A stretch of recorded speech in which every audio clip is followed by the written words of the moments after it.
what's up?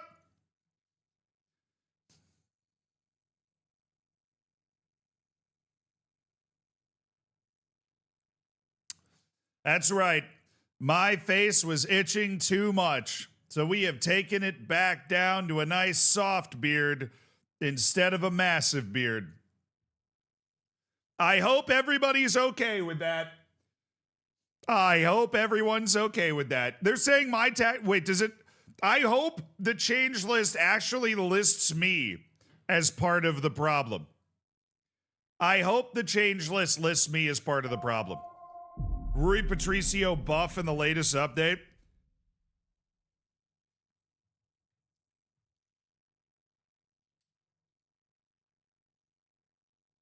What's up, YouTube?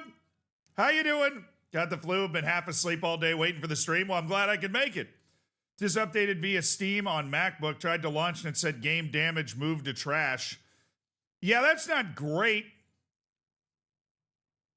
I'm actually gonna take the save file out real quick. Now that you've said that.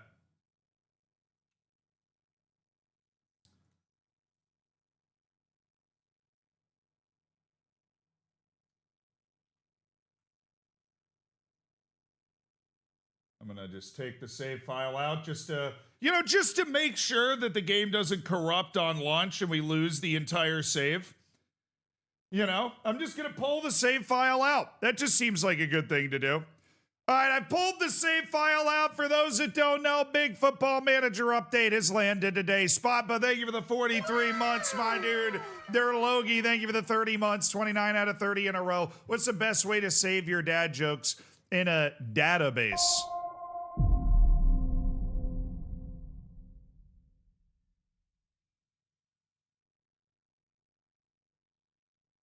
Swedish astronomer Anders Celsius died in 1744 at the age of 43. His rival Fahrenheit, however, believed he was 109. Yeah, there's a lot of stuff going on. Thomas Frank's been fired. Before we get into that, I want to talk about Thomas Frank. What was it, 6 hours ago? Thomas Frank sacked 6 hours ago. The database, I'm going to go ahead and give the database a B+. I actually really like that. Connell, thank you so much for the 17 months. I'm on the update right now, brother. I appreciate you. Looking forward to your second Twitch child in a month. George said Swedish astronomer Anders Celsius died in 1744 at the age of 43. His rival Fahrenheit, however, believed he was 109. That's an A-. That was a really good dad joke. How do we feel about Thomas Frank being removed? How do we feel? I think this is what Manchester United should have done to Amorim last year.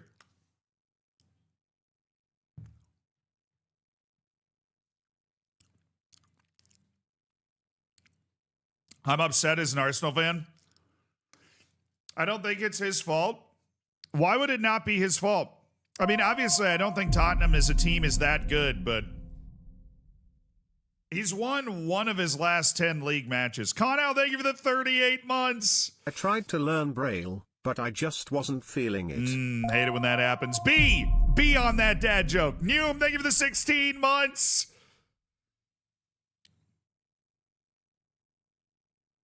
Wow, I lasted longer than Frank. By a lot. By a lot. You lasted longer than Thomas Frank by a lot. Yeah, I mean, Thomas Frank, it seems like, had been getting worse consistently. He's a symptom of a much bigger issue at the club. Yeah, I think the issue is they're not very good.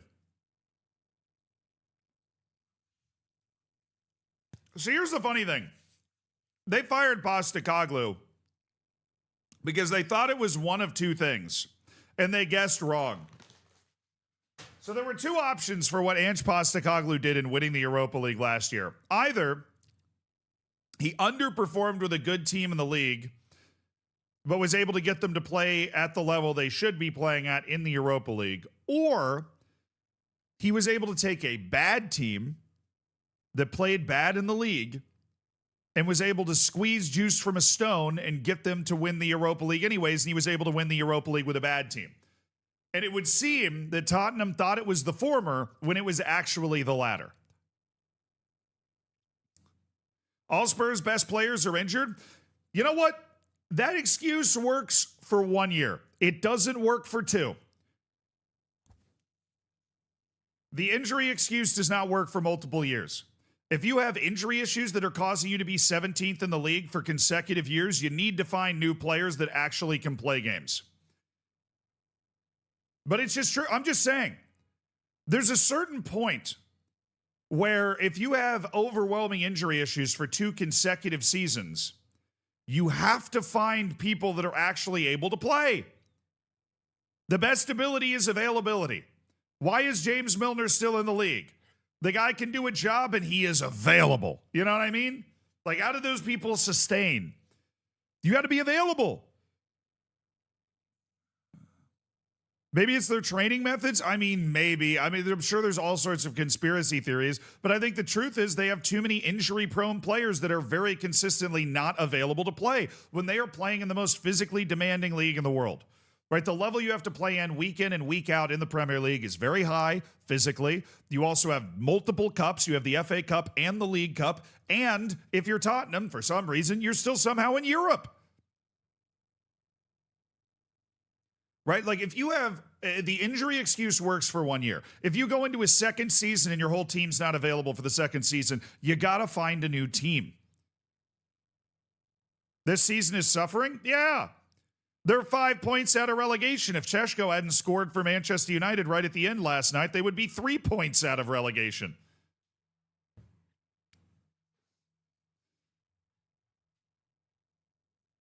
Like, this is a team that has an injury epidemic. But I think that they've done... I mean, I don't think Thomas Frank is a bad manager. I think Thomas Frank is a good manager. Not great. I think he's good. He's good.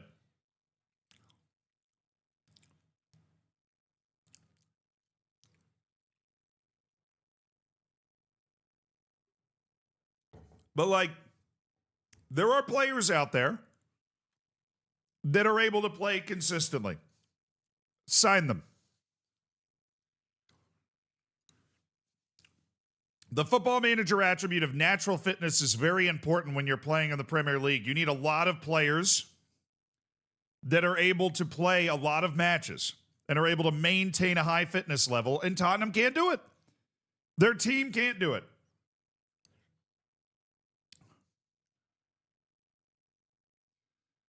Like, Tottenham should have kept Ange because Ange was squeezing juice out of a stone. And to some extent, so was Thomas Frank. I mean, let's not forget that Tottenham is 4th in the Champions League after the league stage. They have a bye right to the round of 16.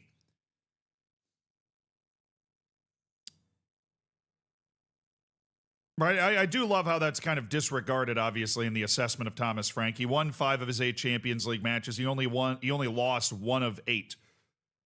Right, he has 2 more wins in the Premier League than he does in the Champions League.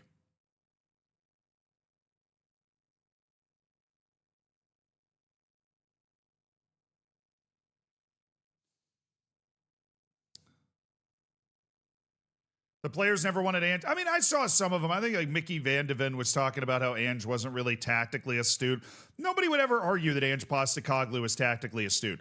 Ange wins in the stuff that you can't quantify, right? He's a very good manager getting players to buy in and play hard and, you know, be committed. He's a good people's manager, right? Ask Wilfred Nancy how easy it is to win at Celtic. You know what I'm saying? He just says, mate. It's like Ancelotti raising his eyebrow, right? And things just happen. Blah, blah, thank you for the 2 years. Now, I think Thomas Frank's a good manager. I think a lot of teams would be happy to have Thomas Frank as their manager. I think Tottenham's just a bad team.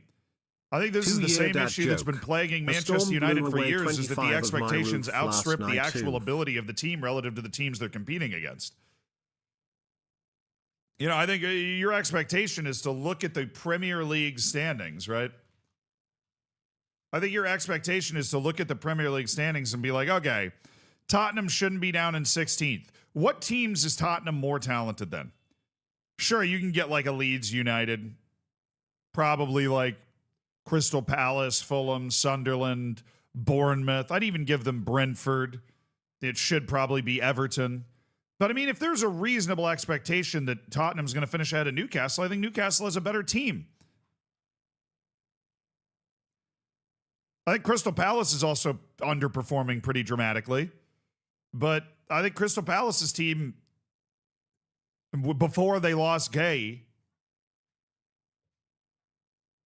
I'm just saying, like, the Premier League is full of teams that are really good because all of them have a ton of money to spend and they're signing players from like European level clubs and other major leagues. It is not that easy to just walk over them. Tottenham is not a Big Six club. I mean, it is. Tottenham is a Big Six club. It is. Right? Let's not pretend that Tottenham's going to be down here forever. It's got a bigger stadium. It's got bigger revenue. It has a much larger international fan base, you know. I think he goes to Crystal Palace. That wouldn't stun me, honestly. Ange to Real Madrid, never in a million years would he let an Australian coach that team. Never in a million years. Xabi Alonso doesn't want to go to Tottenham because Xabi Alonso can get basically any job that he wants. Now, but a Big Six club is determined based off of infrastructure size. Tottenham's infrastructure size is far and away part of the Big Six. It's the same thing that saves Manchester United if they drop 2-3 years of sucking constantly. Right? Their revenues are still much higher.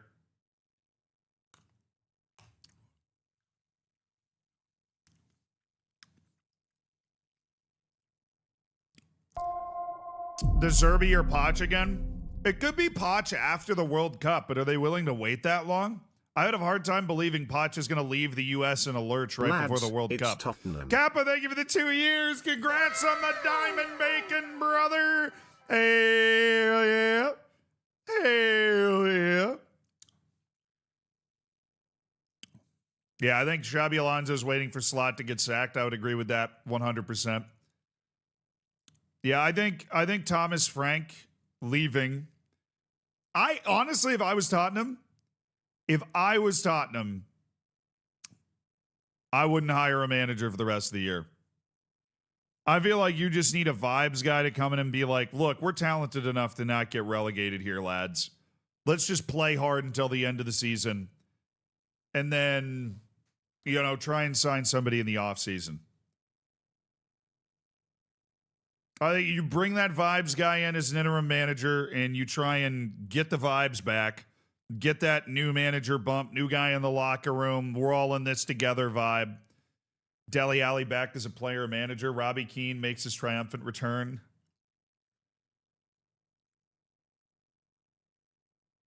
Update live, Zealand. I mean, it's catching up. The episodes of the live channel are catching up. There's still a few streams behind. But they should be able to catch up over this weekend.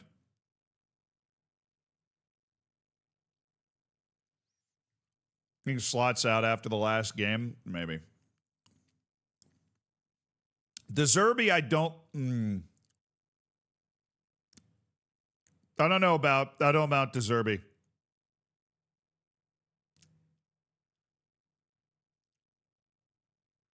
You said Dele Alli's in a bad spot. He's wasting all his money at casinos. So are a bunch of other people. He just has more money to waste. He just has more money to waste. You know what I mean? Yeah, I don't think De Zerbi would work out too well at Tottenham. De Zerbi is a lot of things. He's not calm. I feel like Tottenham needs somebody that's going to stay out of the headlines. They need somebody that's calm.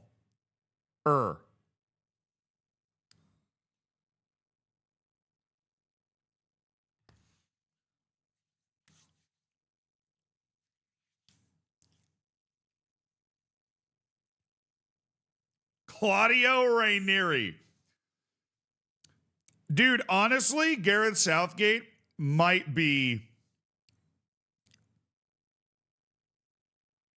That dude is white toast with no butter, man. But he also is a results-based type of manager. I think Southgate would be hilarious for the banter. I honestly think he'd do pretty well. I think Southgate would actually do pretty well. But I don't know why we got to keep recycling the same 15 dudes, chat. We're always recycling the same 15 dudes. Find somebody who's the way they play and the way they manage you like. And I don't know who that would be, but everybody's always like, you got to run to the same 15 dudes. There's more answers out there. There's more options out there. You know? Ole Gunnar Solskjaer. Thank you. That's a nice little outside the box option. I feel like maybe he would, I don't know if he'd take it because he's Manchester United through and through. I don't know if you'd want to manage another Premier League team, but that's an idea that I don't hate. Will Still, Iniesta. Xavi. You know who they should call? They should call Xavi. They at least need to call. I mean, I don't think he'd say yes, but they should call. They should call. You never know. They should call. Gareth Bale, that's not going to happen. Mourinho. No, look, I don't know. Go down to the championship. See if you can find somebody that you really like. They like the way that they play. Hell, there's an American at Real Sociedad who's cooking, just won Manager of the Month in La Liga. I can't say his name. It's like the most Italian name ever, but he was born and raised in New Jersey. Go get that guy. But find somebody who's got that managerial momentum. You don't have to keep recycling people that have been in the Premier League for a long time. I think it wouldn't be a bad idea for Tottenham to bring in somebody outside of the initial Premier League cycle. How? Who's the guy that just won the league with Mjolby? Give me him. That dude just took a team valued at $8 million and won the Swedish league. You're telling me you wouldn't want to hear for what that guy has to say? Dude, somebody just said go get the coach of Victoria Pilsen. I love that. I love that. Not the same level. Tottenham hired Ange Postecoglou from Celtic. Celtic hired Ange Postecoglou from the Japanese league.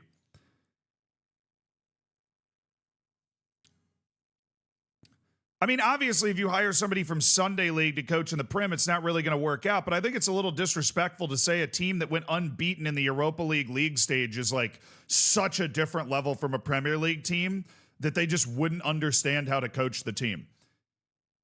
Because the guy whoever's coaching Victoria Pilsen has that team playing like just a brick wall. That team's unbelievable. They don't lose. You know what I mean? I realize it's kind of a crazy take, and I get it, right? And maybe he's just some guy that doesn't want to leave. But Victoria Pilsen didn't lose. This is not a talented team. They did not lose in the Europa League stage. You know what I mean? Like, they didn't lose. Martin Hiskey is his name. Shout out. Shout out to that guy. He has his team playing like a brick wall. Who's the coach of Olympiacos? They've been eaten for years. Has it been the same guy the whole time? Like, let's find people that win. And let's bring those winning ideas in. And there's going to be a little bit of a learning curve. But my goodness, you're in 17th or 16th or whatever the hell it is. Go try and find a guy that could be the coach for the next 10 years instead of recycling some Premier League guy who's been at 3 clubs in the last 7 years. You know, because as much as everybody, unless you're Chelsea, every other club in the world, if they're going to have prolonged success, is going to need a manager that's going to be there for a while and is going to be able to build upon their idea. I didn't hate the idea of Southgate. I said that's a little outside the box and the type of guy that I think could come in with pedigree and prestige and a non-controversial approach that should be able to get that team to win some matches. I like the Southgate idea. De Zerbi, Gustavo, I don't really like the De Zerbi move. If they go for De Zerbi, I don't like it. He's a very in the headlines type of guy, Nearly you know? 3 years since Twitch changed the rules on how you had to run ads. Lambie, thank you for the 35 months. Yeah, you got to run 3 minutes of ads to get rid of pre-roll advertisements. That is the minimum amount of ads you can run to get rid of pre-roll advertisements. Alas, so you can click on the stream and come right in. But you're almost at 3 years, Lambie, almost. Not quite. Doo-doo.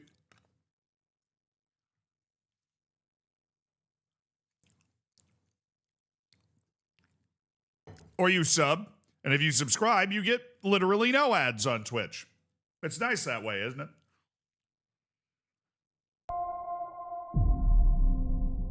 Now, Ricardo on YouTube. I know Yarich Pratt. He's on our yes short list. I know about him. He's somebody that we could loan in. He's definitely a really fun player. Ian comes Ian Unities Ian Ashaka.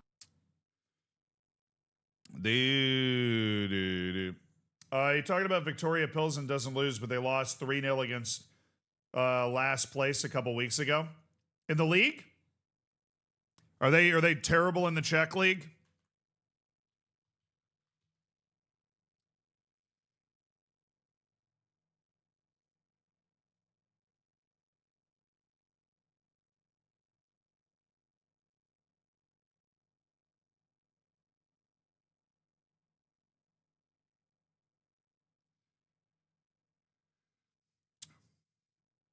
Well, obviously, I wouldn't have been saying all that stuff if I knew they were 11 points off the top of the Czech league.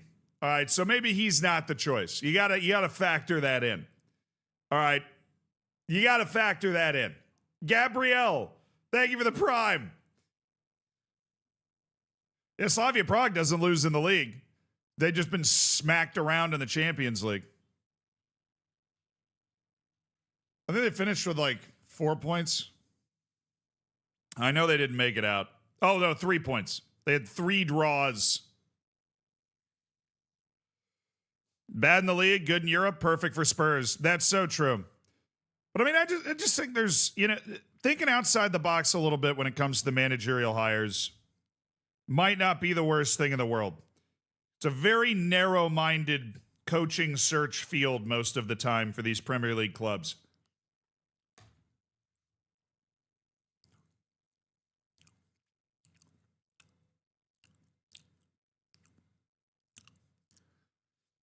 They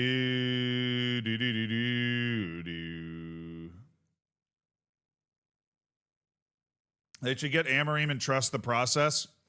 Yeah, let me tell you what. They're not going to do that. All right? They are not going to do that. But, I mean, I don't know. I don't think they should hire a manager the rest of the season. I think they just vibe it out. They just vibe it out with a sub, like an interim manager.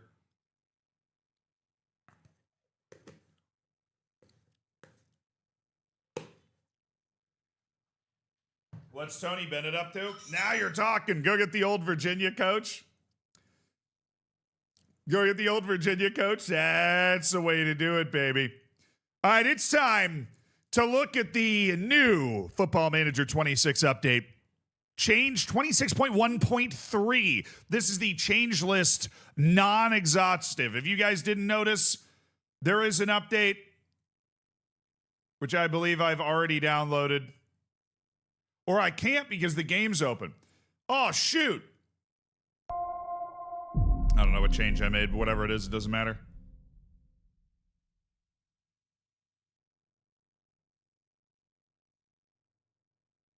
I'm downloading the update right now, baby. Let's go. Okay. What is in this update? I've heard it's a big one. I've heard there's some fun stuff going on. We're going to break it down in depth. Pap, thank you for the 6 months in advance, my dude. Appreciate you supporting the stream. And congrats on the silver bacon. I had to do a little math there. 6 months in advance. You're already booked in for your golden bacon date. That's pretty damn impressive. Your speed is incredible. Thank you. I did at one point in my life run a 40-yard dash in 4.7 seconds. Those days are behind me. VTech, welcome to the Hammers. Enjoy the bacon, enjoy the emotes, and enjoy being part of an elite online gaming community. Now, where were we? Basically an NFL lineman. Okay, I'm a slot wide receiver. Slow wide receiver. You run a 40-yard dash and tell me how fast you run it in. That is fast.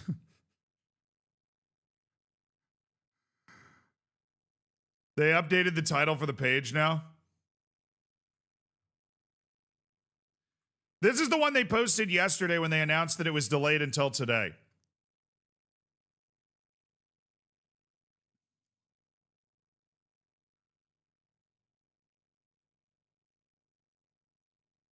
You see, well, I mean, Danny, her career was over, to be fair, regardless of whether she competed or not. She's 41. Did I see the girl at the Winter Olympics that wanted to compete with a torn ACL? Yes, the multiple-time gold medalist, Lindsey Vonn. I did see that. I mean, it was her last Olympics. She wanted to give it a try. The crash that she got in had nothing to do with her ACL, but her not having an ACL made the crash worse, obviously. And she broke her leg, and her career ends in a puff of snow. But that's better than not competing at all, I'm sure, the way she looks at it. Zift, thank you so much for the 6 months in advance and the 7 months, brother. I appreciate it. You're booked in for another half year. That's a Twitch child, and that's Golden Bacon coming your way. And Hosty, thank you for the 53 months. My goodness. You've been around for a long time, Hosty. Girl is a choice. That's true. She's 41. Oh, yeah, she's 41.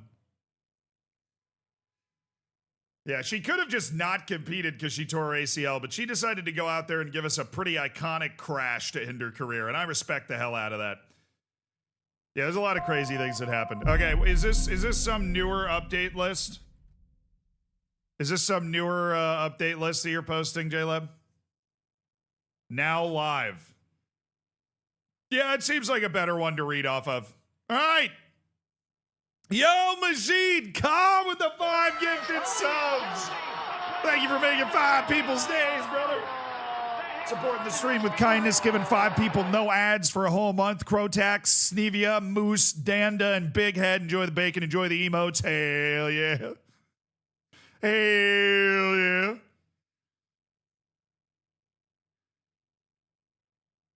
Her recovery will be tough. It's a broken tibia on the same leg as the torn ACL.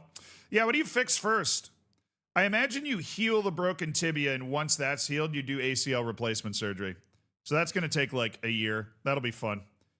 Yeah, you fix the bone first. You basically just fully heal the tibia and then have ACL replacement surgery after that. She'll be skiing again in a year. No, she's a legend. Lindsey Vonn's insane. She was the first U.S. woman to win a gold in downhill. Cut off the leg and give her a new one. If it let her compete in these Olympics, she might do that. All right. It's now available everywhere. This includes the reintroduction of pass maps. Let's go! Pass maps are back. Finally. As well as various match AI improvements and a fix to a hot seat mode related crash. Pass maps are back. Can you zoom in? Even better. I can F11 and zoom in. Now you can read everything. Pass maps are back, chat. They are so back. W pass maps. Do you have to start a new save for the changes to apply? The vast majority of changes apply on saves that are currently active, so have no fear on that. FM26 in mobile and touch. The next updates are scheduled for release in March on FM26 mobile and FM26 touch, which is the Nintendo Switch version. All right, change list. Technical issues. This is our non-exhaustive change list. Various crash and stability fixes. Fixed a crash on hot seat mode after finishing the first match of the day. Fixed a crash on the tactics screen when rapidly switching between in and out of possession. So basically, hot seat mode was literally unplayable until now. Switching quickly from in and out of possession, that's good. That seems like a pretty common crash that would happen to people. Never had that happen to me, though. Fixed an issue causing a black screen appearing for several seconds when entering second match as hot seat manager. All right, so they're starting to focus on that stuff. That's good. What's hot seat mode? Is basically you're playing with multiple managers in the same computer or something where you're like managing I don't know. I've never used it. But hot seat usually is that. Yeah, all right. Match engine included but not limited to. So there's some changes, more exhaustive changes listed. Lowered the frequency of rain in matches across all leagues.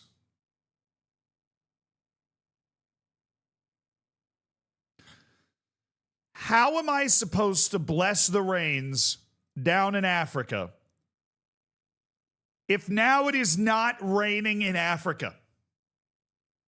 How are we supposed to bless the rains of Africa or down in Africa, whatever it is, in Melilla, if we can't play in the rain? This is an anti-Melilla change. That being said, low-key, high-key, completely necessary change for them to make. L update already. Completely necessary change for them to make. Lower the frequency of rain. 100% necessary. It rained so much in this game. It rained so much. So many matches were played in the rain. They've been turning it down since the game came out. I don't know what somebody put in an incorrect value in terms of the rain percentages in this game. This was such a necessary change. Defensive improvements against strikerless formations. That's fine. I'm not one of those people using strikerless cheese. It was probably necessary because all the best tactics in the tactics testers were strikerless, so that's probably necessary. But they have improved the defense against strikerless formations. That is very good. Tweaks to the frequency AI managers make substitutions during matches. Okay. Improvements to how players react to shots that hit the post. This is super necessary. This is a WW update right now. Fat W's for this update. The rain was necessary. Defensive improvements against strikerless is totally necessary. Players just generally not reacting to shots that hit the post was a staple of this game up until now. So hopefully that's nice. Improvements to short goal kick decisions from the goalkeeper. We'll take those. Improvements to wide player pressing logic. Is that like how your defense presses wide players or how your wide players press? Improvements to marking decisions from midfielders during pressing situations. Okay, so we're improving pressing logic across the board. I'm a little scared that this is going to bring gegenpress back too much. Improvements to marking runs made from deep. This is necessary. This is 100% necessary. 100% necessary. Because the way I've handled this in Football Manager for a long time is I would literally assign a tight mark to the players making deep runs so that my players would more seriously pick them up. That is something I've been doing for years. So the fact that they're introducing an improvement to marking runs from deep is nice. So basically defensive improvements is what we're getting here.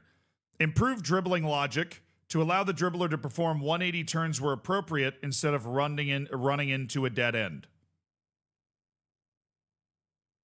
I mean, that's not bad. That's not bad at all. That's nice. I think, what this does is deletes those really illogical looking plays where wingers just kind of run into a blind alley or something, or their only option is to go through the player instead of turning around and Jack Grealishing it and just bringing the ball back, Improvements to how trap inside instruction affects team shape when opposition has a goal kick. Okay, it's not something I use. It's not something I would have noticed, but we'll take any and all improvements. Fixes to wide midfielders sitting too deep in the 4-4-2 out of possession in high press setups. Okay, so they get wide midfielders higher in a 4-4-2, making a 4-4-2 perhaps more viable defensively now. So that's a good thing to know. Channel midfielder at center mid now correctly rotates into attacking mid strata after build-up phase. Correctly. They become attacking midfielders after the build-up? Correctly. Still no fix for the short corner receiver not getting attacked and getting a free goal? Probably not. I mean, there's some issues that Football Manager just seems completely unable to fix. Added ability for players to control the ball with their head in certain situations to bring the ball down. That is very nice. I like the way they've worded this too. Instead of like added intelligence when it comes to heading the ball to your teammates, this is trying to head the ball in a way that allows them to control it. It's not something you really ever see in Football Manager, but I like it. Adjustments to out of possession tactical positions of wide attacking midfielders to now keep width better. Okay. Making wide attacking midfielders a wider defensive role. You are now able to select more than one player in a match to bring up the player's name with Control Alt left click. Well, damn, that's just like, did you used to be able to do that?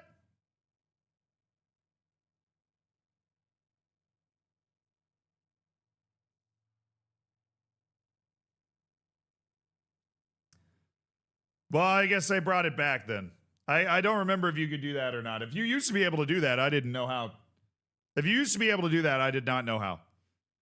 But that, I mean, glad it's here now. Fix an issue where VAR captions would sometimes display over a goal replay. I mean, they have a lot of issues with the way VAR stuff displays. So, one step at a time. Fixed an issue where league trophy celebrations wouldn't trigger in certain leagues, like the Spanish third division.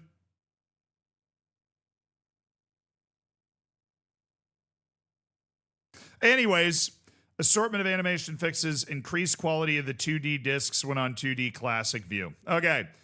Pretty tame end here, but they have improved the pressing logic here. They've improved defensive logic. They've helped address being able to stop strikerless formations. A pretty big improvement to dribbling logic and a bit of an adjustment to a few roles. Wide attacking midfielders defensively. Channel midfielders now get tucked more inside after the build-up phase, which is good. I think that actually helps channel midfielders. That allows me to potentially use them again. And now we head to the UI section. Added pass maps to the last match section in the data hub.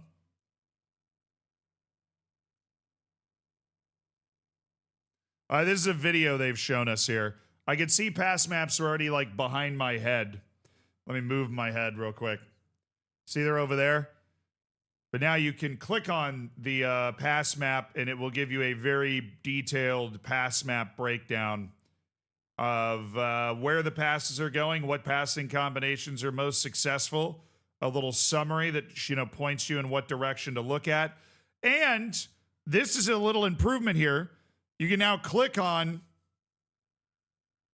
multiple players to highlight those players in the pass map. So that's quite lovely. This is obviously, as they're hyping it up, the biggest improvement coming out of this update is the introduction of these pass maps. The biggest improvement coming out of this update is that. Absolutely gorgeous. Added pass maps to the match UI and the formation carousel and halftime, full-time reports, so it's part of the match stuff as well. And pass maps are now added as part of the dugout advice rotation, so you'll get advice from your assistant coach about, you know, pass maps and stuff.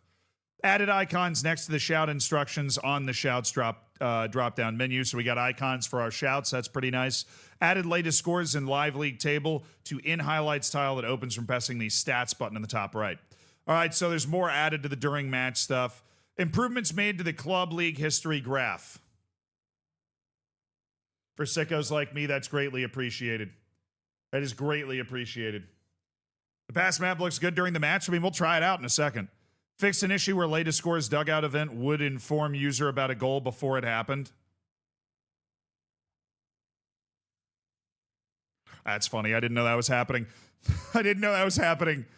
User's team is now clearly labeled on both the tile and card and data hub visuals. Good. Striker's shirt is no longer cut off in tactics tile on the match day screen.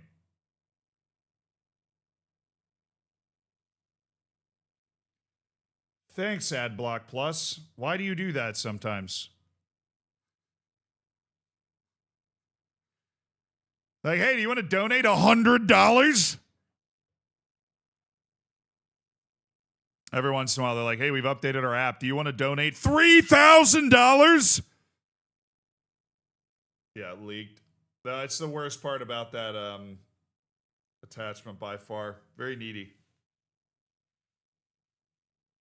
Very needy. Fix an issue where ad block pops up and just destroys your mood. Nah, mood's intact. That's a little visual thing. Player name no longer appears at the top of the sub bench when subbed off. Okay. Fix an issue causing subs to display. Yes! Yes! Fix an issue causing subs to display out of order in a match. Oh my goodness. Yes. The subs are going to be in order. Oh, that's so. Oh, the subs being out of order has been driving me nuts, dog. It's been driving me nuts because I put my subs in order of position and then they just get all jumbled up and I don't know where people are. Oh, that's worth the Gary Neville, I think so. Yeah.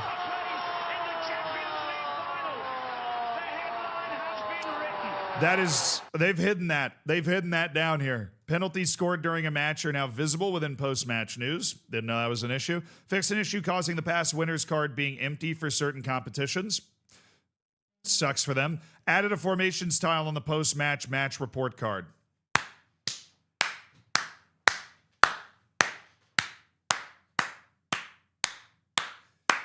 Yes, sir.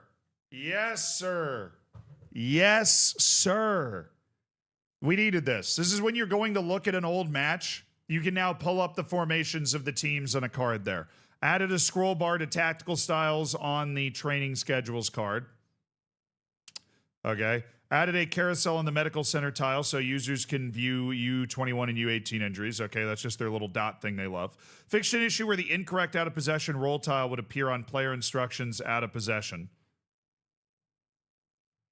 Fixed an issue causing low-res images to be present on the set piece screen. I wonder what was causing that. Like, yeah, actually it was super low-res on the set pieces screen for some reason. Choosing clean slate on Tactics Creator will now correctly take you to the fully populated all tab. B team ability and potential is now correctly displayed on the squad and player report screens. I guess it wasn't before. Resolved, I guess it was relative to the B team, so that makes sense. Resolved an issue where gray players and subs lists could cause player positions to display incorrectly in the squad menu. Okay, these are small issues, but good to fix. Fixed a very rare issue making the user unable to enter matches using clear squad or quick pick. Okay. The hierarchy column within squad dynamics happiness will now sort correctly. Okay, I've not tried to sort the hierarchy column, but that would be very annoying. No longer able to select a player as vice captain if they're out on loan. Look, some small changes in here, some issues that obviously not a lot of people were running into, but some big changes as well. The reintroduction of pass maps, kind of new and improved pass maps approach, right? A lot of little bugs that have been squashed, visual and otherwise. Fixing the issue where subs are displayed out of order during the match. Genuinely life-changing for me. I know we're not done, but that was like, that's the UI section. And then there's obviously the match engine section as well, which we've already gone through. Some pretty big changes in this update. Definitely some pretty big changes in this update. Gameplay. Fixed an issue where the B team staff weren't joining the club after they were recruited. Didn't have that issue. Fixed an issue where some transfers did not display within the transfer history tool. The whole history part of the game needed a ton of work. I'm glad they're getting it fixed up now. Staff search now displays comparable ratings to staff report. What's staff report? I don't even know what that means. Fixed a rare issue where the board would be delighted about an objective being completed that occurred before user took over at the club. Did we really need to fix that one? Did we really need to fix that one? Did they make updated roster changes? No, they did not. Is the game playable yet? Not played since the first day. It's significantly improved since when it came out. It's still unfinished and not as polished as other football managers have been in the past. Agents no longer illogically suggest to make an offer now alongside wait for contract expiry. Okay. Young players with training targets won't become unhappy after a loan offer is accepted for them. Okay. Scouted players will now appear in the squad comparison selection of the shortlist tool.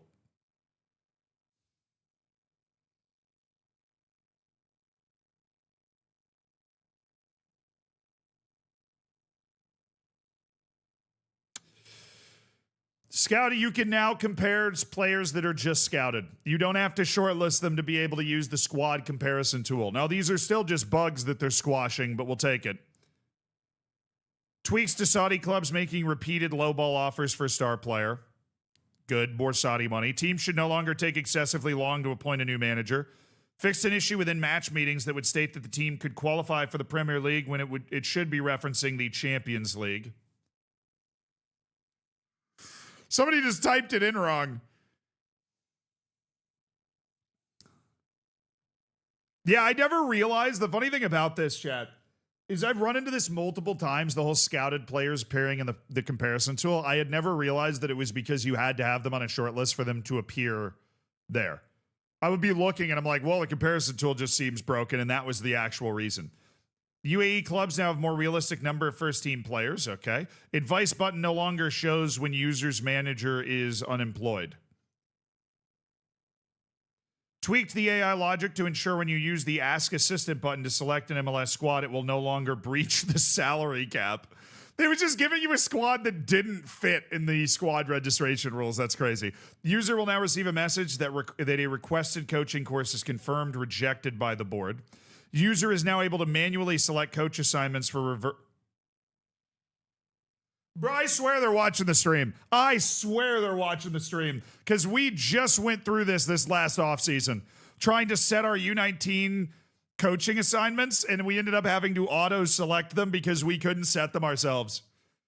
And now that's been included in the latest update. I'm really glad they fixed it because, you know, micromanaging is just a beauty of Football Manager, and I want to set my coach assignments for you teams, but that is hilarious. If a player is deemed not for sale, the fee cited in the media speculation will no longer display as £226 million. It always displayed as the same. That's nice. News articles will now make reference to a player's previous stint at the same club if they're a former player, rather than treating them like a brand new signing. Okay. Small change, but a good one. Player biography should no longer have any inaccurate information. Should.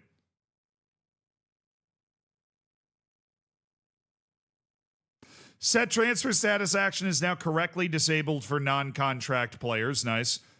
The agreed transfer fee now displays correctly on transfer activity screen if the user has negotiated a deal with an intermediary. I hadn't noticed that, but that's good to fix. User will now get a summary news item about recent press conferences if the media responsibilities have been delegated. That sounds like it could get annoying. Fixed an issue causing women's football news stories to appear under men's news classification. Tweaked the number of injuries occurring at AI-controlled clubs within women's football.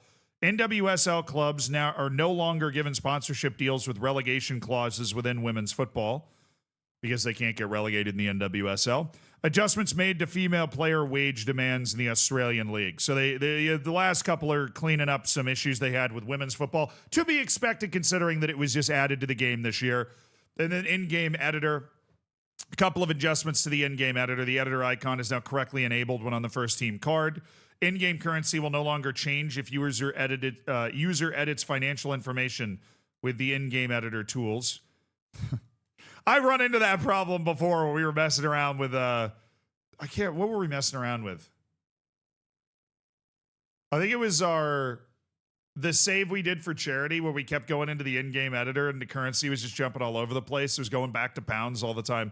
Nation information now visible on lists when moving a player using the in-game editor. Hidden columns on a 1 to 20 scale are now correctly color-coded. Oh boy, that would have been a nightmare. Users can now add multiple club affiliations to a player. Move to my club option now showing on all unemployed staff. Added confirmation dialogue when moving a person to a role that is taken or maxed out. Fixed become unsackable incorrectly appearing as a right-click action when multiple players were selected.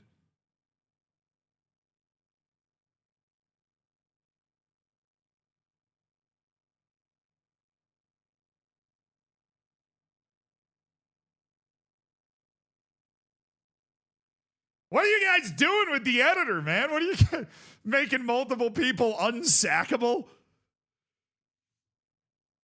Totally not what we did in this save. Totally. Chat. I mean, look, I'm rating this update on how much it improves the game. I'm not rating the game as a whole here. I'm going A-. I really like this update. There's a couple of really good quality of life changes, like the sub order, like the setting U19 coaching staff stuff that I really like. Right? I'm not going A+ or anything because I don't think there's any slam dunk changes. There's not, nothing new, nothing really moving it forward. But reintroducing pass maps is one of the most important data points that you can get from a match. So having that available is great. Fixing the tactics, like basically patching strikerless is really good. Right? Defensive improvements against strikerless is really good. And improving how players, another great, just improve how players react to shots that hit the post, right? Everybody used to just freeze. Now, hopefully, they'll be reacting better. And improving to, the pressing logic and the defensive logic on deep runs, those things needed improvement. So that's good. That's good. And dribbling logic, this is a big improvement. Players are now allowed to do 180-degree turns and just bring the ball back if they feel like they can't get forward. Channel midfielder now plays the way it was intended. Hey, great UAE! Congrats on your Twitch child. Much love, brother. With the 10 gifted subs as well. Oh, baby. Well, thank you for the 9 months. And, it looks like you're putting that alimony money to good use with your new Twitch child. It does. Bobo, Tom, Fat Jord, Giraffe, Tired Monkey, Lanyard King, Hammond, Walls, Wrath, Makaze. Enjoy the bacon, enjoy the emotes. Be sure to say thank you and enjoy your lack of ads. And welcome to an elite online gaming community. Shout out to Great UAE for the 10 gifted subs. Dude, I appreciate you. I appreciate you. Thank you for being a great member of the community for all 9 of those months, and thank you for making 10 people's days. What do we... All right. A-. It's a good update, right? Obviously, you wish some of this stuff was in the game basically at the start, right? But the performance balances, the introduction of pass maps, the improvements of defensive logic, getting rid of... basically trying to get rid of the meta tactic and some quality life improvements that directly affect me. I think it's a good update. I think these updates every 3 weeks are a good move to try and rebuild trust within the community. It shows that at least they are still listening and trying to apply things that they are hearing about. Now, are there some issues that they seem to be ignoring? Yes, it does seem that way. Or issues that they haven't been able to, figure out how to fix yet. I do think the whole short corners and the defending on players coming in from angles is better than it was, but particularly the short corner stuff is not, it's not great. They're not doing a tremendous job. Where can I find the patch notes? So if you're ever looking for patch notes, you can usually always just go to like Football Manager and go to the store page, and then you'll see like this, and then you can click on it like that, and you'll get like a full change list that comes up here. This is through the Football Manager forums, which is where like they usually post the most exhaustive change list notes. Daniel, thank you for the 5 months of the Prime, my dude. Hey, hell yeah.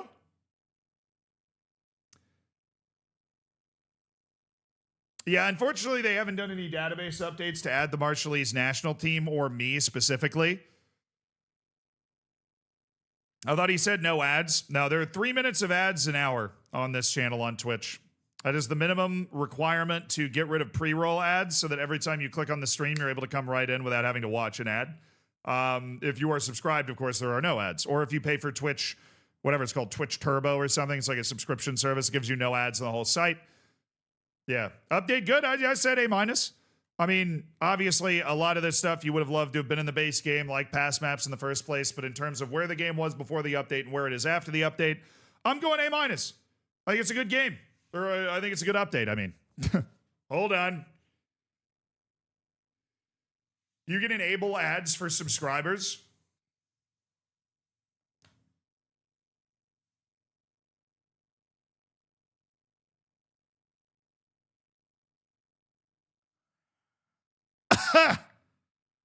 It's just business, chat. It's just business. It's just business, chat. That's psycho that you can do that, actually. Top 10 anime betrayal. It's just business.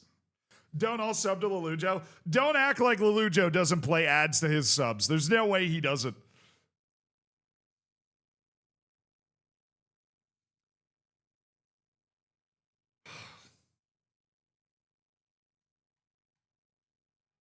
Hold on.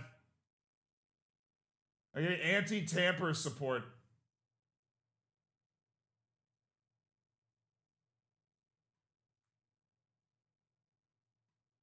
We've broken the mainframe, chat. We're good.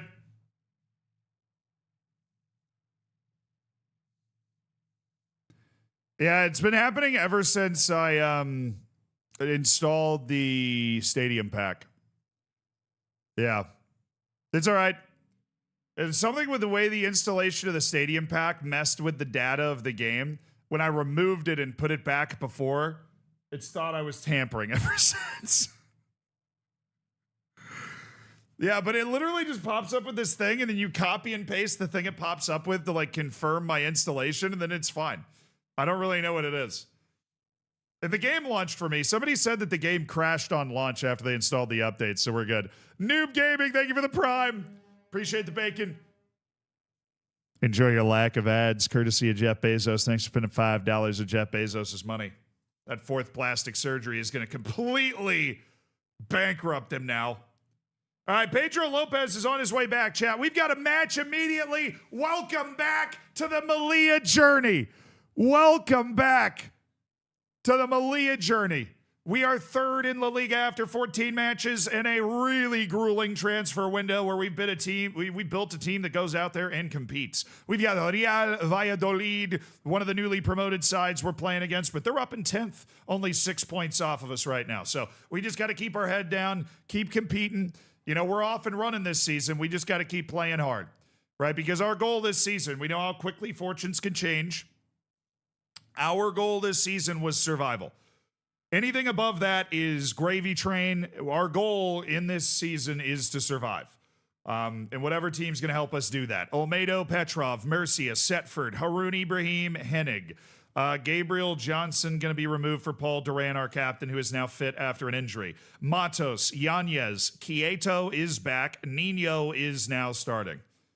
All right, and we do have Lopez, who is not cleared to return. He's not ready for a fitness test, but he is back in rehab. 9 days to 3 weeks coming off of shin splints. He's working his way back up to being fit. Let's go, boys! Let's start today with a win. Let's start today with a win, chat. What do you say? Easy dub? Easy dub? I'm saying it's an easy dub. Unfortunately, YouTube members still get ads. I have not figured out how to turn that off. But YouTube members are now in the subsection of the Discord. So you are able, if you link your YouTube account to your Discord account, to get into the subsection of the Discord by being a YouTube member. So we've taken positive steps. I am still figuring out how to get the rest of it going.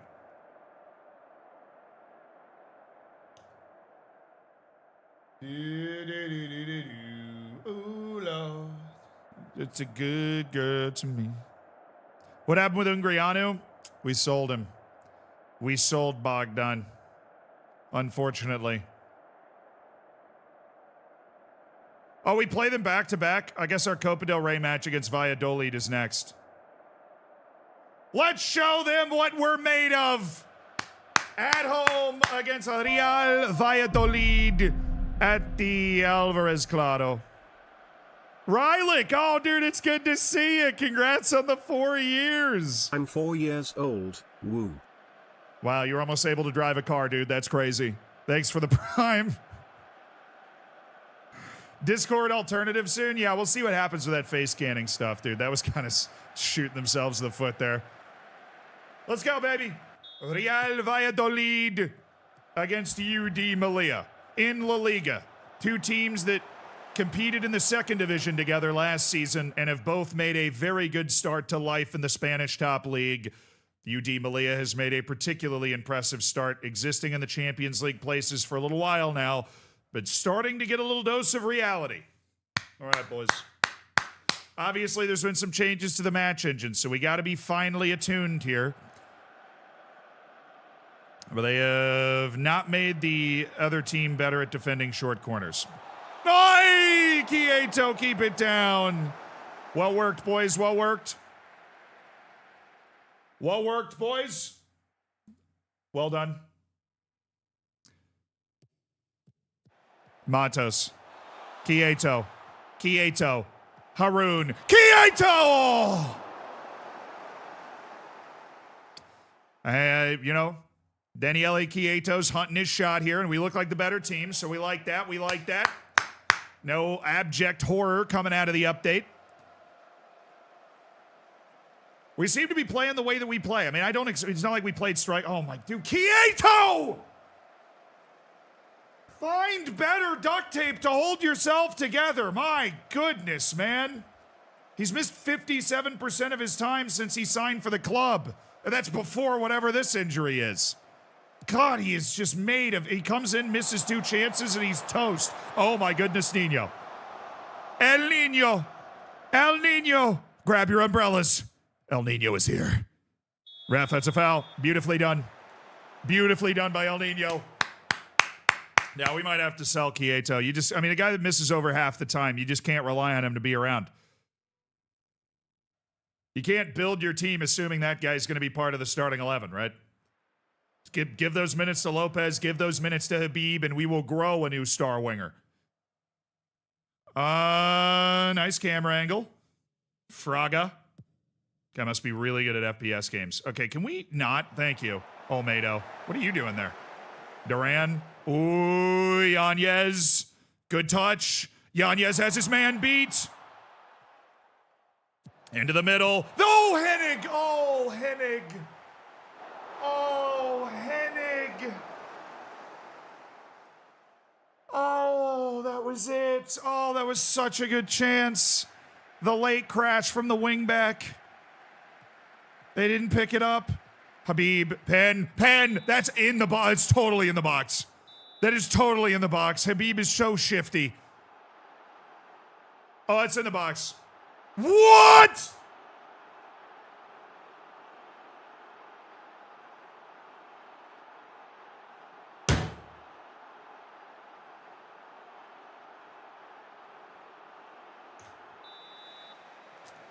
How? How is that not in the box? He's just in the box. There's no... Whatever, man. Wow, we should be up 1-0. That's all right, boys. Keep playing. Keep playing. We've created many chances. We will, if we play that half over again, I think it's a matter of time until that ball ends up in the back of the net for us. Keep playing. Keep playing. Probably should have had a penalty. Keep doing what you're doing, Victor Habib. The Habib believers.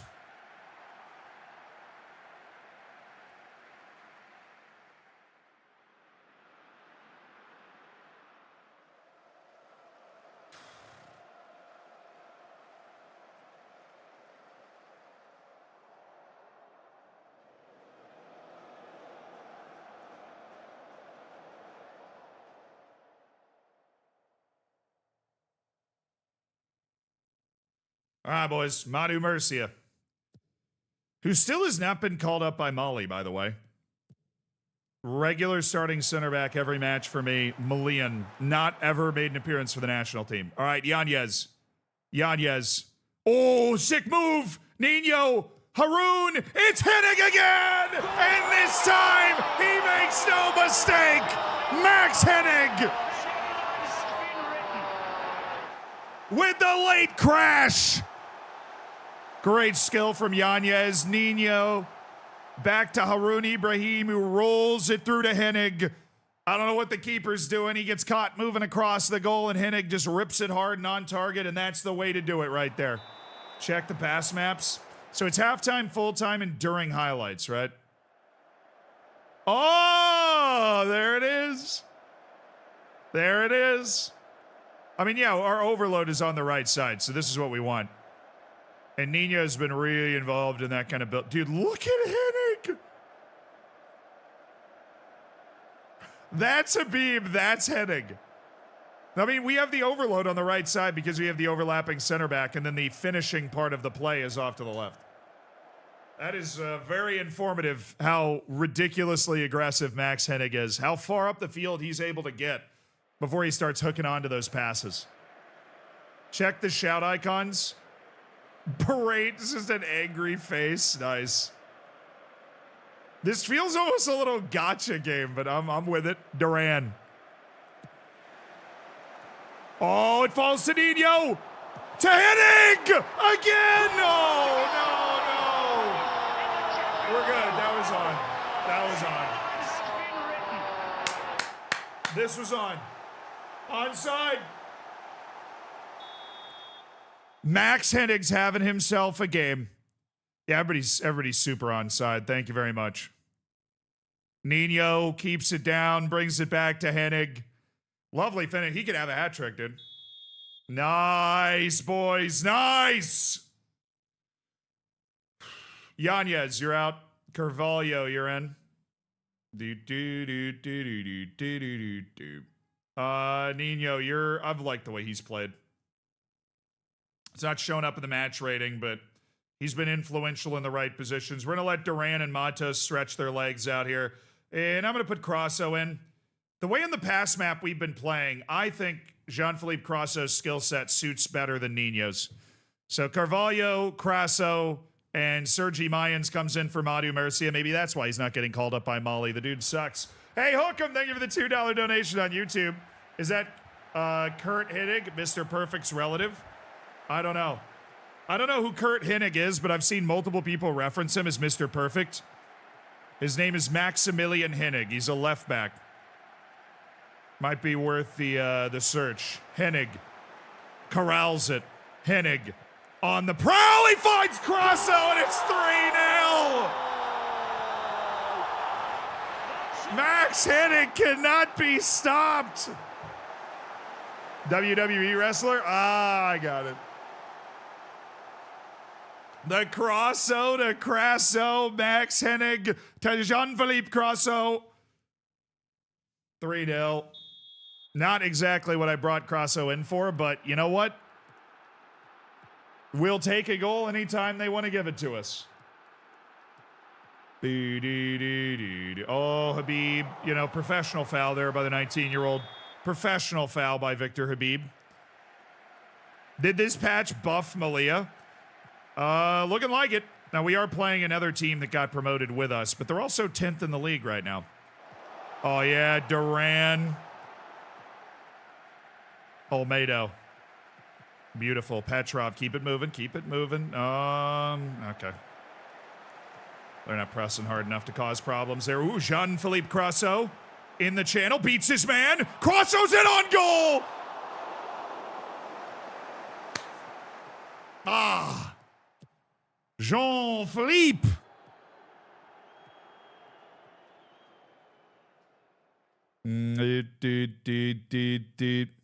How are you today? Oh, we're just getting into the actual save. We were talking updates and Thomas Frank before.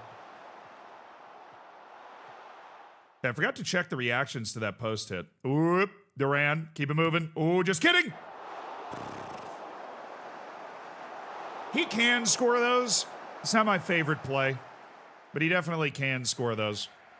First match after the injury for Duran, so we didn't expect him to drop a masterclass anyways. Just got to get his legs back under him. Pretty dominant result. Probably the best performance that we've had in La Liga, just analytically.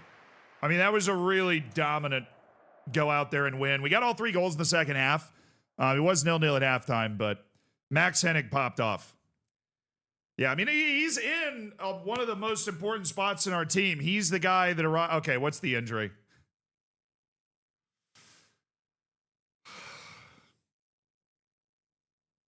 He's made of glass, bro. He's literally made of glass. It's unbelievable.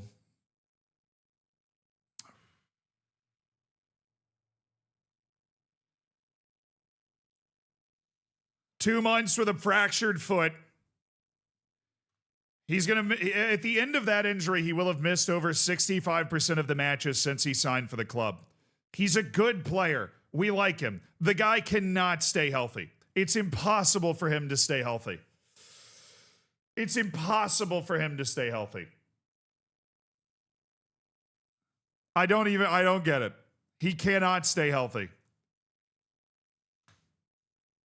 He's a broken man. He's a broken man. Why am I not using the modded stadium? Because we're building a new one, and I have the guy that builds the stadium mods making a new custom Melilla stadium. Nice! So we're waiting on that. Also, the lighting was off on night matches in the beta build that he'd sent me, so I figured we'd just wait for that to come through. Aiden Masamola. Oh, this kid's got some good burst. He's a mercenary with media-friendly.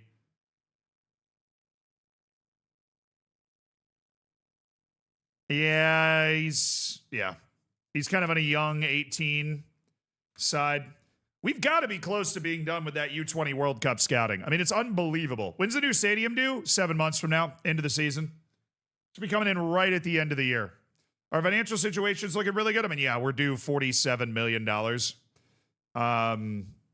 For TV deals. We get half of that at the beginning of the season. The rest of it's paid out over the course of the season. So, yeah, we're in a great spot financially, obviously. I mean, last year we sold a guy for $4.5 million and got $6.7 million in TV money, and that like erased all of the club's debt and paid for everything the club had for a long time. So also, we have a lot more chance to grow because our wage budget situation. How's Schenk? He's good. Definitely good. Consistent performer, good professional mentality. Definitely like him. I don't know if we're going to be able to keep Tommy Setford outside of this year. We're paying him a ton of money, and he's on loan with us. So I don't know the situation with Setford moving forward.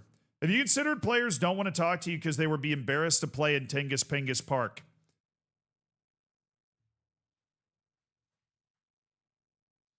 Ban that man immediately!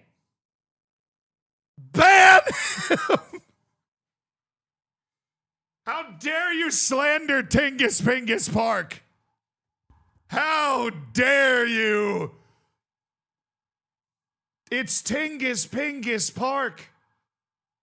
It's Tingus Pingus Park. You dare suggest that? Why'd we cut down on the coaches and scouts? I don't know. I feel like it's a bug. There's no way for me to prove it, but it definitely feels like a bug. Slive, thank you for the 5 gifted subs in support of Tingus Pingus Park, clearly. Thank you for gifting 5 subs to support our brilliant new stadium, Tingus Pingus Park. Welcome to the Hammers, Wozard, Andrew, Senna, Myth, and Interpol. Enjoy the bacon, enjoy the email. Thank you, Dracos, for gifting 5 memberships on YouTube. Solidarity with Tingus Pingus Park.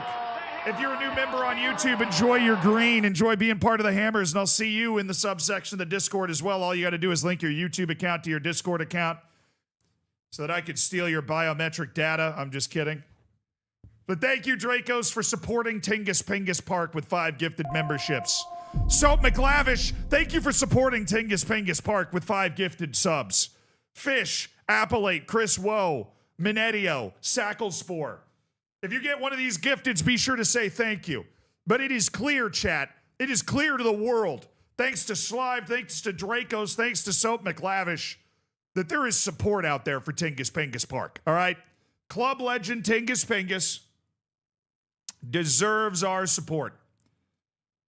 And the fact that somebody happened to name him Tingus Pingus and we didn't know he was a club legend and now he's just somebody we kind of have to tolerate, it just makes it even better, It makes it even better. Lucas Nunez, this absolute cheese, has been haunting me for years. Dovidas Sosnauskas. Dovidas. The 7 composure's not great. Dovidas, you are now, with the work rate as well, been moved. Noble Mindy. Yeah, this guy doesn't think I'm all that in a bag of chips, unfortunately. I still like him as a player. We had a deal agreed with him in the last transfer window that we didn't end up following through on. This guy absolutely does not stay on the yes list. Tim Schreiber, I'm imagining he's on the yes list. He's going to need to move. We just have better goalkeepers that are around now that we would be able to sign. Ali Madan. Madonna, I'm good, brother. I appreciate a Barani International as much as the next guy, but I am good. Marco Pompetti. For you steal it. He stays on the yes list. Ramarn Burrell does not stay on the yes list. Ramarn's just not, he's not of that quality, Samson Ayede.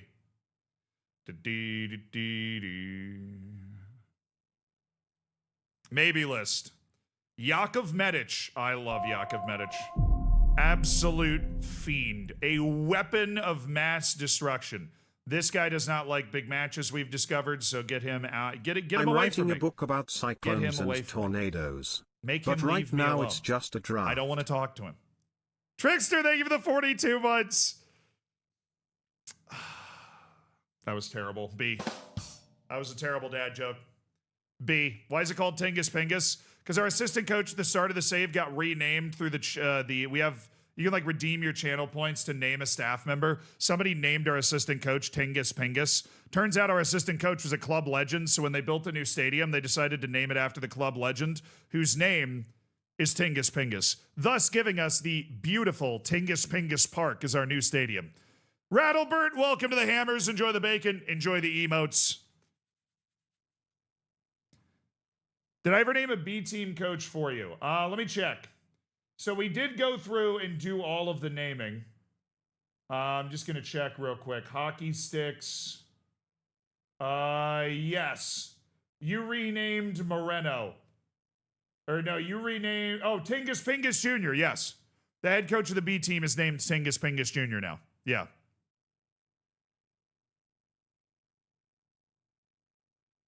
Tingus Pingus Park is up there with the Fockplots. I mean, to be honest, nothing's ever beating the Fockplots, because when I started the save, I didn't even know their stadium was called the Fockplots. That just came to me organically. That's how you know it's just a blessing. You know, Jaime Gutierrez ready for new challenges. No. Excellent form deserves recognition. No. It's what he's supposed to be doing. Latest ability review. He's a second division player now. How dare you? Angel Moya.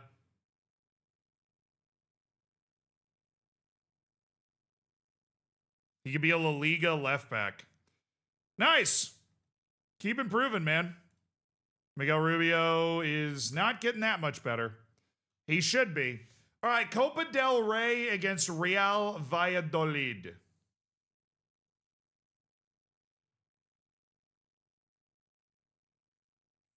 I need to go... It's going to be a little convoluted. I need to go here and look up when our next match is. So we play 4 days later at Villarreal. Then we got a week off. And then we've got the winter break. So the winter break is closing in. We got 3 matches until then. Copa del Rey's second round at Real Valladolid. I know Chieto's injured. I'm here to remove him. We might as well just keep that spot open, because that man is dead constantly. All right. Lopez now ready for a fitness test. Did I set his individual training to injury rehab? I did not, so we should definitely do that.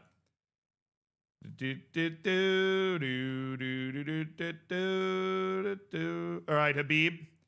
Victor Habib. No. Crasso. We'll rotate some, but not a lot. Iyad Mohammed for Matos. Gabriel Johnson for Duran. 2 guys we don't mind starting there. Miggy Carvalho. All right, we're going to do a personal instruction inside winger. I've been meaning to do that for a long time anyways. Yum Yogo is going to step in on the outside spot. Santos is going to step in at the right back spot. And De Lima is going to get the start that he is so clamoring for at left back. Okay. I know it doesn't look good, but it is fine. De Lima's way better at his position than it looks, and Johnson's way better at his position than it looks. I promise. Barberini's transfer is going through on January 1st. We have a little promise for Willie. We're working our way through an Ebony. Oh! Atkinson Morrow is eligible. Let's give Ebenezer Atkinson Morrow his debut. The guy we've signed that we can't register until January. Ebenezer Atkinson Morrow. Ebenezer, Nigerian national team fringe player. Ebenezer is here. And he's about to turn everybody else into a Scrooge. Because they can't beat us. You get it? That's crazy. He can play in the cup matches. I can play anybody in the cup matches. There's no pressure on us. Also, I trust you guys. I have faith in you guys. You know, Copa del Rey, good opportunity for some players to go out and impress. It's annoying we've got a freaking La Liga team in the round of 64 here, but the last 64 teams in Spain that can win the Copa del Rey are here. Gonna rotate a bit, but not much, and I rotate 80% of the team. Yeah, but I mean, like, I didn't put Alvaro in, I didn't put Willie in. Love Willie, but here we go. Yeah, we didn't take out Madu Murcia for Sergi Mayans.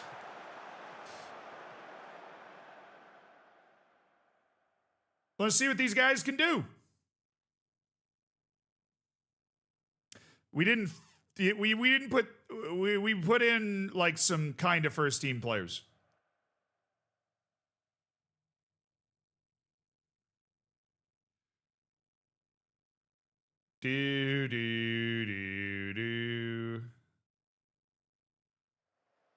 I don't like the way this match has started. We gave up 4 shots very early there. Got to get into the game now.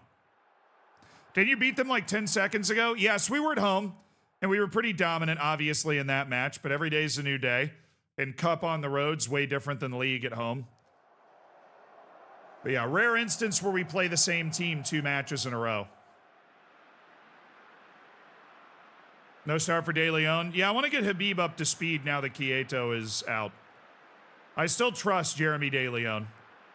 Yam Yogo, Petrov, sharp pass. Ebenezer, Atkinson, Miro, Habib, Jean-Philippe. Oh, he hit the post. I want to see a ball hit the post and come back and play so I can see what this update's done, you know? Just finished yesterday's stream. Now I'm here. What's up, Archival Descent?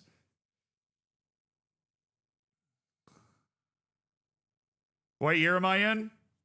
We're in 2029 right now. We're about, you know, this is the 2030 season, the season that ends in 2030. We are coming off 3 consecutive promotions, flying up to La Liga.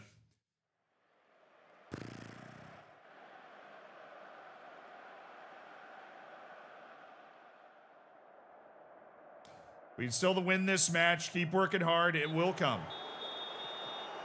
It'll come. Just keep working.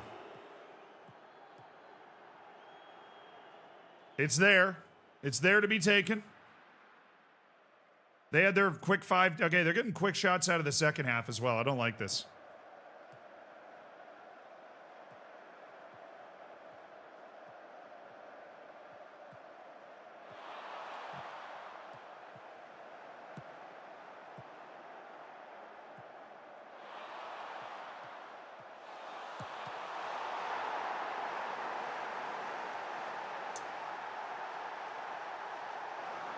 This is an area where we might get ourselves into trouble with my tactic. Because in the past, this guy would have gone forward to try and mark this up. De Lima has not. He's left Missouri. So I think we might need to be on the lookout here for those fullbacks. Oh, goodness.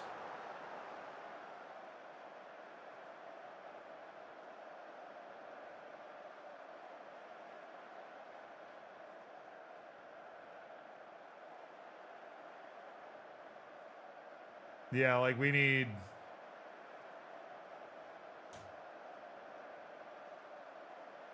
Need to watch that even when they're coming from deeper now. Because they've changed the way that your wide players defend.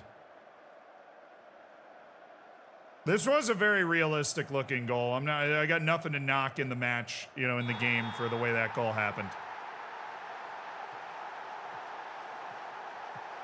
Nice, keep it going. Santos, he's off, I think. Naturally, he delivers a sublime finish, but he was definitely offside.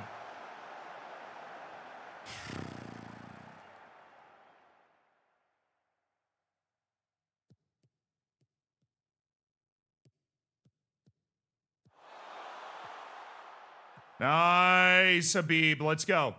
Ebenezer, Johnson, Good little 1-2 play there. Crosso's a good passer. Hits an, Santos first time to Carvalho. Huge tidal wave of blue coming in. Carvalho! Oh! It nearly gets through the keeper. It's cleared off the line.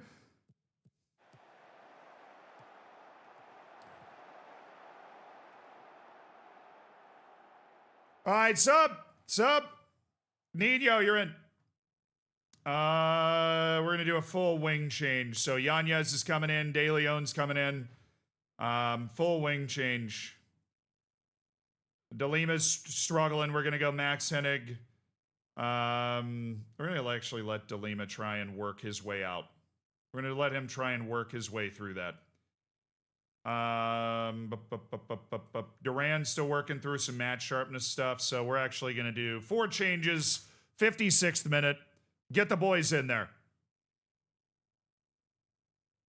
We're not going to let Copa del Rey go without a fight here. I don't want to get bumped in the round of 64 even if we got a tough draw. Got to get to the last 32 teams. I don't want to make any changes yet. I wanted the subs that we made to just naturally open the game up for us. All right, DeLima, I gave you a little bit more time. Oh, we're still fired up by the shout. Okay. Letting it go.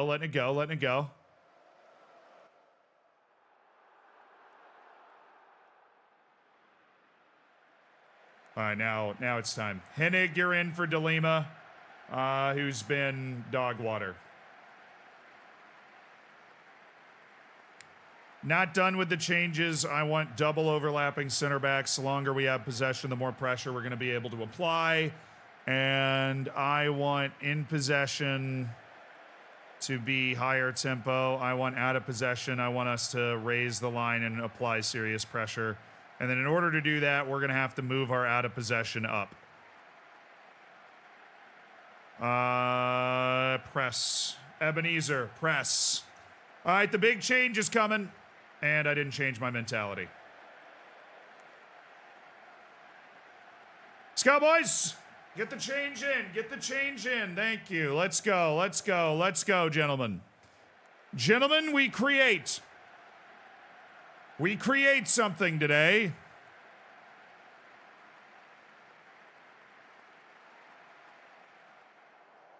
Guys, come on.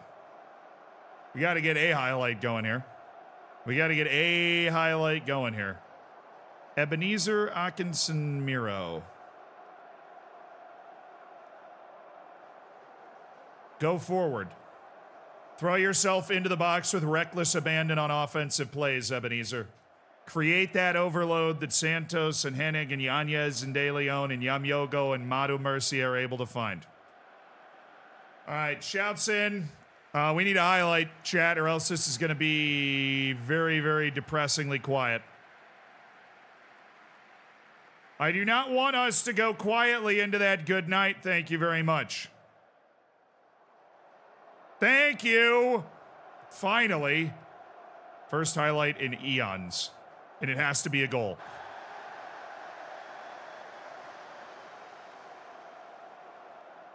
Valladolid? Really? Really?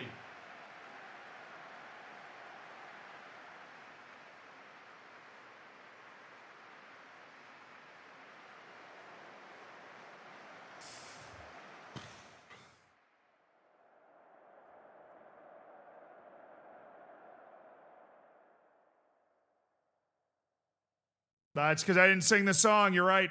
We lost because I didn't sing the Copa del Rey song. That's a huge oversight on my part. I can't believe I didn't sing it.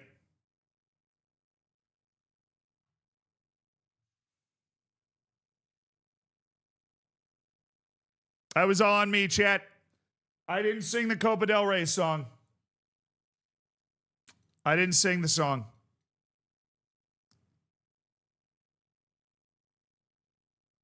Mawuli Mensah wants to get recalled from his loan. He's only made 7 substitute appearances. Sure. I recall Mawuli Mensah. We will try to sell you in January now that you've continued to play in the second division. You've been on scouting radars for longer, and I'm sure somebody will want Mawuli Mensah. He's not on a big contract. He's not a hard guy to like. One of these guys I liked, Giastin. It's not that good. Where were you playing before? Girona B. Girona B what? You want to be what? What is wrong with me today? Dude, get it together. It's not funny. Lock in. It doesn't even make sense. Come on. Hey, what's up, Chad? How you guys doing?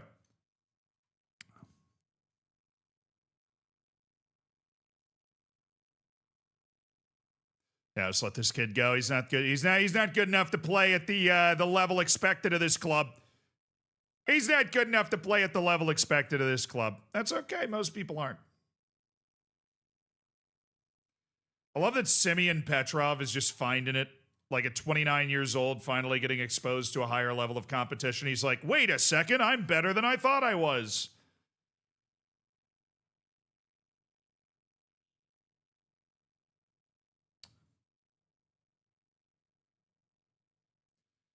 Total focus on chasing that Conference League spot.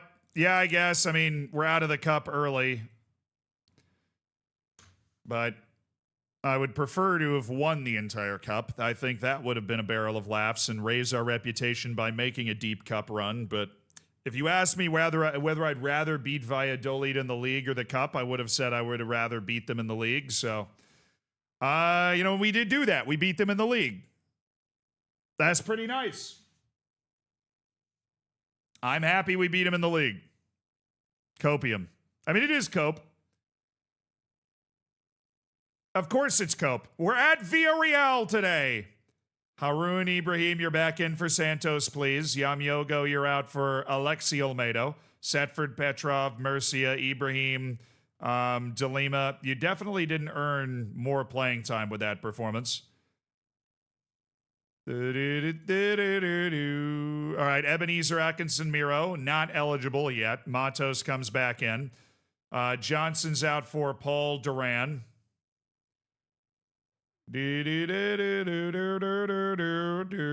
Yanez goes there. Habib is staying. Nino goes up for Crosso. Okay, that's everybody, right? That's our full starting 11 with just an injured Lopez and Willie hanging out on the outside. Yeah, Lopez is basically just going to be back after the winter break, I think. I think he'll just be back after the winter break with his shin splints. I've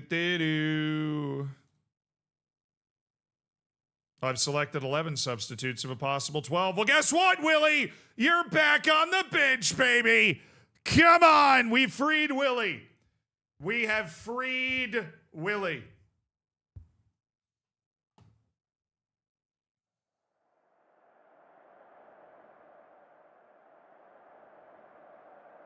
Everybody expects us to lose. At the Yellow Submarine, Villarreal, they're fourth in the league. We're third in the league. This is a matchup of two Champions League La Liga teams, and we need to, screw all that. The only thing that matters is what we can do on the field today, and on the field today, I think we can get a good result against this team. I think the way we match up is good. We've got the elephants in the locker room with Hannibal Barca, and we'll bring them out if we have to. Here we go, boys. On the road against the Villarreal. Matos to Olmedo.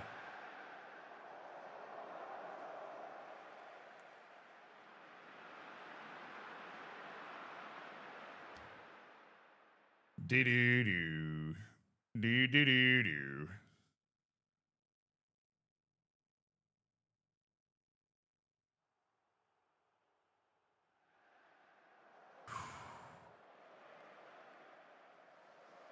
This is good. This is great. This is a tremendous performance. 3 shots. We've got over 40% possession, which is good for our tactic. It is not one that emphasizes possession. At least, we don't really aggressively try to win possession back. That's really where we lose the possession battle most of the time. We do like keeping it once we have it.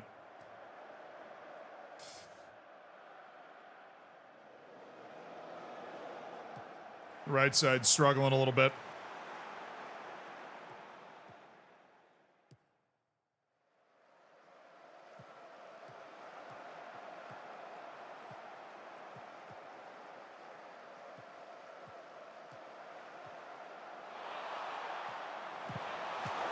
Easy. Good reaction to the ball off the post. Seemed realistic. We like that. Nino. What was that pass, Matos? I mean, why, like with the tempo we've got, why are we trying to play that pass? What's the determination to fly? Is he on? Well, that's a problem. Okay. I mean, we got to live with that shot, but... Yeah, what was Matos doing on that play? They've improved goalkeeper short distribution. So that mean he's going to hit it sideways now? Nope. Still going to go to Petrov, who then has to go sideways, which is not the way I would want this to play. It's a little too much pressure for Petrov to be under, but he handled it well. He's not great with the ball. And so my job is to make sure he doesn't end up in that spot. And he shouldn't. Ibrahim. Oh, the Ethiopian. Haroun. We're there. Settle. We've got him in our shell now. Oh, good pass. Oh, good pass. Oh! Offside?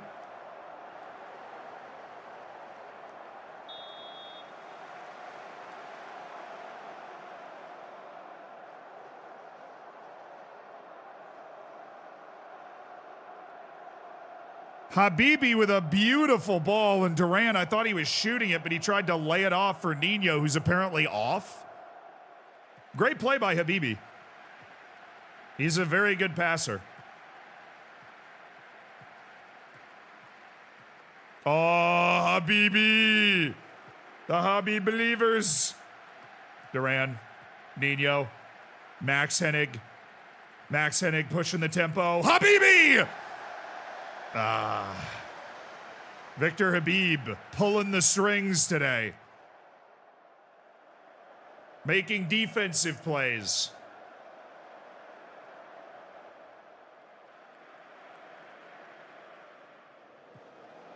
Yanez. No. Hustle, Haroun. Hustle. Hustle, Haroun. Run, Haroun. Good. Way to get back. All right, shape. Shape. That's not good.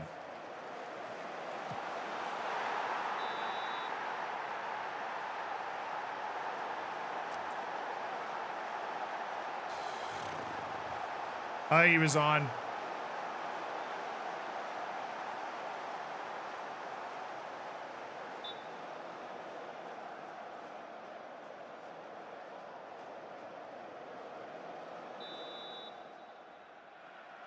Guys. We cannot let their defensive midfielders get behind us. Because they've got that front four and they'll be able to just line up and play through balls the way they just did. We cannot let those guys get behind us. I guess he's the more likely to do it, but we can't. We're cooked if we let those guys get behind us. Dang it, Duran.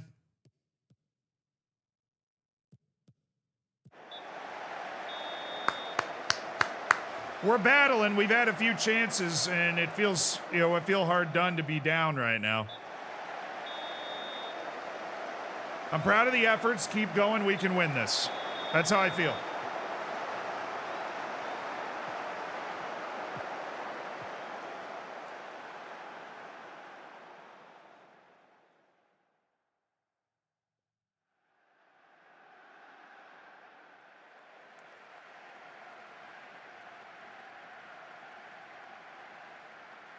Best features of the pass, or of the patch. I can see a pass map of my team too.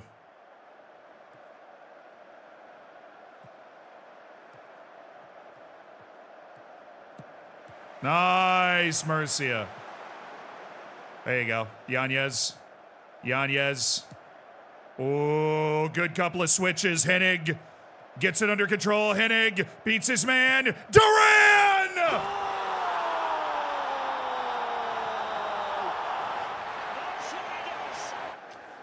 It's Paul Duran, the captain. The Real Madrid Academy man. It's great moves from Hennig. 1-2 from Duran.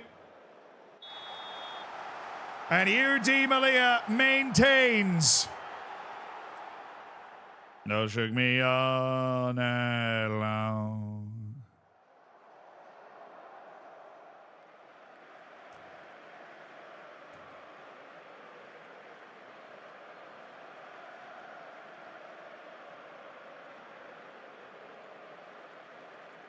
Their left back is a line splitter as well.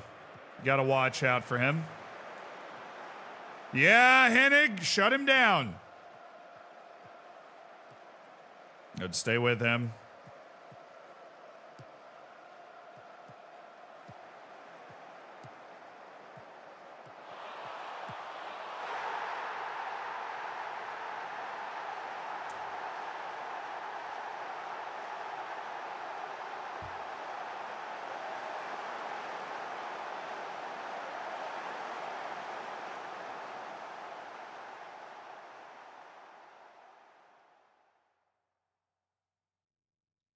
Habib.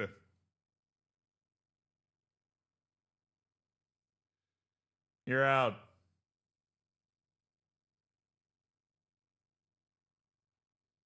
There you go, Carvalho de Leon. Running it back, old time's sake here. De Leon's got goals in his boots, the Puerto Rican superstar.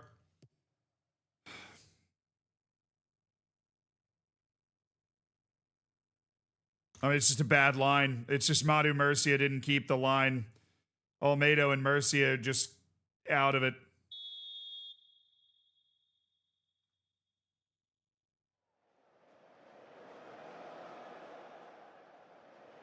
Just didn't get it right.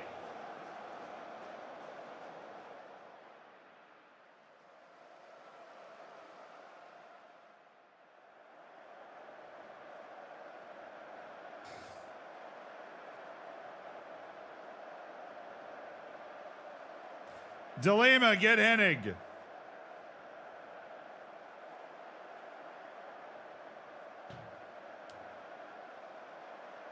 All right, bringing Amyogo into the middle, put Mercy on overlapping, have him go. I don't have enough subs. Welcome your daughter Dinga Pinga. Overlapping, and DeLima's still in, and Santos is in. We need legs in the middle. We're gonna move Duran over and have Gabriel Johnson come in and be the guy looking to cover some ground. He's obviously got some offensive qualities. Out of possession, we're gonna bring these guys up, which suits all of them better. Pressing.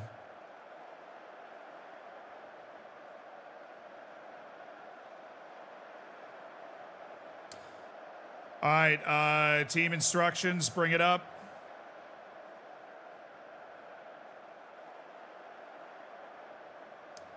All right, DeLima and De Leon coming in.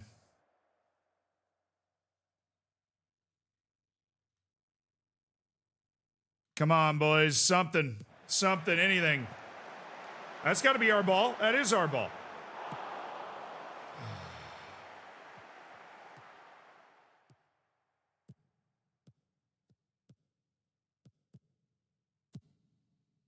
Well, I think that's off unless Murcia was messing up the line again.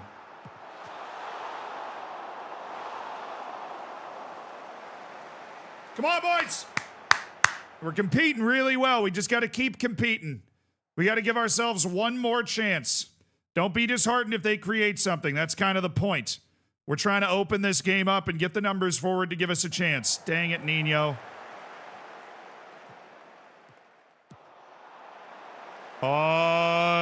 Yep, thank you, ref. Thank you. Thank you. That was the highlight?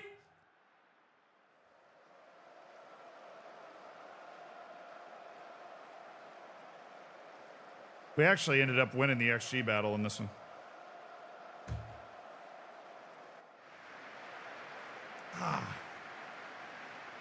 Damn. I mean, it's a tough match. That's a European team on the road, but I'm proud of your efforts, even if it wasn't to be today. Yeah. Proud of the efforts. Wasn't to be. We just didn't finish the chances, particularly that we were creating in that first half to be able to do something. The subs we made weren't able to really create anything. Just looked like their one-on-one defensive ability was able to shut us down late in the match when we were trying to create something there. So that's, got to keep context here. It's a 1-goal loss on the road against a European-level La Liga team. So at home against Athletic Club, Bilbao's coming to town. And, if we could send ourselves into the break with a good result, that would be fantastic. All right, this kid is good, and he moves to keep a keen eye. He's no longer on the Wonder Kid list. Francis Abubakar. Hey, do you want to play for me now? This kid's potential is genuinely show-stopping, and I really can't wait to be able to sign him at some point in my life. All right, you are no longer on the Wonder Kid list, Oliveira. Peter Angelis. Yeah, that top-end potential's not there anymore for old Peter Angelis. I'm going to keep him on the yes list because there's no reason not to sign him. He's literally available for free. So is Stuart Meyer. But I think this said that Stuart Meyer's potential... Nope, it's still full. So he stays in the yes list. Wonderson, 19 years old, fairly determined, stays in the Wonder Kid list. His potential seems crazy.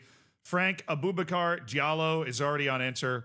I would love to sign this guy and start him on my team right now, but he's 13 to 16 million.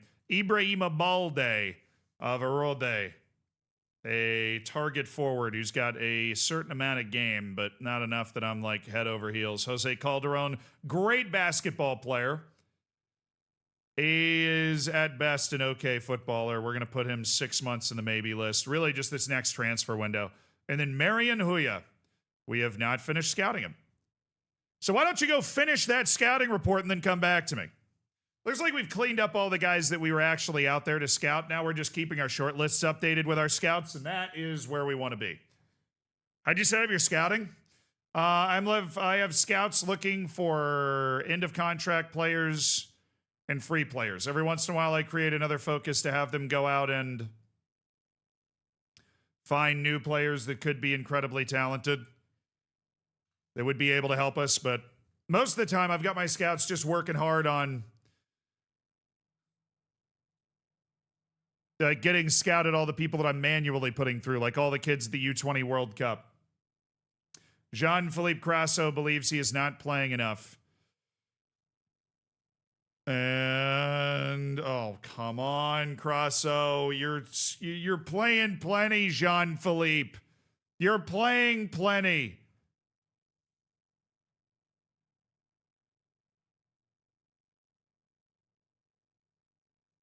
Wants to go out on loan to help secure a permanent move away from the clubs. He's only getting paid $250,000.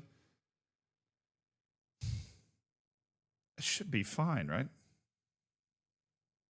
Let's see what he's... I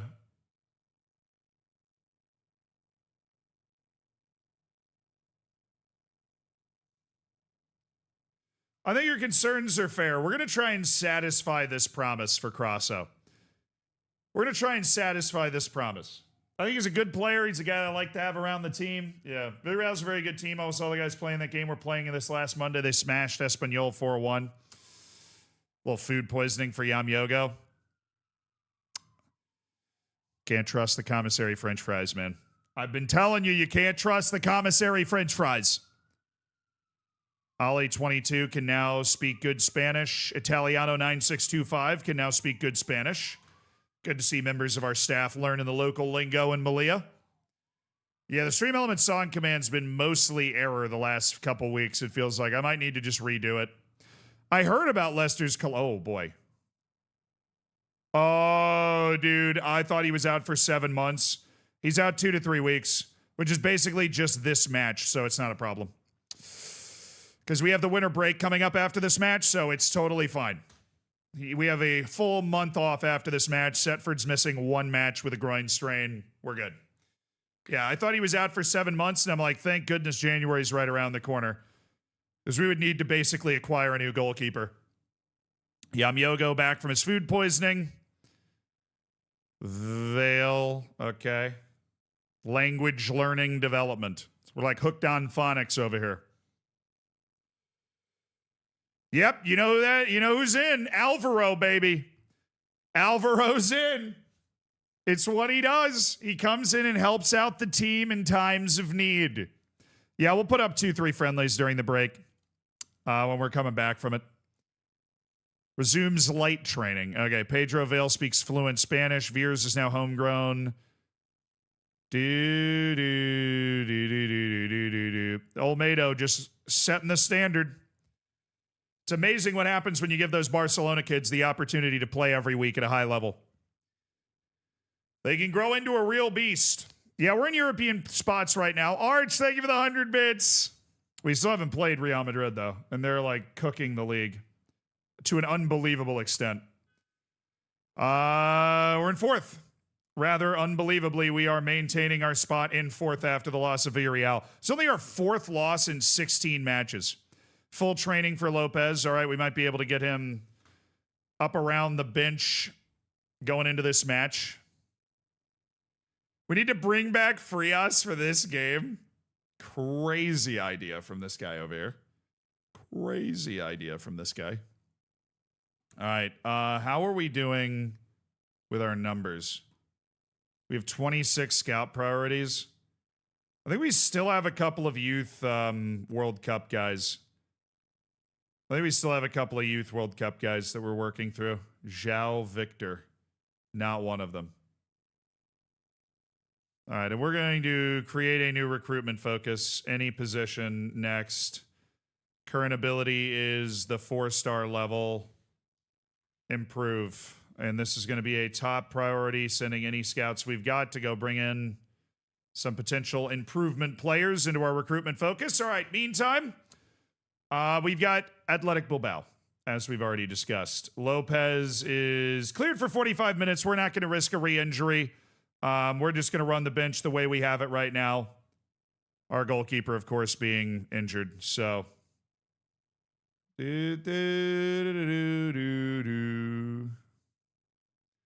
Delgado or Plaza? Oh, definitely Delgado. Definitely Delgado. Delgado goes up here, and Alvaro takes his spot. There you go, Alvaro. W Alvaro.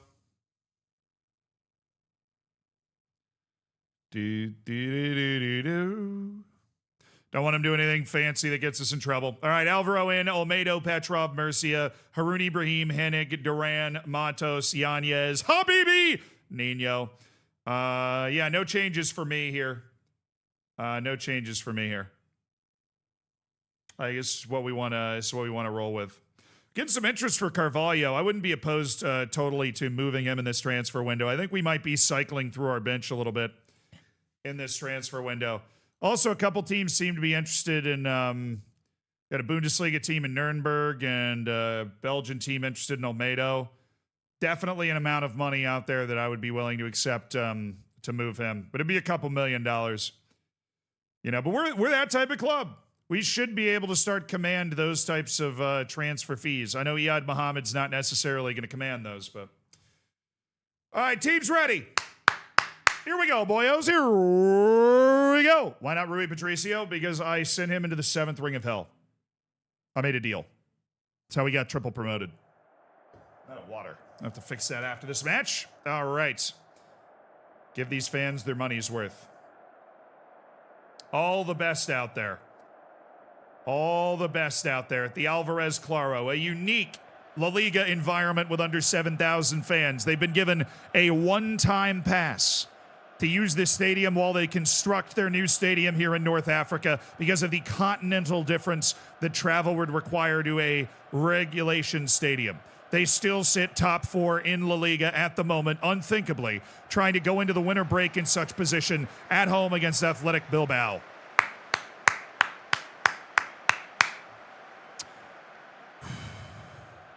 Alvaro, the goalkeeper for this club in their promotion from the 4th division and in their playoff promotion through the 2nd division, returns to goal after a minor groin injury to Tommy Setford.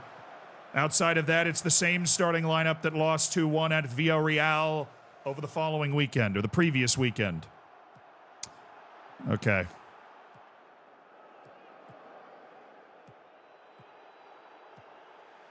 Nice, Madu. Nice. All right, Nino. Nino. Ooh, he's got Hennig. I think he kept that on. That is so stupid. Why would you shoot that?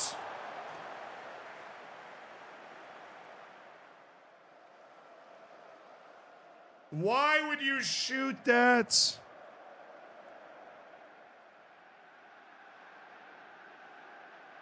You're an African-based club in the Liga? Yes. We're in the exclave of Melilla, which is part of Spain. It is in North Africa. We're representing the African continent in La Liga for the first time.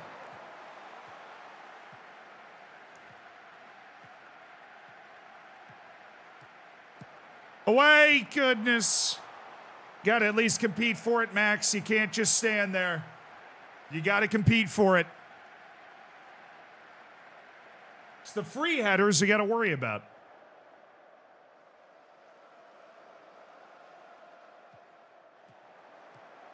Harun Ibrahim, the Ethiopian, representing an always strong African contention in this team. So is Matos, so is Murcia, Duran, Yanez.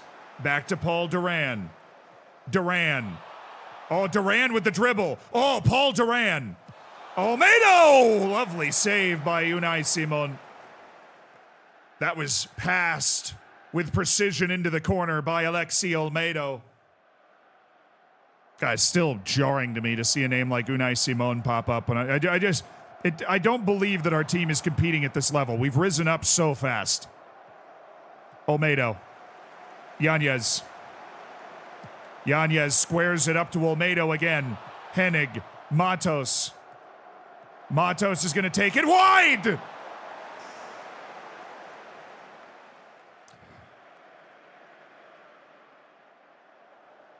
Yeah, we're trying to win the Champions League from the African continent. The Reconquista, led by Hannibal Barca, Africa's greatest conqueror. That's our coach's name. What is that pass?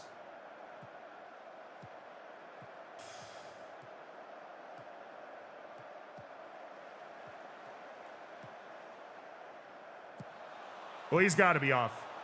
What a save! He was off. Unbelievable from Alvaro.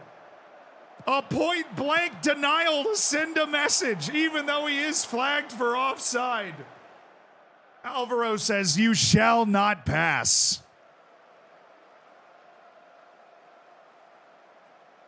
The fan favorite backup goalkeeper. He always does his duty when called upon. Holding a clean sheet against Bilbao.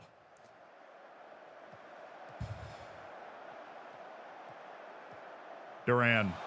Olmedo. Duran dropping deep to help facilitate something of a press break here. That was the pass we needed to find a while ago, because that's wide open. There we go. Hennig. Habibi. Hennig. Oh, he's gone straight to Nino!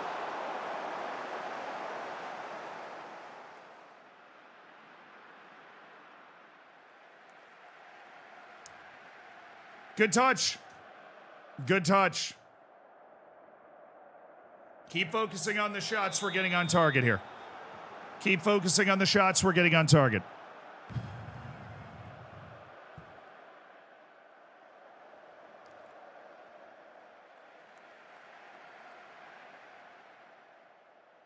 Alvaro clearly has the clutch gene.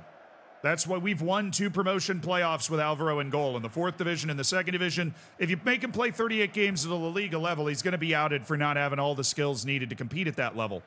But if you need somebody to cover a few matches, he can handle it. He's got the right stuff. Habibi, Matos. Kind of roaming here, Matos. Madu Murcia. Shuffles the defense. Hennig. It's got Matos again. Matos looking for Habibi! Was it onside? It looks like it is, and it's the Nigerian victor, Habibi Habib. The 19-year-old signed this offseason from Kano Pillars in Nigeria. He's figuring it out, Chad. I'm waiting for that explosive growth that could happen for him. He's figuring it out. He's getting comfortable. He's comfortable on the ball. He's comfortable off the ball. Great work by Matos on that play as well. All right, good recovery by Haroon. Oh my goodness. We're good. We are good. We are so good. We are so fine. Never been more fine in my entire life, actually. Santos, you're getting Haroon. Yanez and Nino are both struggling for a spark. How about Carvalho and Jean-Philippe Grosso? Gentlemen.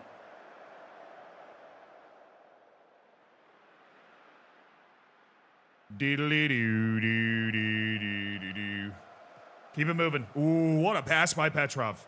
We are not, we shouldn't be asking him to do that. That's him contributing above and beyond what he's supposed to be capable of here. Love Olmedo, though. This is what Olmedo's supposed to be able to do. Very good with the ball. Hennig, Habibi, sets the run up, has his space, beats his man. Habibi! Are you a Habib believer? Victor Habib squares up his defender, dances by the second who was ready for an early shot and strokes it into the side netting. Victor Habibi Habib doubles Melilla's lead. Keep fighting. Just keep fighting. Just keep fighting. We don't let one loss get us down.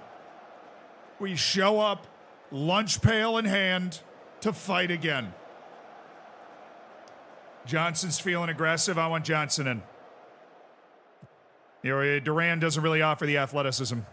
Offers the leadership because he's the captain, but Gabriel Johnson's shown flashes. Oh, Olmedo, don't you dare. Run, you fools! Good recovery, good block. Oh, that's unlucky. Sub! Give me Duran.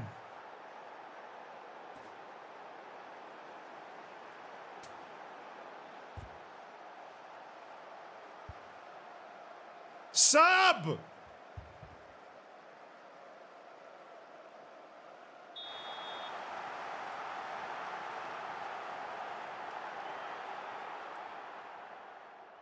All right, boys. 2-1, see it out.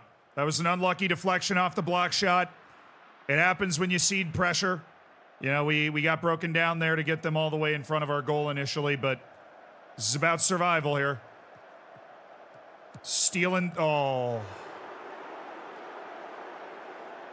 Wow. They turned it up, chat. They turned it up on us.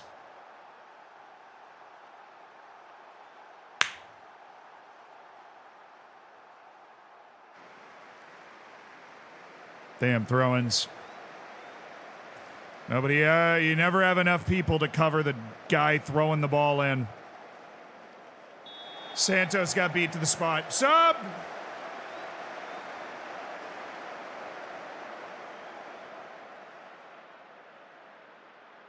Yamyogo, go in. Murcia, you're going up as well.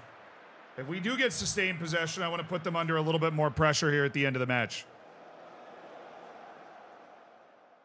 I'm not going to stretch ourselves too much. That was a missed opportunity, though.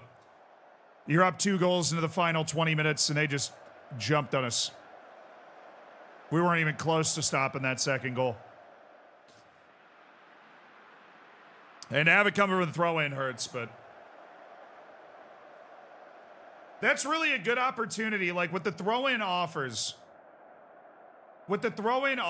is we're such a compact, astute defensive team. The throw-in breaks all that because you have like the way that you're setting up to defend the throw-in through the set pieces screen. And so it's more like individual ability. And that is where we are lacking a little bit right now. That is where we are lacking. Like, I want to see improvement. I want to see Habibi improve. I want to see him getting better.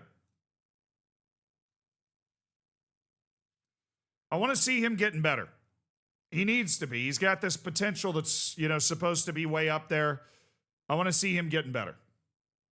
I want to see that happening. Damn.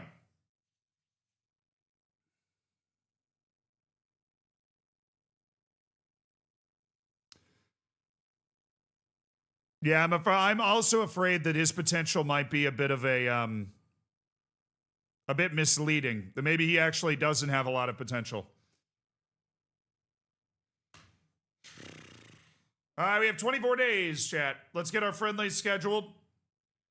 Get our friendlies scheduled. Diddly-diddly-diddly-diddly-doo. First match is January 9th at Espanyol. I think we go Jabal Mukabar. No.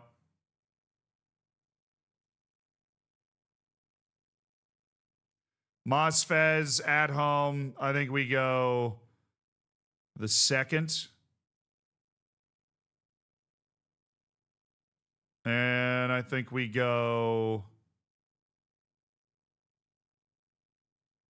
the 6th.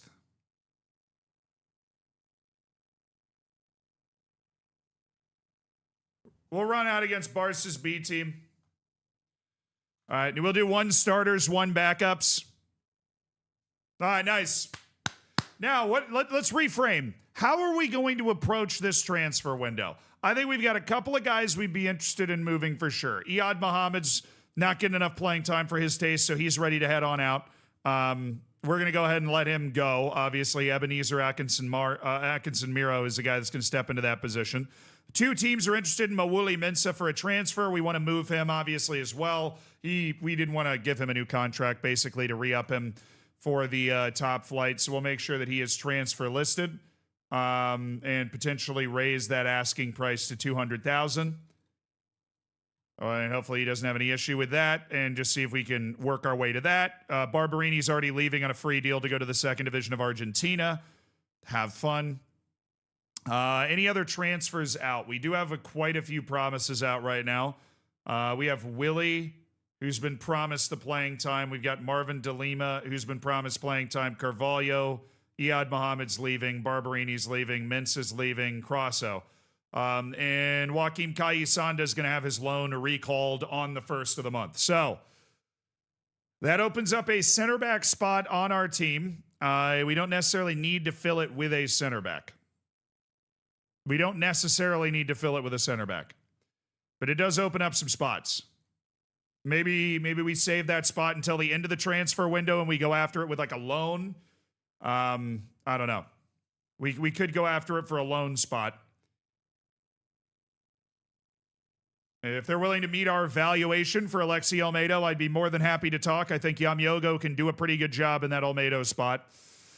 And to be perfectly honest, we're at 29 points right now, and our goal coming into this season was to make sure that we maintain our position as a top flight team. Really our only goal here. All right, that's a keep a keen eye update. I need to start doing these from here. Oh, I can click the scouting report? Oh, but it doesn't bring up the attributes. So he's under keep a keen eye. Alejandro Pargueñas. Value to 1.8 million.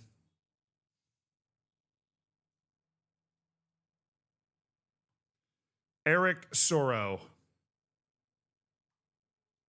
Yeah, these are keep a keen eye scouting reports coming in. Liam Knox, 20-year-old.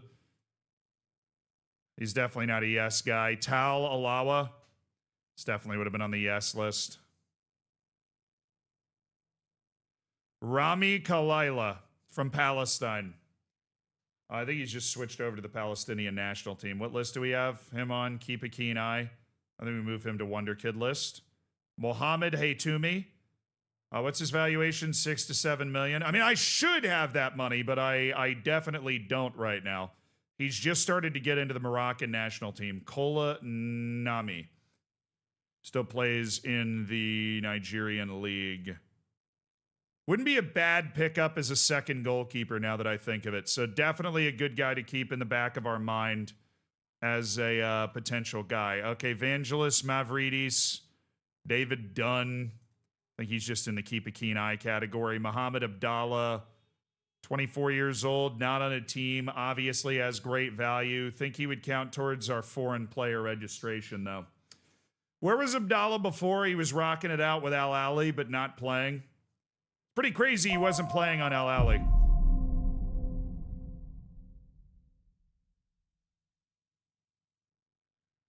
Yeah, we'll keep him on the S list for now. That could change. I can see that changing. The new stadium is called Tingus Pingus Stadium, but Tingus Pingus is a nickname, so if you change the nickname, could you name your stadium anything?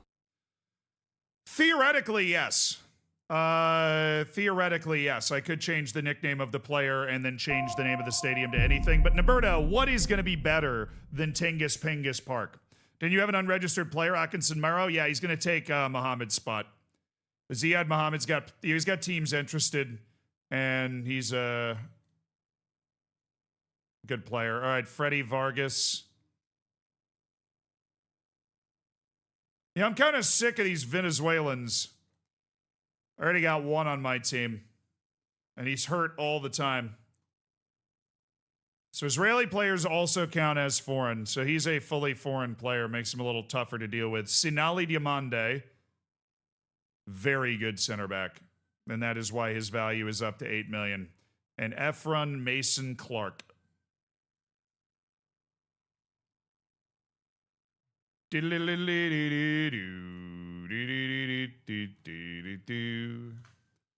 All right, that's good. Little update on some of the guys on my various short lists is never bad to get. I'm kind of sick of these Venezuelans. American streamer. Yeah, I mean...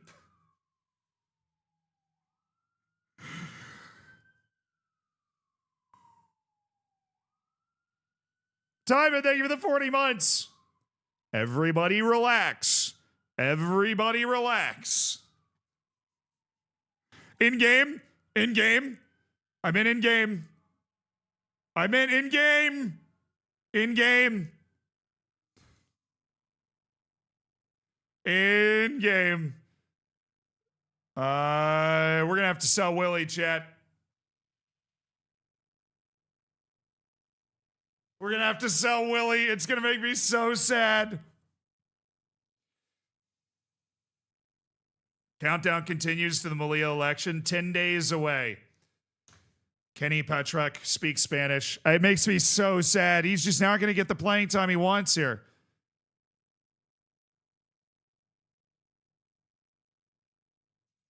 Donald, are you there?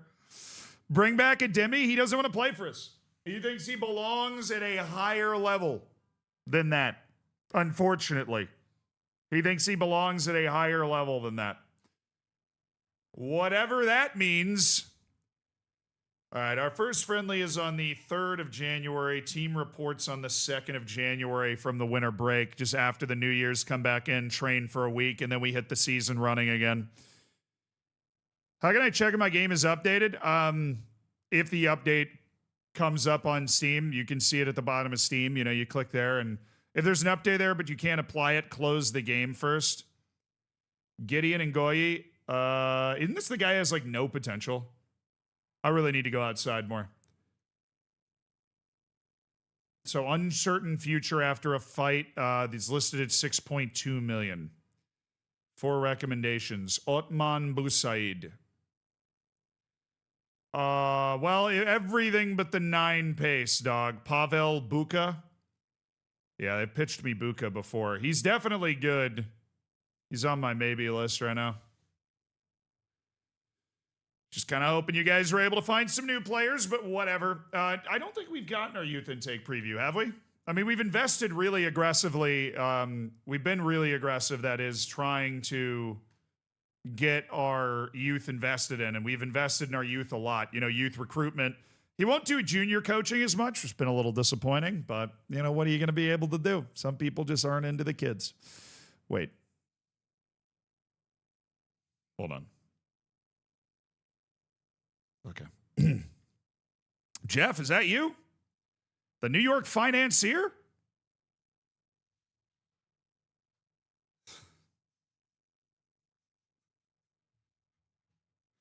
In game. In game. In game.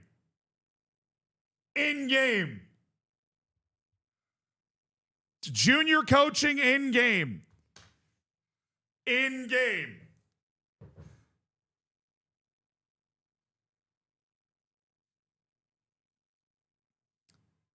Philip James. This guy plays down in Nigeria. Makes him a very intriguing signing as he's a pretty good player right now. Cesar Sanchez. My second favorite salad. Yeah, I mean, is he like foreign for sure? Brother, how foreign are you? Gavin Bernardeu. Dreads playing in big matches. Gavin, we loved you on the team before, but not anymore. Doesn't feel comfortable in big matches. Jaden de Guzman. Not if I'm spending that amount of money. Jan Salas. Starting to lose it. He's starting to lose the sexiness. Kane Kiesler Hayden. Dual-sided wingback. He definitely stays in the yes list. Valentin Antov definitely stays in the yes list. Madibo Sissoko definitely stays in the yes list. I mean, like, he just wants too much playing time. If I put this guy on my B team, he would eat people alive. Oh, baby.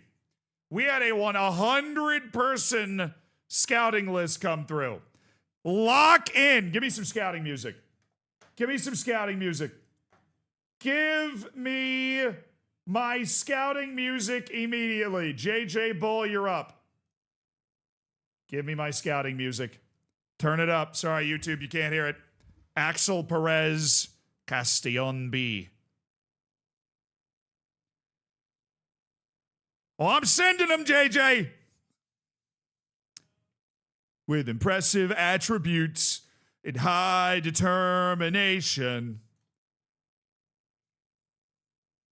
A 5-star man. Oh, now you've found him. Alexi Barrero, there's a wonder kid to keep an eye on.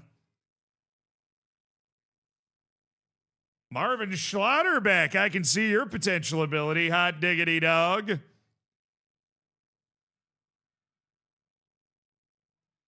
Yeah, together in every single save.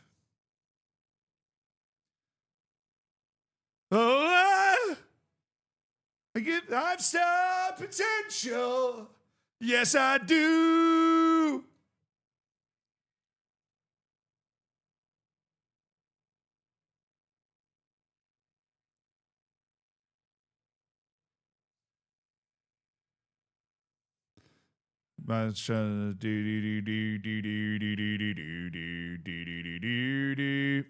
Chat, we're already at 90. I mean, we're flying through this. We're flying through this. Can I get a? Nope, nope. Can I get a? Nope, nope. Can I get a? This is all the end of contract, guys, I think. Can I get a? Nope, nope. Martin Pechar. Oh, you're a feisty little such and such, aren't you? Oh, yes, I do. Interesting. Okay, hold on. This guy is pretty saucy. Remarkably well-rounded, incredible defender for the position. Offers a lot, and I'm very intrigued by that. Easy U. You know, everything's coming up Millhouse with that guy. It really is. Mateus Corderini. No. Santiago Tolosa. Every Argentine player has like 12s and 13s and everything. The Argentine league, they just flip a coin. Torre Johan Helgeson. Very competent professional footballer right here. Remarkably competent professional footballer.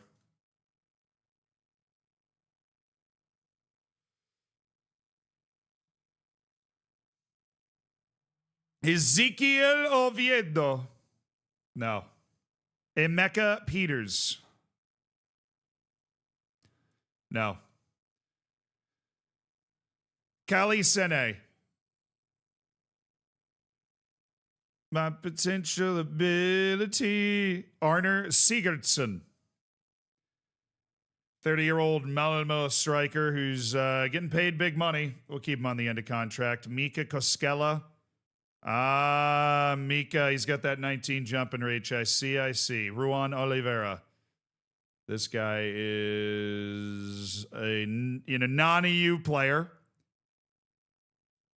And because of that, I think there's really no chance this guy makes the team. Juan Cruz Esquivel.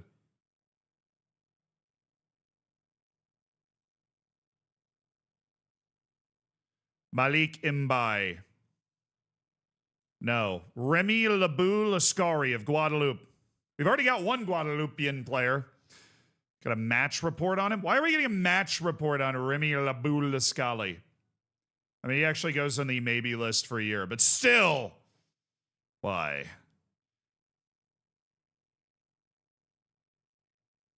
This guy's holes in his mental game are wild. I don't like him.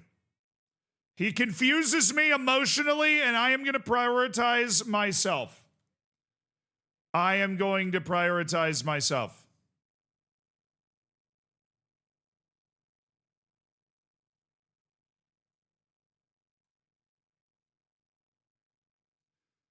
Dylan Neves. Baby, Papa Ba. I love the name, Papa Ba. I don't love you. Noon Silla, no. Pedro Leao. Sing it, JJ. Yes. How much do you have to spend? I plead the fifth, Your Honor. I plead the fifth. Carlos. Gonna have to be more specific. Do. Mario Rivas. Doesn't play well in a team, doesn't have a high work rate. These are things that I consider potentially a terminal illness around this team. Marco Esteban. He's a serviceable player. His athletic ability limits him pretty dramatically.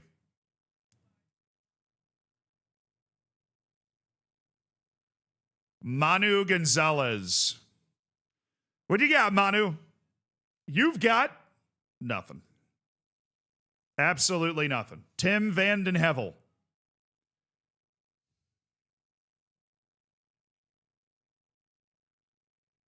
I hate that I'm going to keep you on my short list. I really hate it.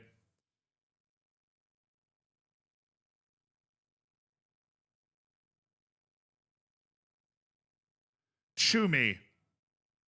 Contract is running out at the end of the season.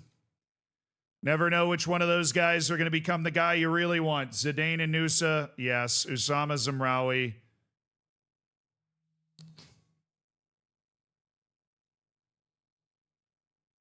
Doesn't like big matches, but need that necessarily in every player. Yuri Minach, Yigit Evan. No, David Flackus. We are now officially halfway through. Match replays are broken. It shows you a completely different match. Are you serious? Oh, I'm going to crash out. I'm literally recording a video after the stream today where I go into match replays. If that's actually true, I'm going to crash out.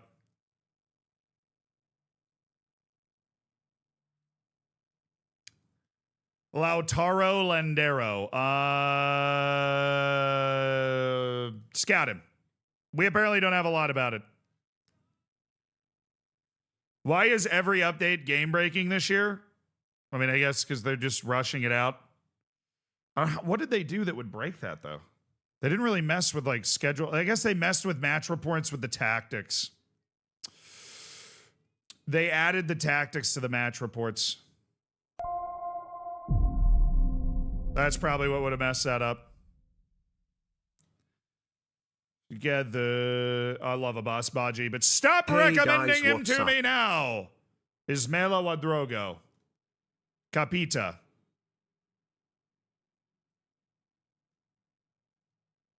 End of contract. Magana.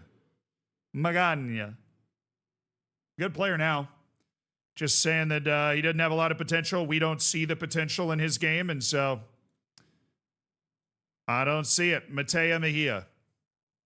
Mateo Mejia. Keep a keen eye. Maybe. For a year. He's got Spanish second nationality. Actually makes him even way more like appealing.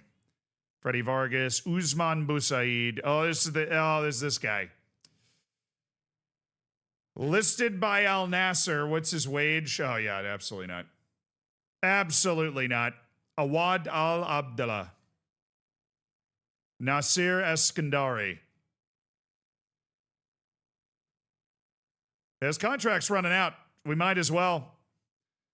Little B team pickup. Alexander Roymers. Alejandro Arevalo.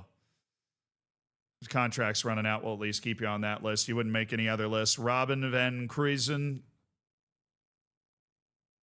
Kruisen, perhaps.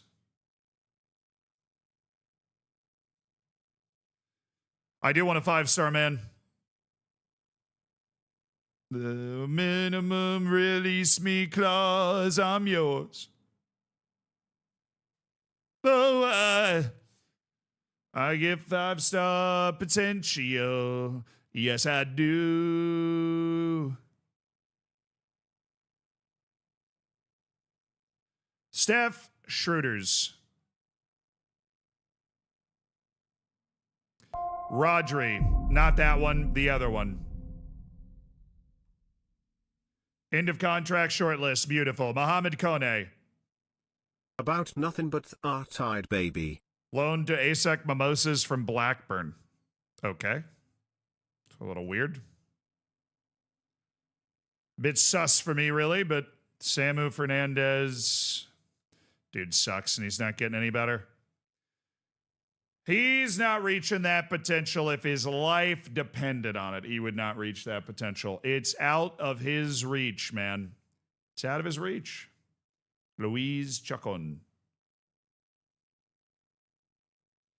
All right, last go, JJ. Bring it home with gusto now. Roll Tide, thank you for the 6 months. Mundo goes away, thank you for the prime. Congrats on your silver bacon, Roll Tide. And Mundo, welcome to an elite online gaming community.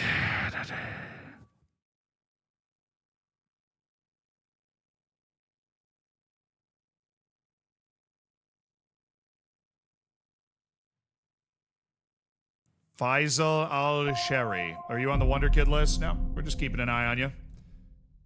Carlo Guerrao. Dear Zealand. My wife is really mad at the fact that I have no sense of direction. So I packed up my stuff and write. 45 months celebration for the win. My wife is really mad that I have no sense of direction. So I picked up my stuff and write.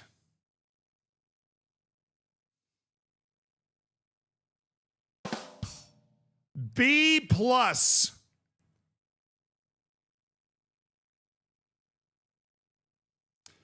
Now, this is what we're doing right now is just kind of long-term short list cultivation. This isn't necessarily stuff that's like for short-term signings that we're going to pull off this window. That's just making sure we've got the right guys on our short lists. Leonardo Rios. No idea. Fresh, thank you for the prime. Enjoy your lack of ads. Enjoy your bacon. Enjoy your emotes. Sujoba Barnes, no. Marco Pompetti, yeah, we will keep an eye on you. Final 10, Kuselia Bualia. Fresh, thank you for spending $5 of Jeff Bezos' money.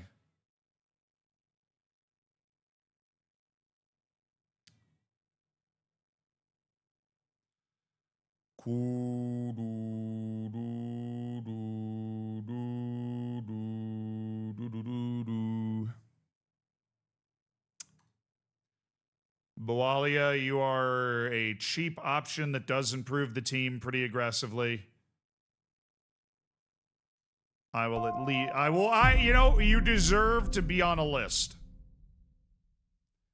If you play poorly, the list that you are on could change and might not allow you to fly into the United States. But, Oluwasegun Odesanya. Man, I wish that 16 was in jumping reach, big dog. I really do. Francisco Flores angers me to the deepest parts of my soul because he's everything about the Argentinian game that drives me crazy. These consistency monsters that do absolutely nothing at the level they need to do it in order to actually help us at all.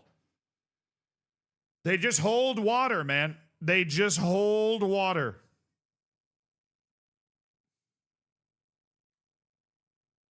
Diego Ramirez, you are the last player. How does that make you feel? Bad, I hope, because you've been cut. Thank you, JJ Bull. Dude, that was a 4-song scouting report, chat. That was a 4-song scouting report. Unbelievable. Eddie Ademi removed from the short list. Well, hey, what's this all about? Graham Cracker, thank you for the 10 months. I appreciate you. JJ Bull gets us through. He always gets us through. Eddie Ademi's been removed from the short list. His release clause has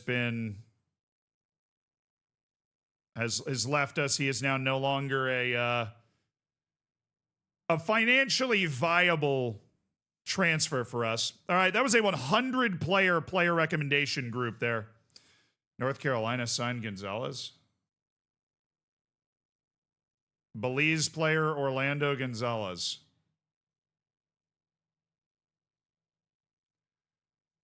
They can have him. I don't know why that guy's on my default short list or why I'm getting messages about him. Transfer window opens in 5 days.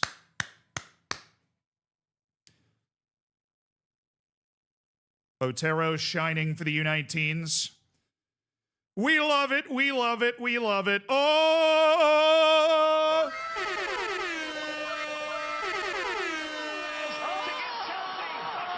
The youth intake preview is here. All right. Everybody stay calm. What is all this getting excited about the youth intake? Okay. Bearded Potato, thank you for the 4 months. Up the Peacocks, up the freaking Peacocks. Full-time dad plus some games. Thank you for the Prime. Welcome to an Elite Online Gaming. I'll see you in the subsection of the Discord, my dude.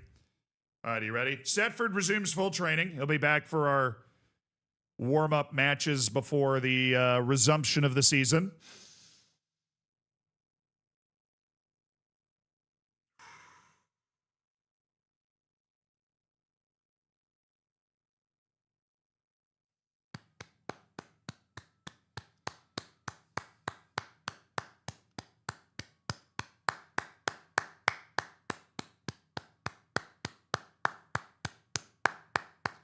Youth intake day is April 3rd, but there are 2 attacking midfielders we should keep a very close eye on. It's a good group of players. We love to hear that.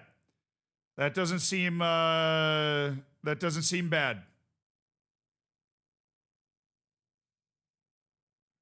So Ramon Castro and Elkin Vera. Elkin Vera is apparently very determined. Castro is an incredibly aggressive, brave player. We do not know who these guys are. Victor Medina. So Elkin Vera, Ramon Castro, and Victor Medina have been marked out as important players. I can't wait to meet them. I can't wait to meet them. A good youth intake is good. We've had a very good youth program here in North Africa, really bringing the talent out of this North African coast, and I'm hoping that we were able to continue that here. Fidel's grandson. We take talent wherever we can find it. I don't judge. We take talent wherever we can find it. Melilla yet to discuss terms with Alexi Olmedo, and I think we should. I didn't realize that we had not extended Alexi Olmedo yet, and I think that we should.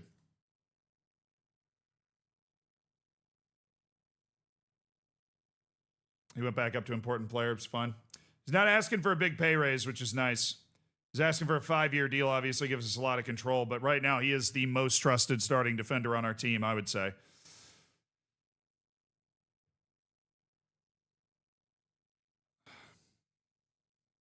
Feel a little more comfortable with these relegation release clauses.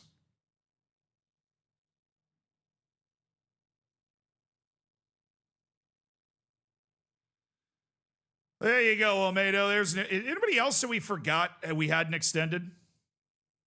Anybody else that we forgot we hadn't extended? I would love to get Olmedo signed up. And if somebody comes in and unsettles him, then that's just what we're going to have to work with. We didn't want to commit to him earlier in the season. All right. Carvalho and Santos. So Carvalho getting all this interest. He's got his promise going.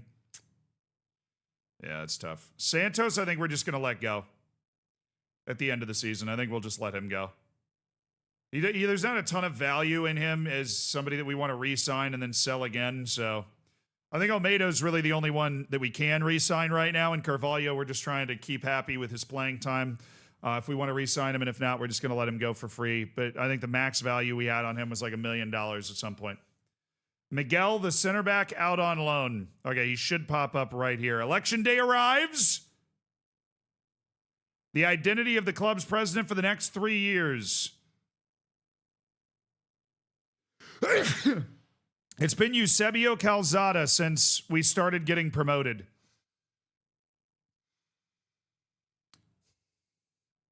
Okay. Some of these players are, Andre Frank Zambo Anguissa.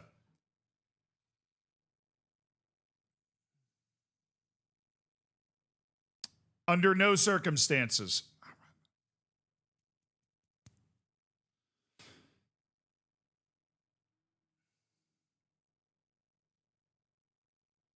All right, we need to re-up Miguel. Very, very, very good shout.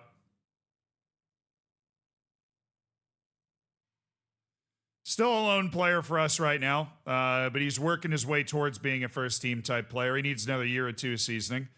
Maganitso is not, really, and there never was a ton of value in Hassan Maganitso. He might be a B-team type guy. Maybe we send him to the B team. Adrian Soto. He is starting, he's finding his improvements. We're going to give him a few years. I'm going to give him a few years of loans. I want to give Soto a few years of loans. And then who was the other guy? It was Ivan Suarez, who's not getting better while on loan. Way to battle, Ivan. Way to battle. Yeah, it turns out that potential was not really there. All right, good thinking on Miguel. Very, very, very good shout. Yeah, we want to find a new loan for Miguel Rubio. His last time we checked, he wasn't really playing in the second division. I would love to send him to a place with some good training facilities where he'd be able to just get reps. He's not getting those right now, so let's get rid of the unavailable filter. It's going to find us a few more people. Junior Taram, not improving a ton. Is he playing at least? Mostly off the bench. I don't love that. See, Maganitso is playing regularly in the third division. He is a relied upon player. Rubio, he hasn't played.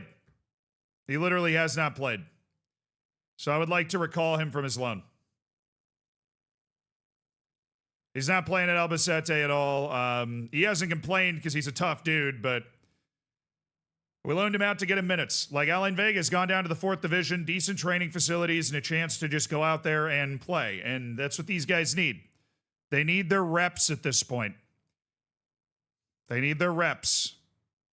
All right, Iyad Muhammad's under contract for an extra year. We are going to offer him out for an unspecified amount of money and then hope to be able to negotiate as we close in on this transfer window. Willie is under contract until 2031.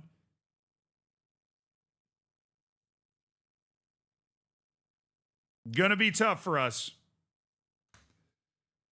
All right, 2 days. Rubio happy to return to Melilla. Yeah, dude didn't even get a substitute appearance the whole time he was there. Calzada has stayed the president, chat. The president stays the same. That's probably a good thing.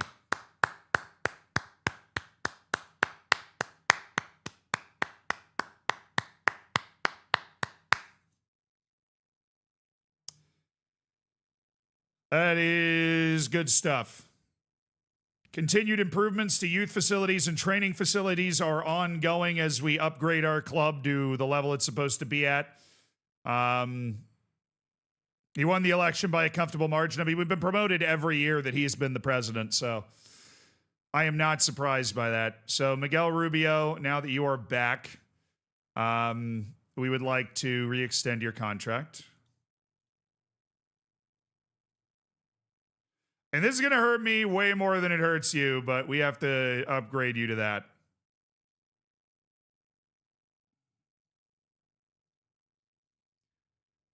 So that you can be a relevant first-team player amongst the team if we ever choose to have that happen. We're going to leave that option open over the course of January and then maybe find a loan late for him again. I've been super happy with the way our right backs have been playing, and I think Miguel Rubio's potential indicates that he could still be somebody we could use at this level, and getting him rotational reps at right back in La Liga would definitely explode his development.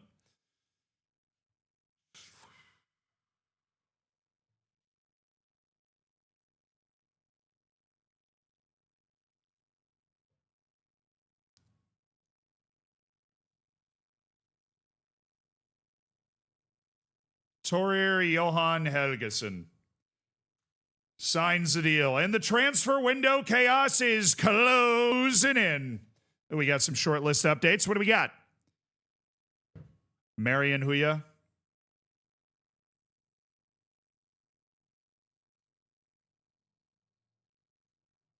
Ty Noonan. St. Louis Academy youngster who has just oodles of ability.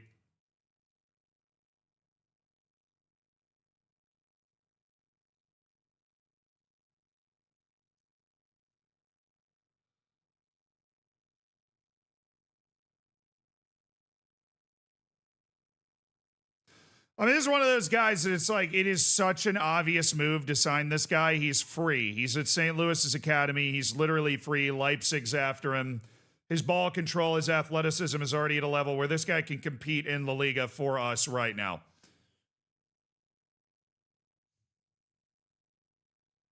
I think we try to find a way to fit this. They got to go $0 relegation release clause. Got to go 30 million minimum fee. Yeah, we gotta pull him down with bonuses. I want to get this contract offer now.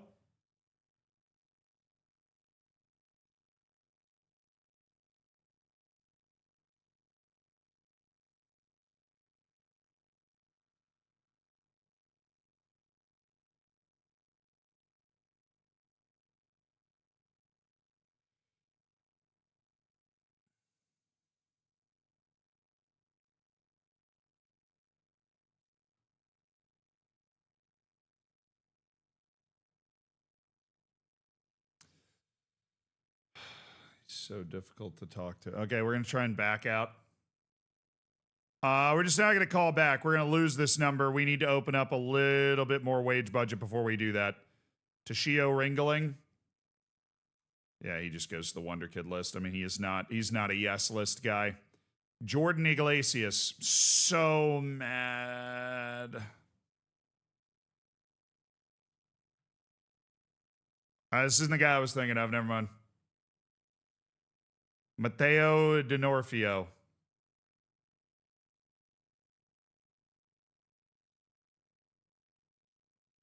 Wallace Tampion.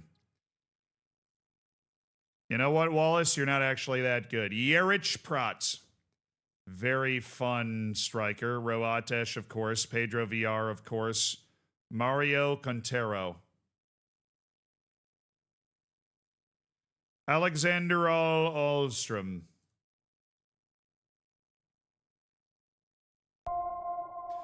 He's definitely a maybe guy. I don't know why he's been moved over to the other one. Aydin.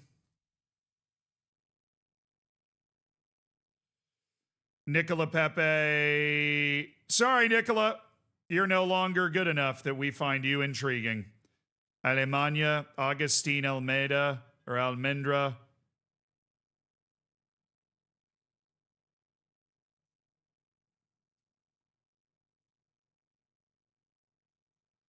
You know what? I'm actually removing this guy from the short list. Just doesn't look like he's going to be leaving the club he's at every time. Like anytime soon, he's not going to be leaving the club that he's at. Nothing there. Rue, thank you for the 2 months. I'm doing well. How are you? You doing well too? I hope. Janks, thank you for the 10 months.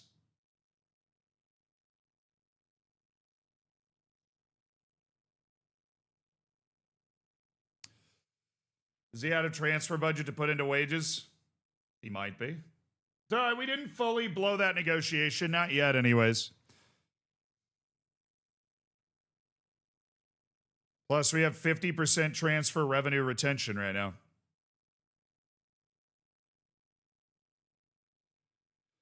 Increased percentage of transfer revenue retained. That is something we are going to try and get right now. We were able to ask about it again. We got it upgraded to 50% of our sale goes into the transfer budget to be reinvested. We want it to keep going up. All right, there we go. There's the wall of offers coming in for guys in our short list. Kelvin Ofori, Brian Galvan, Edeling, Abdikan Ali, Damian Canedo, Dylan DeMoik, Tim Svea, Mohamed Abbas, Karim Tunde, Teo Marichal, Morales. Okay, what's up? Hi. I mean, there's always areas of the side that, we're looking to improve, but generally speaking, I think we've got to spend to, we've got to spend to open up our wage budget, and Keiki should be coming in now. Where is he? There he is! All right, chat. Vicente Barberini has left the club. Everybody say bye, Vicente. Bye, Vicente Barberini. He only played a couple matches for us. He was a signing towards the end of last season to help with the depth. Never really worked his way into the rotation of the team, and he's headed back to Argentina. Yeah. Our new players. Keiki, the explosive mercurial winger from Brazil.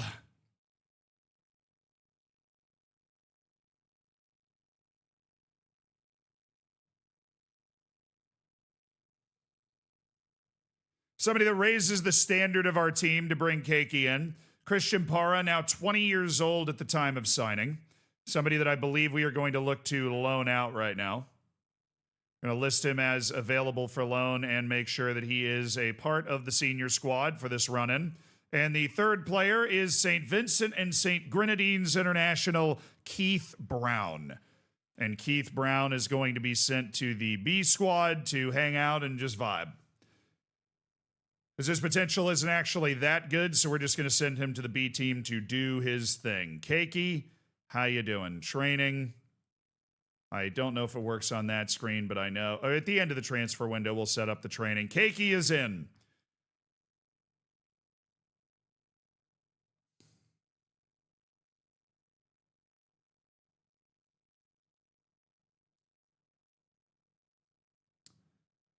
Abbas getting a lot of offers. Justin getting an offer. Okay, offers are flying all over the place. We have no mentoring groups. We probably should. We probably should have some mentoring groups. That would be wise. No, Rubio. No, his potential's not there. Who's interested in the loan? Okay.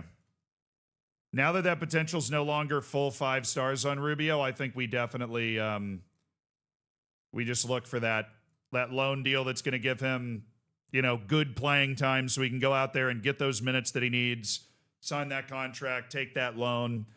We've already offered out Iyad Muhammad. He's most likely to move. I think Miguel Carvalho is also on that list. We're going to go ahead and offer this guy out as well, Mawuli Mensah, who's come back from his loan because he said he wasn't playing. The goal from the loan was to loan him and then bring him back so we could sell him anyways. We are on an end of contract push with Miguel Carvalho, so I think we're going to try to keep him around. We might look to move Jeremy De Leon. He's struggled to find time, and especially with the emergence of Habibi, I don't see a lot of times that Jeremy De Leon's going to have a chance here, so he'd prefer to stay at Melilla, but he'd be open to looking at other clubs. We're just going to offer him out and see if any team comes in and makes it easy for us, right? All right, Parra's getting offers. They're all Colombian, so I am going to reject all of them. I do not want him to go back to Colombia. I want him to start getting used to. I want him to start getting used to playing in Spain. He's also South American, so spending 2 years in Spain will get him Spanish nationality. Hey, I don't. Oops, sorry. I don't want to do that. No more De Leon. I know, the Red Lion, but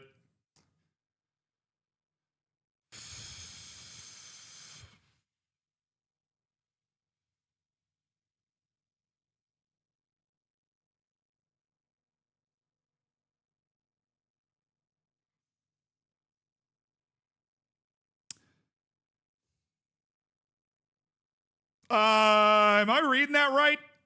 The board is meeting to discuss increasing the available transfer budget. Hey, Erie, thank you for the €2. I have no idea what you're talking about over on YouTube. No idea. By 10K, you think? I agree, a bigger transfer budget would be a great idea. They gave me 1.3 million. I mean, I know it's not a ton, but we went from 96K in the transfer budget to 1.3 million. That is pretty nice. That is like, I know, but look, the board came to me and offered it. All right. That is pretty nice. That is pretty nice. I'm going to ask for more scouts. I don't know why they've reduced my number of scouts that I'm able to have, but out of the blue, GG, just giving me $1 million. We take those. We take those. Okay, now with that $1 million, I'm going to go to recruitment because we have a lot of room under our budget. We're going to go to recruitment and we are going to go to recruitment budgets and we are going to make a donation whenever that actually hits our transfer budget and shift it over to the wage budget to allow us to go sign a couple of these Americans that look like they are really good. Okay, who's possibly on the scouting update? How do we already have 34 guys on our scouting update? I just did 100. Okay, anyways. Should go a lot faster. Santos, Muhammad, Carvalho, Willie. We've got the loan interest from for Rubio, Mawuli Mensah. He is not available for loan.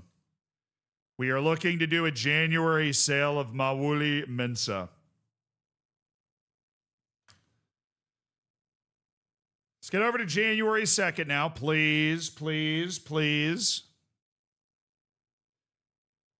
Oh, I forgot about you guys. Montevideo City Torque. Just doesn't have it. Ibrahim Balde. Casapia. He just doesn't have it. Kevin Prieto. Just doesn't have the sauce, man. Especially as a foreign, non-EU type of guy. Doesn't have the sauce. Doesn't have the sauce. Alex Mendez, U.S. International. John Rodriguez. Okay, this kid looks good. I would say he looks like a good player. Fanuel. Look, I'm normally pretty good at this. Gebre Yohannes. I think that's Gebre Yohannes. I believe. Jader. For nothing, yeah. Handshakes for free. Paulo Moreno, Liverpool. Sergio Barloco. I want my MTV, yeah. I want my... Elias Belmokhtar. Nicholas Verga. Yeah, no. Prothetis. Hey, Boy Blue, thank you for the 200 bits. I've played a Save on FM 26 to the massive amount of negative reviews, so I stuck with 24. Do you think the game's in a good enough state to have a long-term save and be enjoyable? I mean, I'm having a long-term save and having a great time, so yeah, it is. It's still not finished or as polished, but it works with you more. Yeah, I hope that's helpful.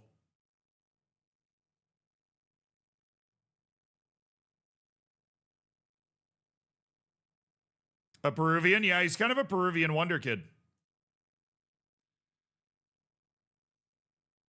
Young kid at Liverpool that isn't getting it. Martin Hahim Elvisetter. Martin Hahim. Sounds like a noise I make when I disapprove of something somebody has said. Pedro Leal. Santiago Torres, 25-year-old Argentine goalkeeper. Sebastian.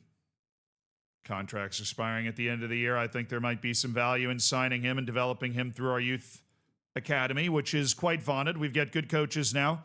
We're seeing development from our youth players. Carlos Guarano, Hander Cabal. All right. Thank you. Andres Porras.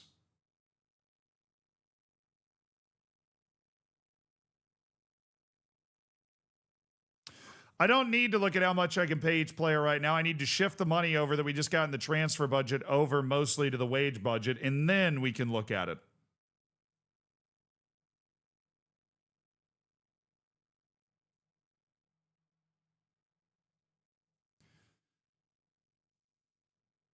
Manu Mochnik.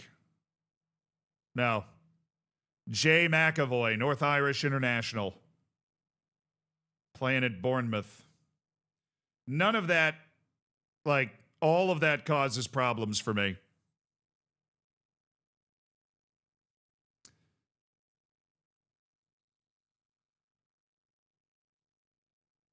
Mark Vidal. Ignacio Mastro Puig.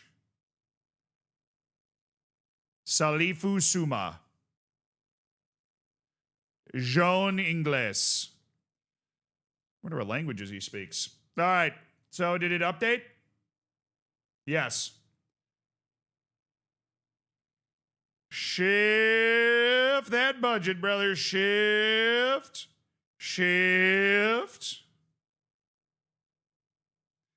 All right. Now I've got nearly $1 million available in wage. Now what we do is we go to our short list. We go to yes. We sort by age. And there are some young kids here that are very cheap, that are talented. I still can't get Francis Abubakar. It's going to drive me insane.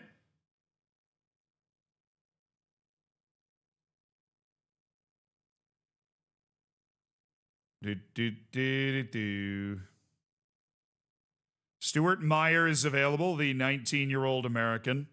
Brendan Abbott, the 19-year-old American right wing, is available.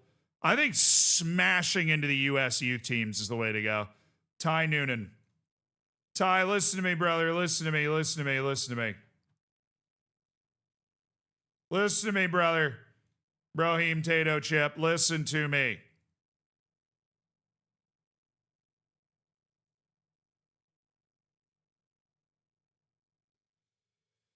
Wages after reaching 20 club games, I will raise your wage to $664. We're going to get rid of the yearly salary raise.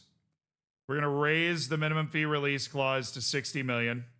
We're going to lock it. We're going to give you a relegation release clause of $0. We get relegated, you can leave the club for free. We're going to add in some bonuses. That bonus a little juicy, perhaps, but, $1K for a goal, $1K for an assist.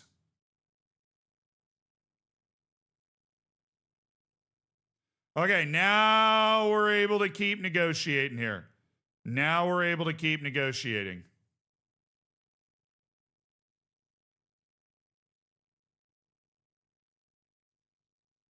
Without him getting upset.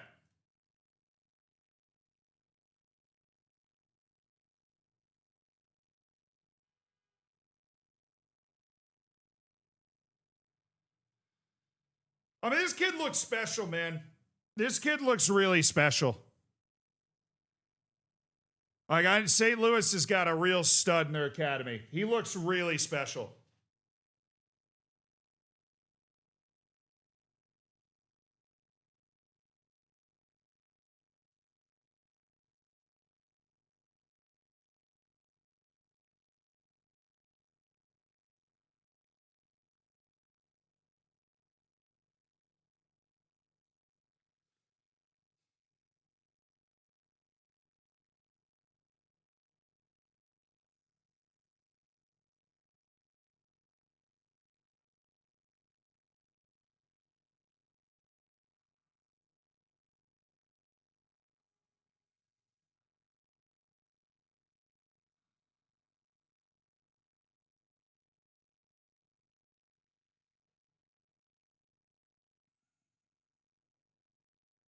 No, I'm not forgetting about the 20 games wage rise. That's why I'm looking at him. I'm looking at him because I might want to we get rid of Willie and give his minutes to Ty Noonan. Like, I might just want this guy to be a part of my first team now. Like, if we just give him like 375,000 now, would he be willing to just get rid of this? No.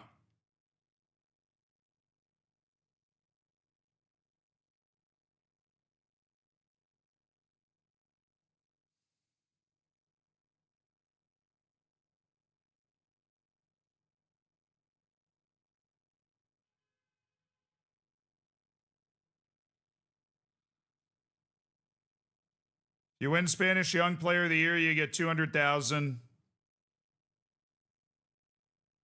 If you get 10 goals and assists in a season, you get $30,000.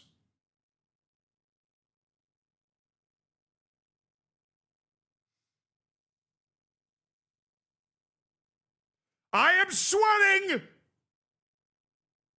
I am sweating!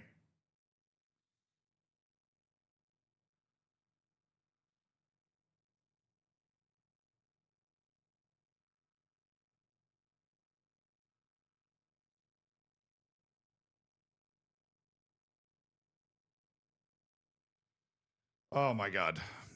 There's no way. There's no way. I am disgusted. I am disgusted in myself. I just threw up in my mouth a little bit. I can't even feel my legs. Ugh, this guy, he would have to be loaned. But he knows that he's not a first team player, so that's fine.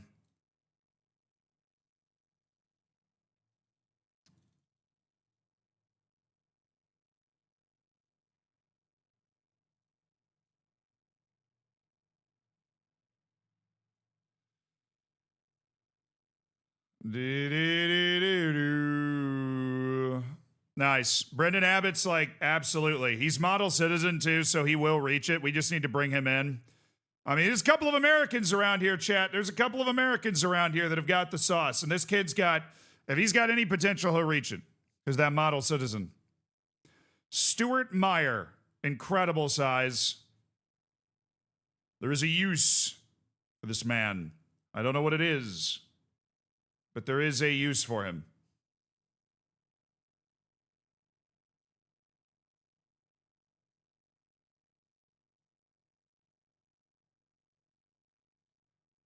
We'll find him a loan move. You're damn right I'll find you a loan move.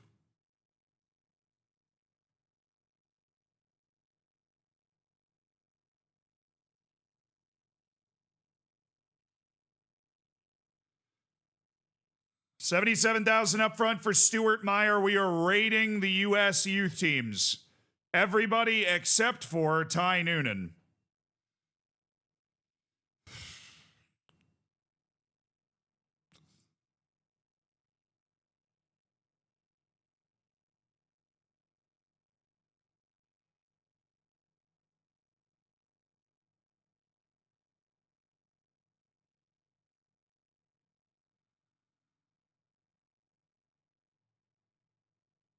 Do we want to battle for Angeles?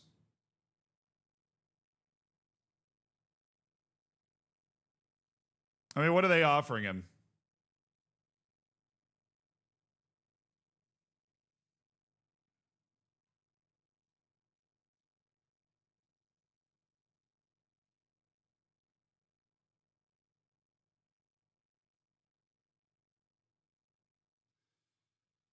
Yeah, I don't like his positions. We'll let him go. Who offered him? Somebody offered him. Oh, the Tampa Bay Rowdies or something. Like a USL team signing him from the academy. That's fine. We'll move him to, no, we'll keep him there for now. I just don't feel like, we know his potential isn't as high as these other guys we're going after, as Meyer, as Abbott. This freaking guy.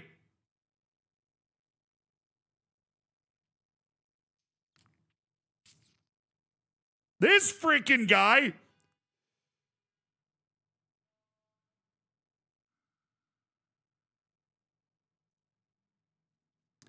Okay, I'm going to do it. I'm going to do it because I think I can get him at 85.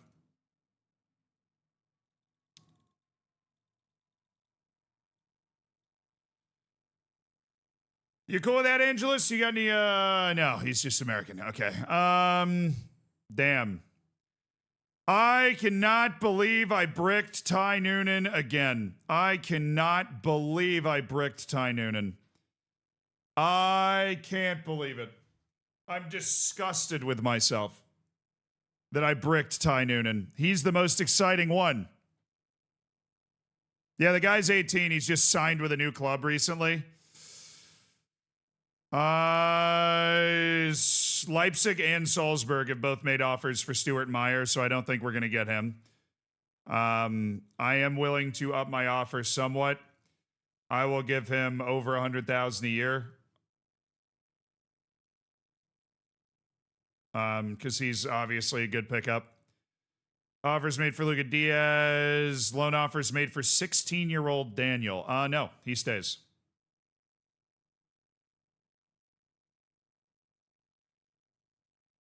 Yeah, he is unavailable for loan. Alejandro Martel. Why is there a loan offer for this guy?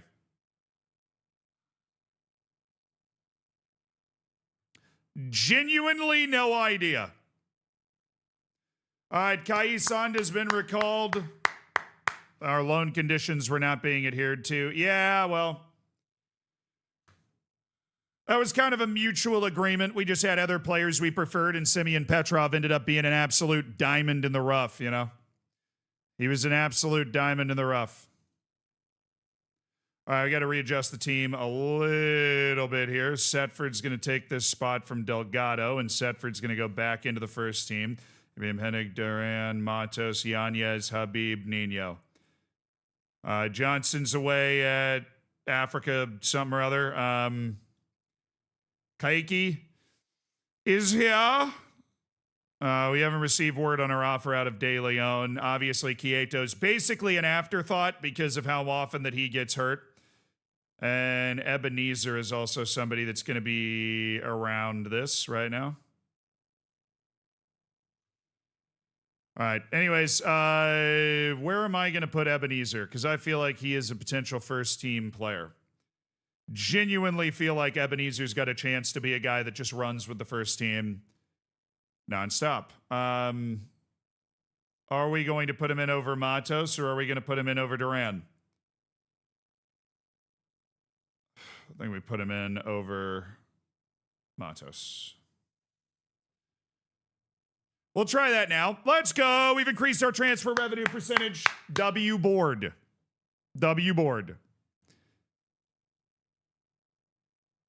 65%. And they've increased our number of scouts to 15. I think it's starting to register with the squad that we're going to be here for a while. So they've actually taken our scouting numbers up from 10 to 14 after lowering them.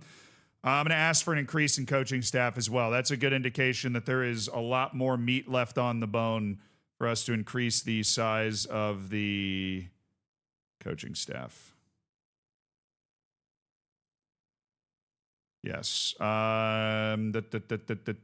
Physios, add sports scientists, Melilla U19s, more performance analysts. Give me more recruitment analysts, and what else can I ask for here? More first-team physios, please.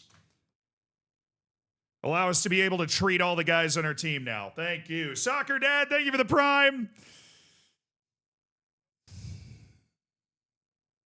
I blew the Noonan transfer because I thought I had it. Delgado's shining for the U19s. We love that. New one-year deal for Soto. We love that. Melilla win 4-1 at home against a fellow North African opponent. And now we've got Barcelona Athletic in 4 days, and then we've got our first match after the winter break coming up after that. Like 4 days after that. 3 days after that. Really?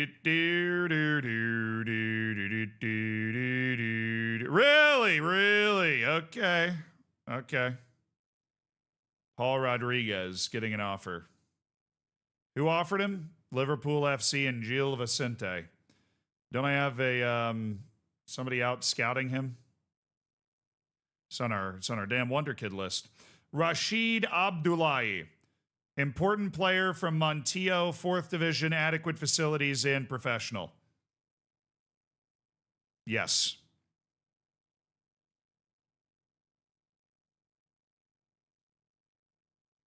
No, he's 16. Let him grow.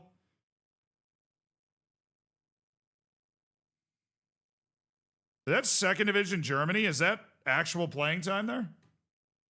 Okay, we've messed this up.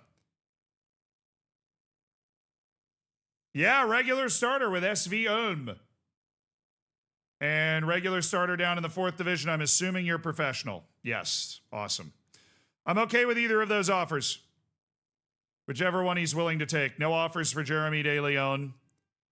That's disappointing.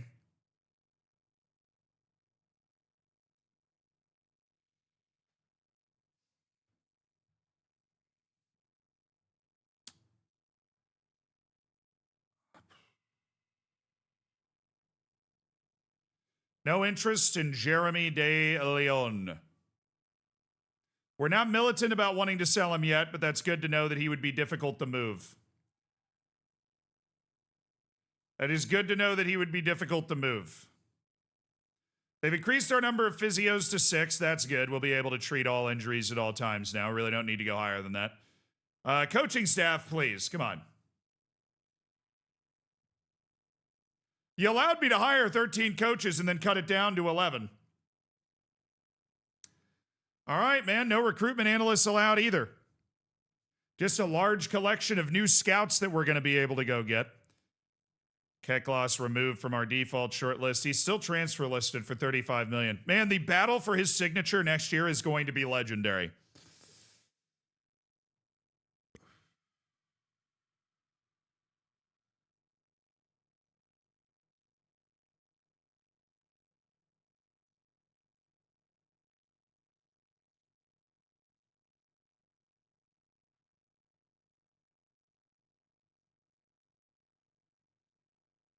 Optional future fee, $46 million on the optional fee. Farron Ketglas. I don't know if he wants to play for us now. Hopefully he does. I hope that he wants to play for us now. So how many physios do I have now? Actually, I don't know how many physios I had before. They've given me one more. All right, I'll take it. Thanks. I don't understand why they've given me so many more scouts, but they're like the coaches. That's just where we draw the line, you know? All right.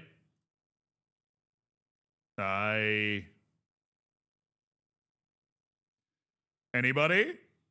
No. Just 7 people that are very, very good at scouting. Lucas Sache. Oh, he's Brazilian as well. Oh, that could be absolutely devilish for us. We have 2 more scouting spots left on our staff. Pedro Alves. Portuguese. Rui Mendes. Luigi Porchia. Leon Hupert. Luigi Porchia. There's your offer. 2 years in La Liga. No more plying away at Cosenza unrewarded for your incredible ability. No, we don't need another Italian. Mario Fernandez, German. 29-year-old German. This guy's free. Won't have to pay any compensation. Get negotiated, fool! Get absolutely negotiated. All right. Medical, physio. It's very simple. I need somebody with elite physiotherapy. And then good, authority and determination. And that would be Jose Mascaros. It's a head physio who's getting paid well. We're not going to steal him. Rocco Trivarelli, he's also a head physio, but he's not being paid well. Opportunity maybe to steal him.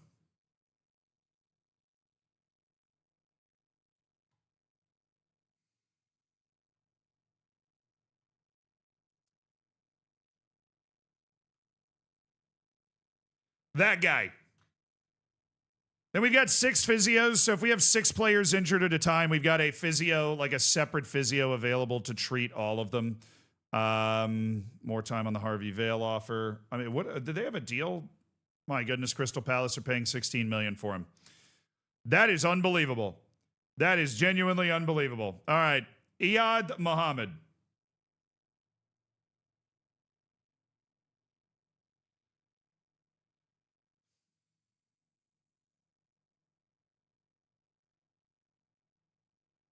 He wouldn't mind going to Sharjah. All right. Cool.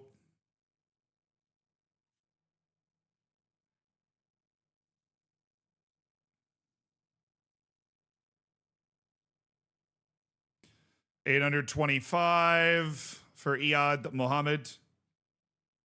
All right, now it looks like Istra is there. He'd be unsettled if he's not allowed to speak to Istra.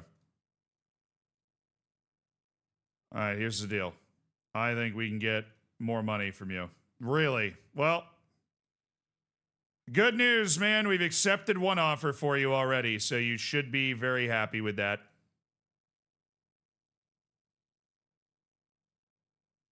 There you go. We got two offers for you, Iyad Muhammad, Al Ain and Al Wasl.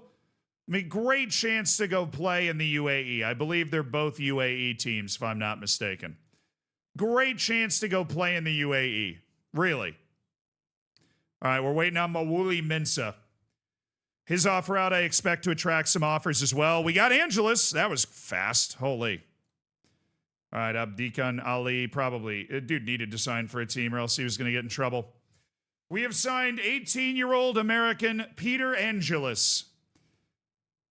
He's the only one whose potential doesn't seem particularly high, but he has indications of professionalism through his media handling style, which is unflappable. So, there's a chance this could end up being a great signing. He needs to learn how to play the winger position for sure. We're going to bring him in, train him with the U19s for a year, learning how to play that position.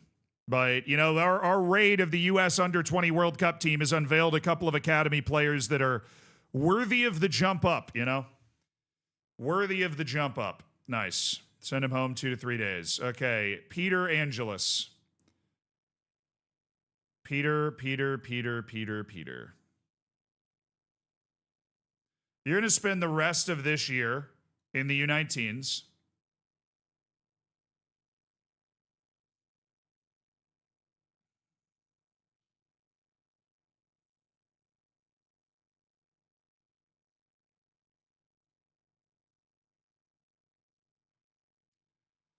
Where's Peter? Why? Okay, how do I switch the damn training?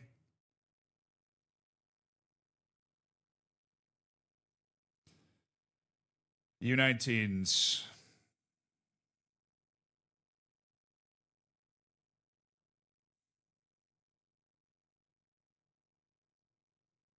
Now, if I go to U19 and then I go to individual training, now I'm looking at my U19 individual training. In possession, attacking right. Attacking right. I want him to be an inside forward off the right. Take control of this player's individual training role, yes. He is going to learn how to play winger.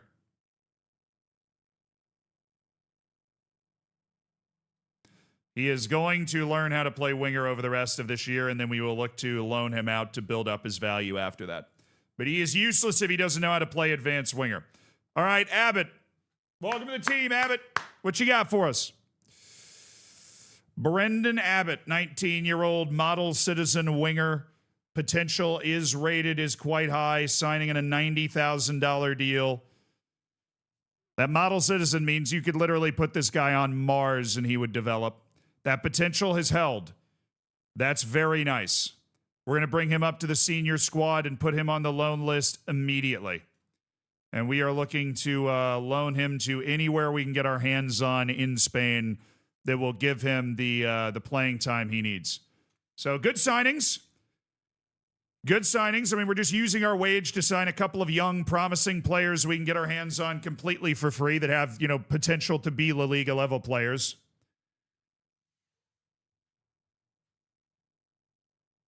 Doo-doo. Okay. There should be one more. We offered 3. Myers is the guy we're waiting for. He's the guy that he got an offer from Leipzig.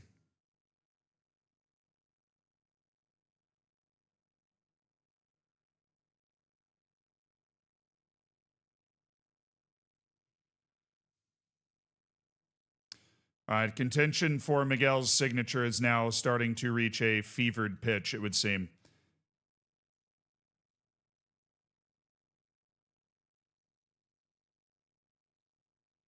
We're going to show up with a bag of $250,000 and be like, please stay. Olympiacos offered, but apparently Manchester United's thinking about it. Yeah, the Real Madrid's accepted the offer. That's not the surprise. The surprise is if Ketgloss decides he wants to play for us. That would indicate that we have improved significantly as a team in the eyes of the world.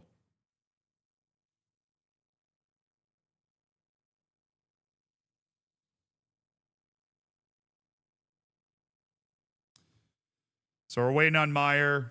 We're keeping Noonan in our back pocket, hoping nobody else knows he exists.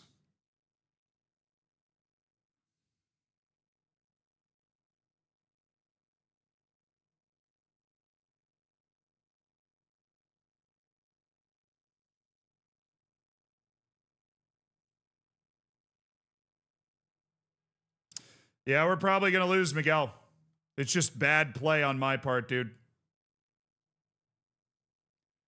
We're going to have to give him, like, cash. If we want him to stay, we're going to have to give him, like, money.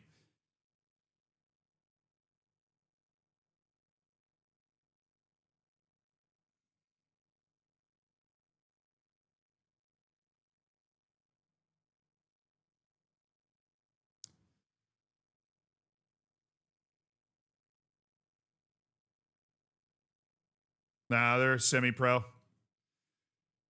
Get out of here. Get out of here, brother.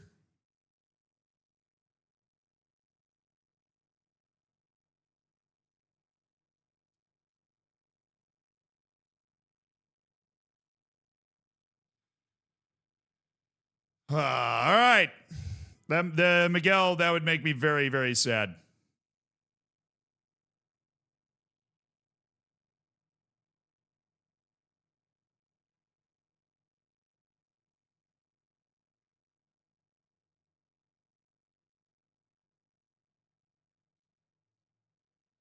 Nice. All right, Alves. I think you're a scout that will probably be here a while, so intensive language course. Let's get you up to speed. Let's get some recommendations on signings.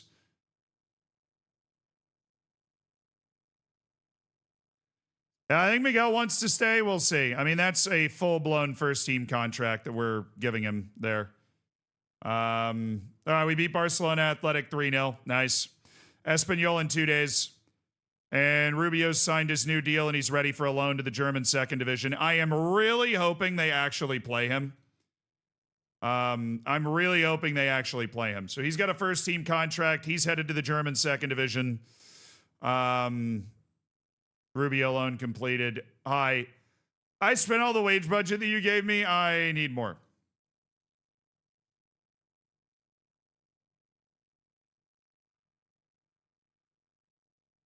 Thanks.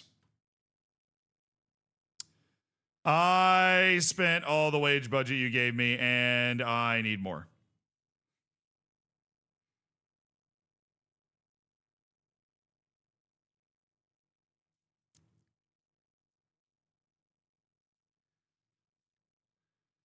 Then TV,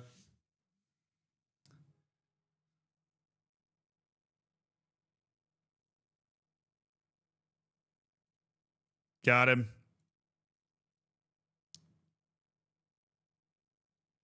Yeah, I was there for that. Lyon and Juventus have also offered end of contract to Miguel. Dortmund have made a $15 million offer for Ghent Ademi, who's on our Wonder Kid list. I had no idea Miguel attracted such attention.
We're going to do what we can.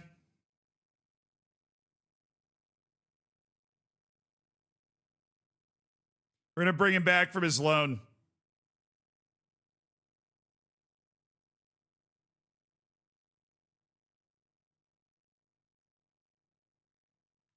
All right, there's our last scout. Nice. Galvan signed. Yeah, it looks like it might be a huge mistake that we've made. We are going to try and we are going to try and amend that.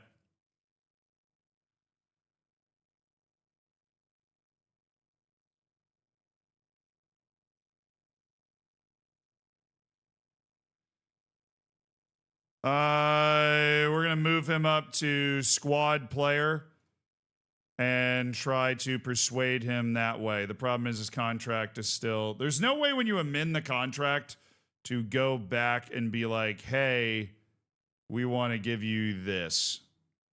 So we're giving Miguel real serious wage boost. And trying to make him a squad player. We'll have him slot in for the guy that loaned out.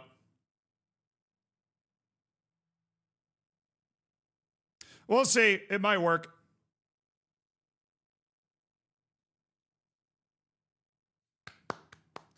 Completed the extension of Alexi Olmedo without incident, so that's nice. Buning, you could have signed with me. You decided not to, and now look, you're all angry and sad. If only there was somebody there who was able to help you. Just kidding. It was me. I could have helped you.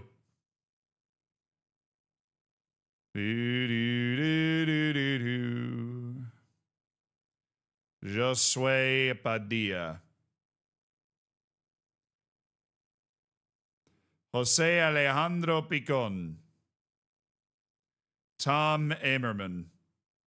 Yeah, I guess you're on the Wonder Kid list. Yeah, guess what? Potential's not there anymore. You're no longer on the Wonder Kid list. Patrick Zaria. Not a blow-away player, are you? Not a blow-away player. Raul Alegria. Wow, from the Wonder Kid list to completely disregarded. Sammy Merrig, somehow still on the yes list. Ladzizbek Mirzaev, listed for $1 million. Hernan Perone. Lucas Pinkert. Shinta Applecamp.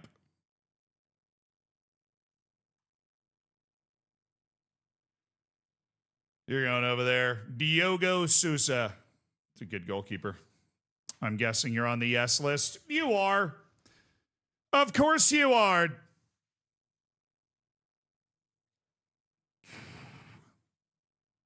Not Noonan. We're going to have to wait at least 2 weeks. I had no idea Miguel's potential was this high. I'm not going to lie to you. I honestly thought his potential was kind of a smokescreen. Clearly, Miguel's potential is very legit. Clearly.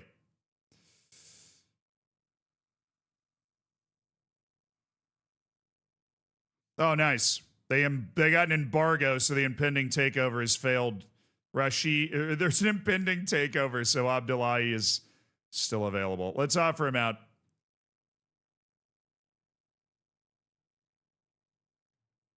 Needs to be a regular starter on your team. Friendly proposal. No. Farron Ket Glass still doesn't want to play for me. That's just mean. Garandal has rejected his move. I'm just waiting for that Miguel email I'm going to get. Abbas has decided where he wants to go. Yasteen's decided where he wants to go. Setford's good. Kieto is on his way back. Once again, go to rehab. You're familiar with it, I'm sure. Intimately. Oh, Gavin Bazunu. It's a good player. Really transfer listed by request. What's the amount? We don't know. Doesn't enjoy big matches, though. Oi, oi, oi, oi, oi, oi, oi. Yeah, dude, he's 19 million. I was like, if this guy's actually in my transfer like my realm of what I can afford, which is not 19 million, I'm going to jump out of this chair because that guy's incredible. Willem Goebbels. Well, aren't you just the most well-rounded player of all time?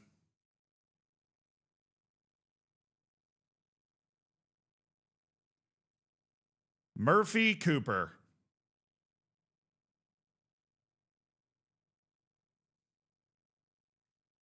Doesn't like big matches. He's been ruined by the English wage structure. Not looking good, boss man. Why does a boss Baji pop up on like every single one of these? Albert and Colo, you're on the keep a keen eye list. Salvador Blopa. There is no way that's a real name, but he has pretty legit pace. He just says nothing else. Fetty Rots. All right. Ismaila Wadrogo. Yeah, contract running out. D'Angio. Calling Jolina.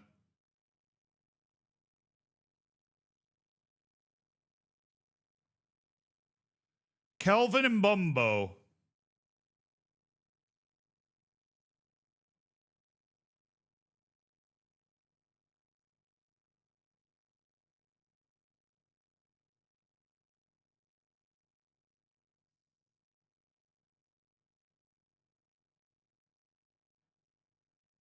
The hell is this guy?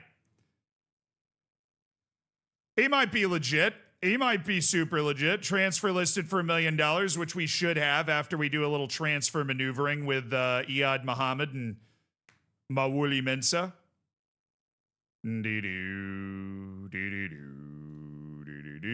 Nobody's offered for him yet either, so we can be a little patient because we don't know a lot about him. We just know that a bunch of people are really interested in him, and he looks pretty damn good. But we don't know a ton. Lucas Caligari. Yeah, get in a line. At least I got 14 scouts now. We're really able to do a good job here. Oh, Senora. One of those good Americans that's not quite good enough for the national team. He's already under a bid. Middlesbrough's thrown 6.5 million at him. He looks so good.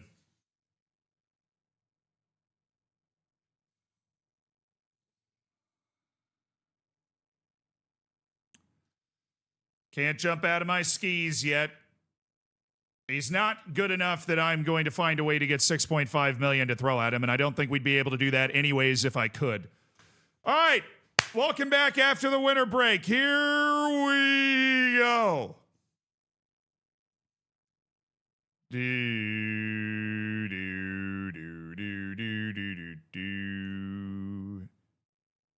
How do I get to registration from here? I don't know if I'm able to.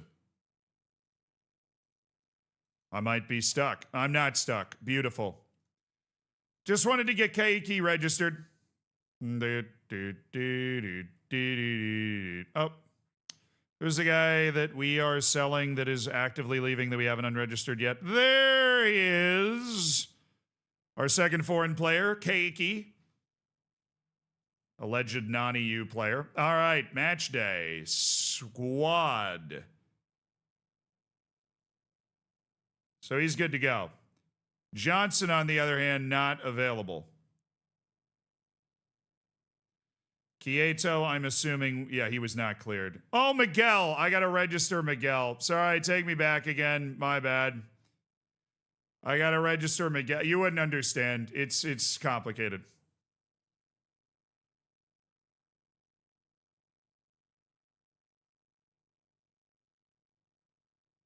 Forgot I had to register the damn guy. Unregistered Johnson, he's not even here.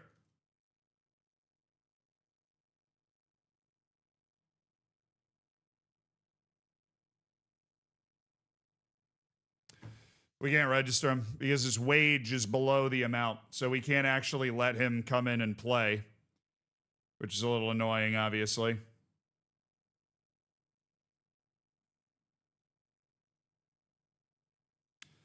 Bring Lopez up. All right, Ebenezer's able to play. Duran, Yanez, Victor Habib, Nino, Ibrahim, Hennig, Murcia, Petrov, Olmedo. Who we playing? Espanyol away? Okay.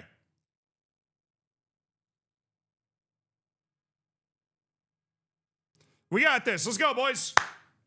Keiki, what number do you want? I think we give you like a funky number, Keiki.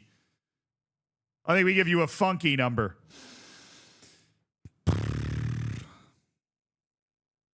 Yeah, when he signs his new contract, chat, we will register him for sure. For sure, when he signs his new contract. Pigeon Chicken, thank you so much for the prime.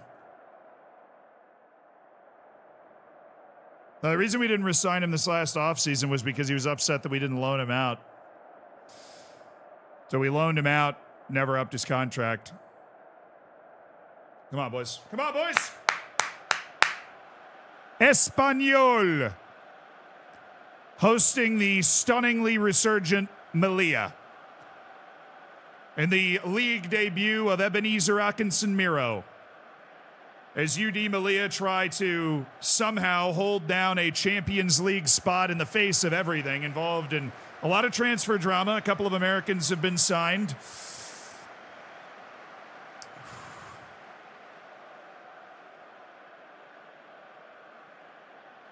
All right, let's go, boys. Here we go. We're in the red today.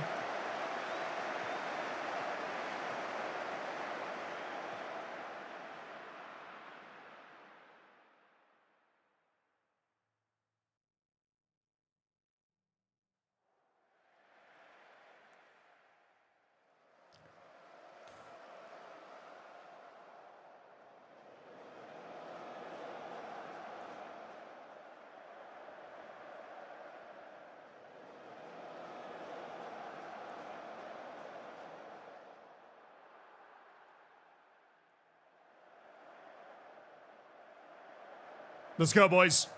Haroun Ibrahim. Haroun Ibrahim. Duran. He's got Yanez. Yanez. Oh, you know, good opening look. Good opening look. Hennig ends up getting shut down, but good opening look. Any news on the stadium? Yeah, it's done at the end of the year. It's done at the end of the year.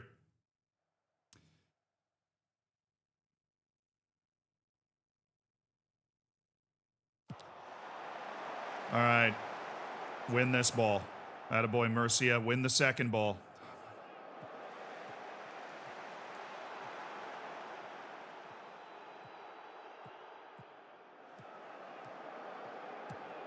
Keep.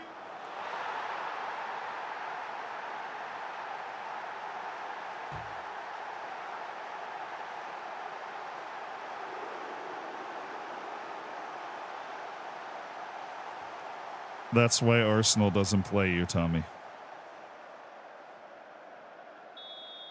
Nice! I love giving free goals to the other team. Everybody gets a goal. I love it.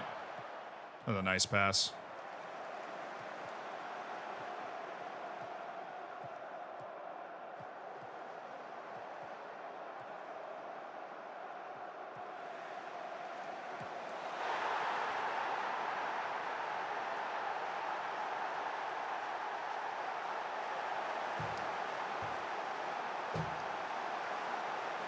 All right.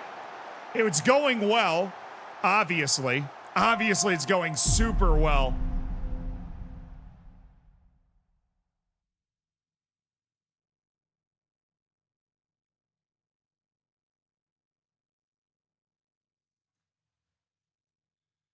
This 4-2-4 is just so hard to keep teams from scoring.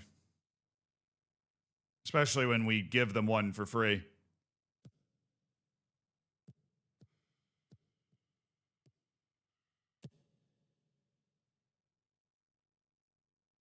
Nice, Nino. Yanez. Good work. Who can he find? He can find... Oh! Ebenezer!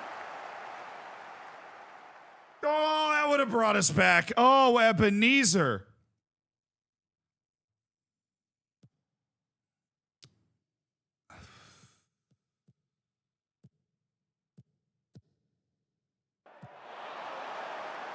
Nice work, Duran. He read that well. Atkinson, Miro.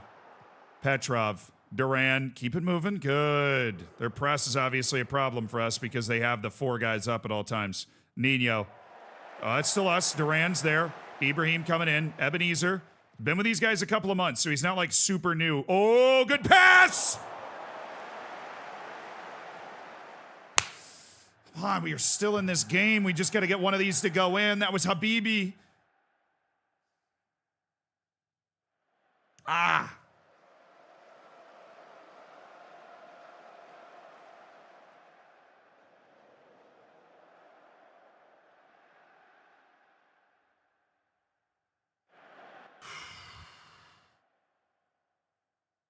You've been very, very unlucky. Except for Setford, it's obviously your fault. Delima, you're in for Hennig. He apparently forgot to put his shoes on today. Habibi, you are off. We are going to pretty instantly go for, I think, Keiki.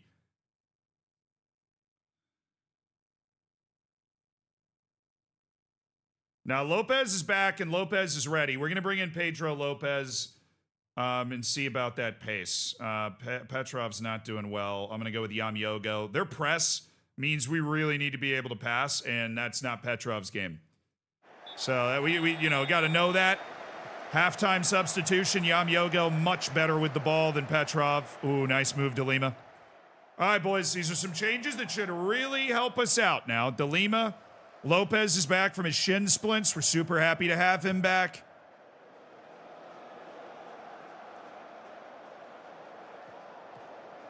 Nice. Nino. Nice, DeLima. Let's go, DeLima. Let's go. Lopez. All right. Good. Yamyogo. Good. They can't press us nearly as well now.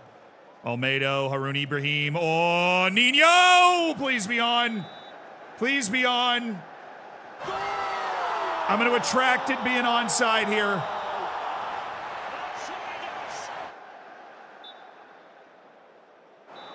Picture perfect. Picture perfect from Nino. And what a run. Their line was nearly perfect, but it wasn't. Nino times it up brilliantly. Harun Ibrahim finds the through ball. And we're on the way back. And we are on the way back. Come on, we know what we deserve here. We know what we deserve here. Hey, give me Matos. No, leave Ebenezer, leave Ebenezer, leave Ebenezer. Leave him. Leave him. Wait until the shouts at least back up.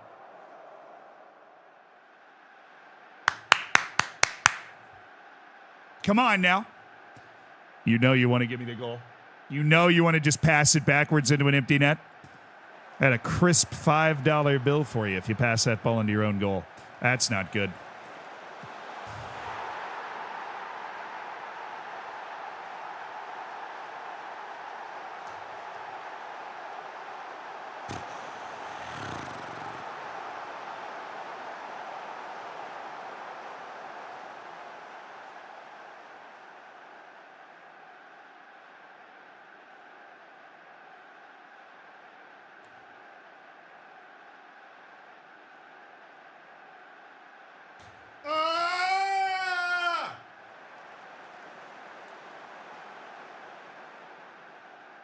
Petrov got subbed out at halftime.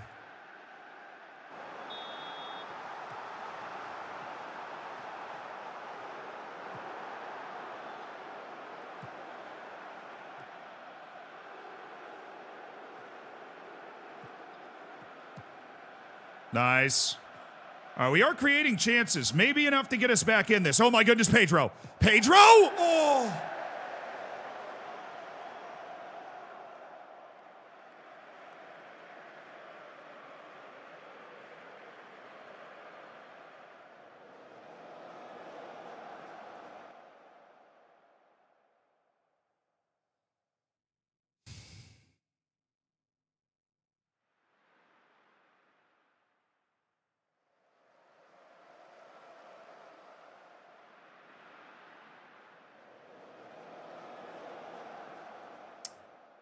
Really tough to win a match playing against a team that's this aggressive offensively on the road when we ship them a free goal at the start of the match. We're obviously not taking advantage of, we're underscoring our XG right now. Oh, that's better be offside. I mean, he's like Swiss. Okay, I think he was off. He's like Swiss cheese right now. No, I don't want to go attacking down 2. I'll go attacking down 1, but I'm worried about the morale cost of getting smacked like 5-1.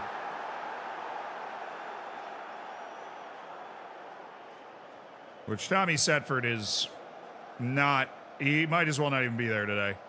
Yeah, he's offside. Good work line. Now, if we score here, then we'll make changes to really chase getting ourselves back into this. Oh, there we go. All right, Duran, Yanez.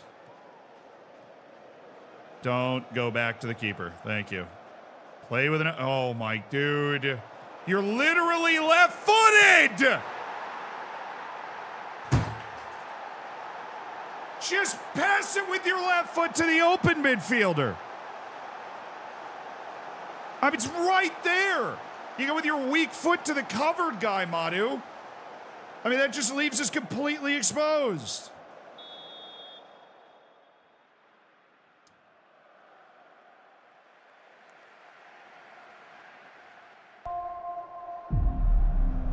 XG champions. XG champions. That's what matters, baby. That's what matters. Being able to complain at the end of the season. XG champions. Better in XG. Read it and weep. Read it and cry into your Fruit Loops. Yeah, we weren't good enough. I mean, Setford started it. Madu was terrible. Petrov played his way off the field by halftime. I don't blame Yamyogo for that. It's not like you're not trying to be in position for that. The problem is we're playing bad, and they're playing in a way that's going to punish us if we're playing bad.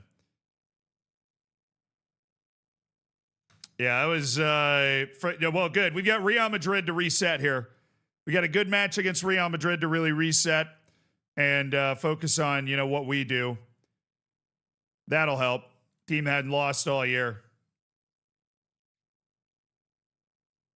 I'm not getting involved in whatever VAR controversy this guy wants to talk about. Dude, you won 4-1. Find something else to talk about.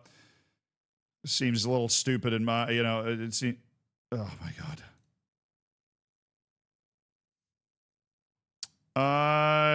Daniel. He's now 17 years old. He's resolute. Compostela, I remember being an acceptable team to send players to.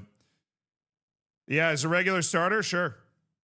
Yeah, if you actually take him and play him, sure. That's great.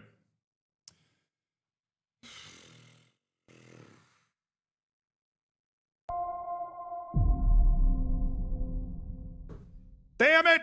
We didn't get Meyer. The young Americans decided to go to Leipzig. Dogs can't operate MRI machines. Gosh but darn cats can. tootin' darn it. All right, squad.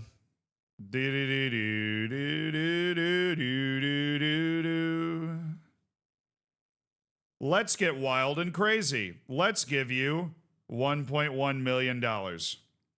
I will regret it if I don't do it. We need to at least try to give him the amount of money that we can. And we'll make it regular starter as well. I think we take the long view here. It's not a ridiculous offer for a team that's been in the league for 2 years. And we've put ourselves in this position. But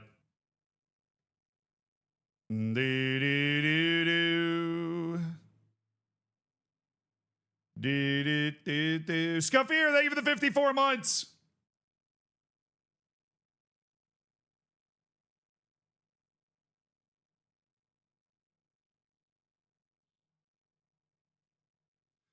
Do, do, do, do, do, do. Sanse in the 4th Division professional with average training facilities, also offering important player for Daniel. You know, that's an offer we'll entertain. Oscar Jansen, he's 16 years old. That's a no. Rashid Abdullahi, Barcelona, 4th Division professional, average training facilities, about as good as we can hope for down there. Regular starter as well. That looks good. Kalamatsos is signed. Okay. We wait on the Miguel deal.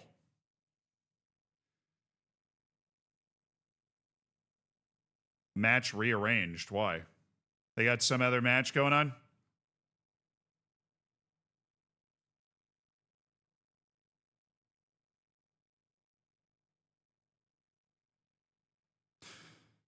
I'm not opposed. Our next match is on the 20th. All right. Gives us some time to lick our wounds. Loan offer for Daniel. Linense. 2nd Division, or 4th Division, sorry. Professional, average facilities, important player. That's fine. Rashid Abdullahi. We've received 4 offers for Rashid. Fringe player, no. Important player at Montreal. It's adequate facilities, 4th Division. Badalona's average, right? Yeah, okay. So what if we didn't? And then Linares is adequate. Well, we've already got the best move for Rashid Abdullahi figured out. Badalonia. And I am glad our Real Madrid match has been rescheduled.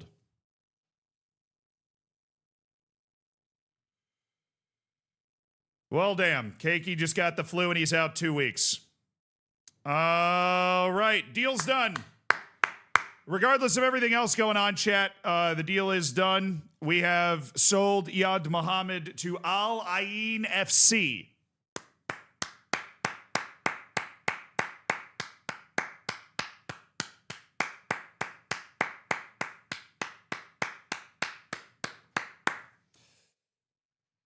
That's beautiful.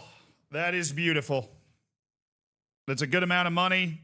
Obviously, his wage is now off the books as well, which checks in at $350,000 per year.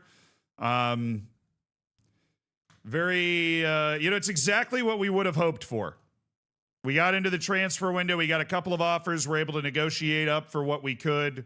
Setford, I feel like you need this after that last match. Good job in training today. All right, Mawuli Mintz is the other guy that we could sell for some amount of money. It's not going to be a lot. Setford's getting some interest, but he's on loan, so it doesn't really matter. Olmedo's extended his contract. Some people are looking into contract for Carvalho. I think he might try to play it out to the end there.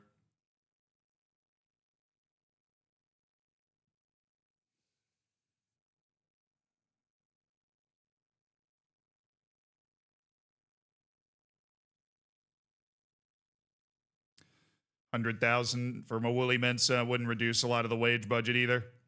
We just brought him in because we feel like there's teams interested in places for him to go. I do not believe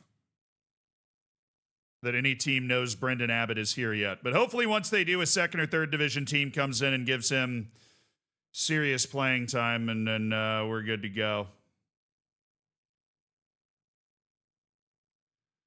Dude, Brendan Abbott's valued at $5 to $8 million immediately. That's a very good pickup for us. Not as good as Ty Noonan would be.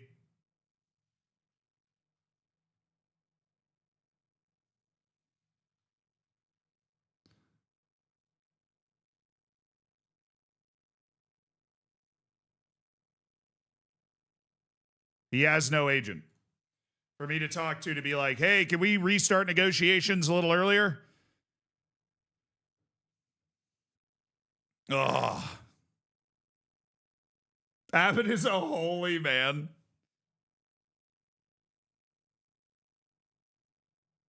Dude.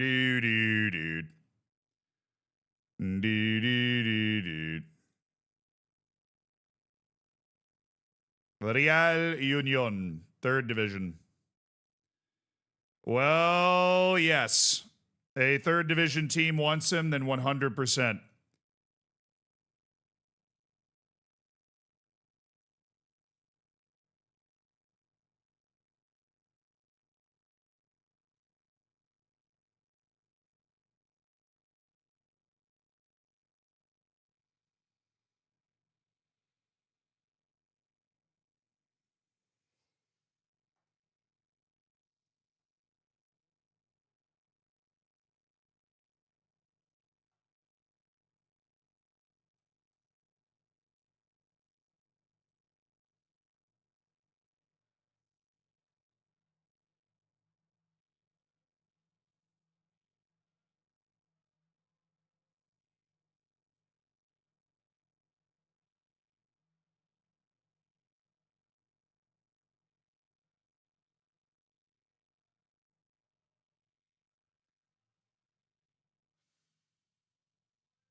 The greatest mistake I've made in a long time. We did not extend Miguel. We ended up in a contract battle, and we have lost one of our Youth Academy wonder kids to Benfica on an end of contract situation. This is the exact same feeling as drowning.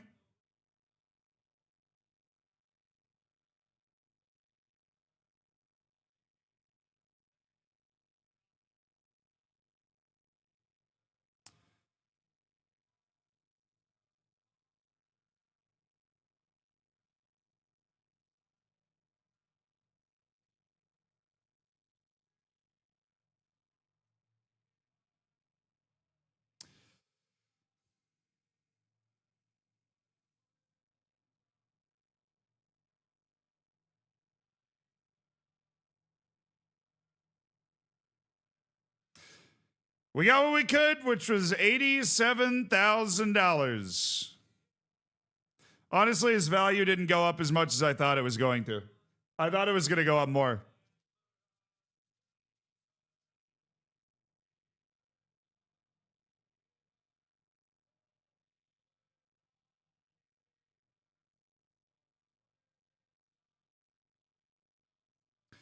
That is one of the dumbest things I've ever done in this game. One of the dumbest things I've ever done in this game. I have no idea how we've let this happen. How we've let Miguel, who's been with us since the first season as a Youth Academy player, how we let him get to the last 6 months of his contract. Absolutely beyond me how we've let that happen. No, I thought he was going to be more than that. I really did think he was going to be more than that. I'm obviously happy that he wasn't. I guess his potential isn't like unbelievably world class, but it's clearly pretty good. What say the intermediaries? 5% of 90 to 100K. Yeah, give me that offer by tomorrow. Bottle. Give me that one by tomorrow. Yeah, Kade, thank you for the 33 months. Chris, thank you for the 44 months. Yeah, it sucked. That sucked. Also, this Habib guy, he's not improving at all.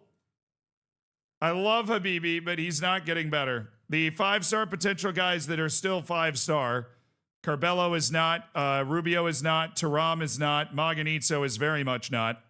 Madu Murcia never was. Oh, Pedro Lopez isn't? I don't believe that. His value is like really high. I think my staff member is just wrong there.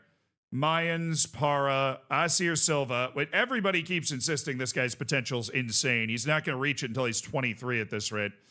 Kenny Petrick and Brendan Abbott.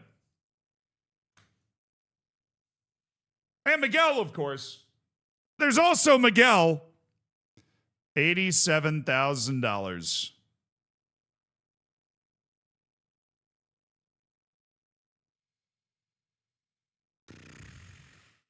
Former head of youth development, your conscience in the chat saying, I've been wronged. Yeah, well, maybe you should have signed him to a longer contract. I don't see how this is my failure, really. I feel like it's yours, and you know, I feel like that's totally fair.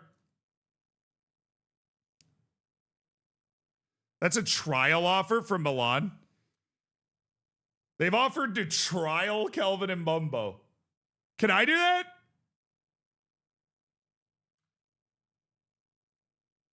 Hey, can you come play for me and then maybe I'll give you $1 million? Okay, first of all, you said $4 million for Joaquin, $67,000 for Miguel. It was $87,000. We got $87,000. All right, Mawuli Mensa, we're gonna get about $89,000 that goes to the club from this deal from Al Wassel. Just glad the intermediary could find a move that he liked, so we don't need to loan him out until selling him later. He's basically Mawuli Mensa, the last holdover from guys that we didn't want to bring with us to La Liga that were part of the team last year. So good of him to be able to move on now.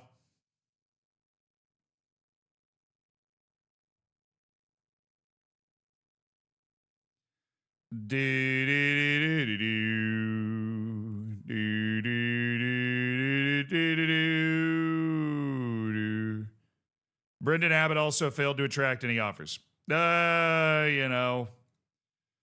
Yeah, no. All right. I want to do something. Now that I know we got a lot of free money. Wonder Kids. Jesus Rodriguez. We know nothing about this kid at all. Michal Sanda. We know nothing about this kid either. Supposed to be updating these reports every 3 months. What are we doing, boys? What are we doing?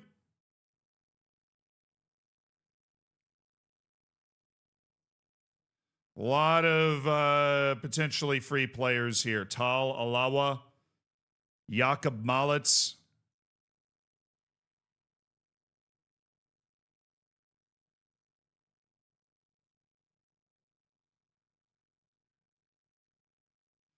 That's good. That's good. We're building out our youth teams here. We are building out our youth teams.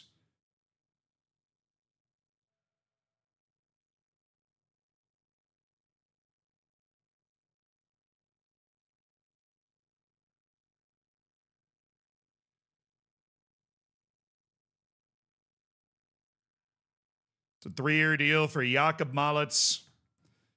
That I believe is a good idea. Marco Alaves, Cello.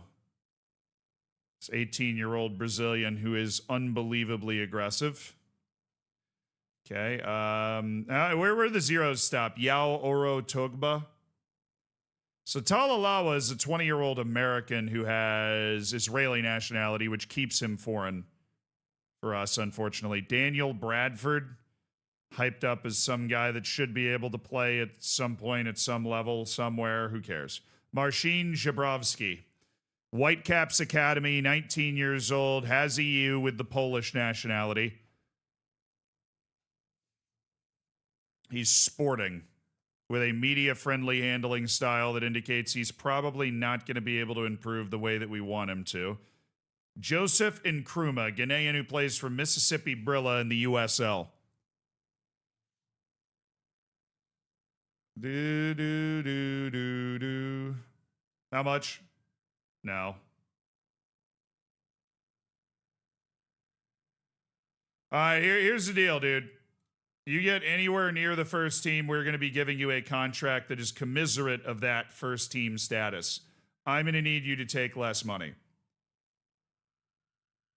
I am going to need you to take less money, okay? I'll give you a big raise if you get around that first team, but right now I need you to come here and just learn how to play the game for a year or two in the 3rd division or whatever. Shitaro Wada. He's got Schalke interested in him. He's Japanese, I would assume. Oh, dude. Really?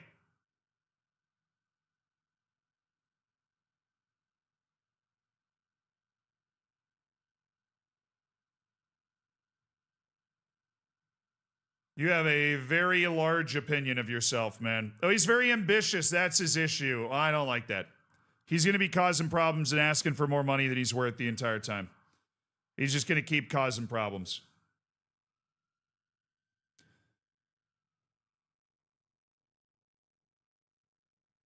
All right. Well, let me go to the Wonder Kid list. Maybe that was a little messed up, too.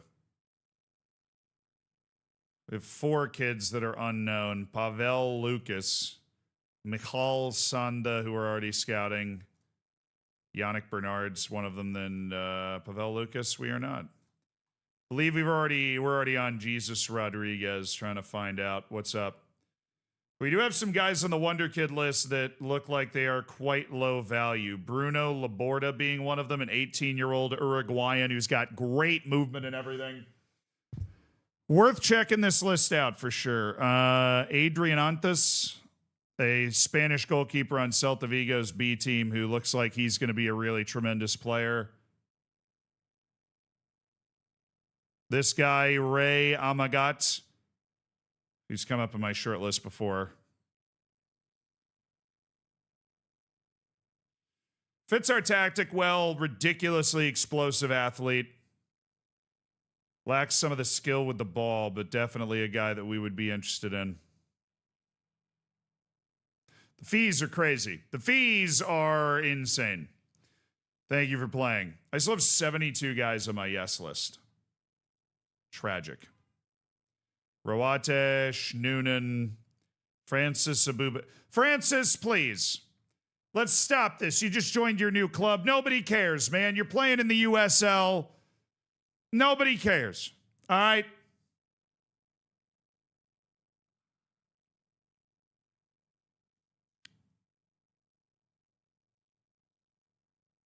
Nobody cares. Nobody cares. I asked. I just went and asked. Nobody cares. That you're still with, you're like, well, what do you mean you're all worried about that? Yes, yes, yes, yes, yes, yes. I'll give him exactly what he wants here. Gonna remove that and remove the yearly salary raise and just give him like a good contract right now. I ended up getting a better deal, chat. I ended up getting a better deal. Now, the question is Leipzig, or it's Schalke now. It was Leipzig. Is Schalke going to go after Ty Noonan? Because we ended up getting a better deal. I like Ty Noonan. I like him a lot. This is reversing my depression, chat. This is reversing my depression. You offered him better playing time. That is true. I offered him squad player. That's commiserate on a potential Willie move. Just some scouting updates on various shortlist guys. Alaves closing in. La Liga Dos. Boom. That is what we're looking for. Playing time, good. Deportes Quindio, Internacional Palmira. That's the Colombian side, so no.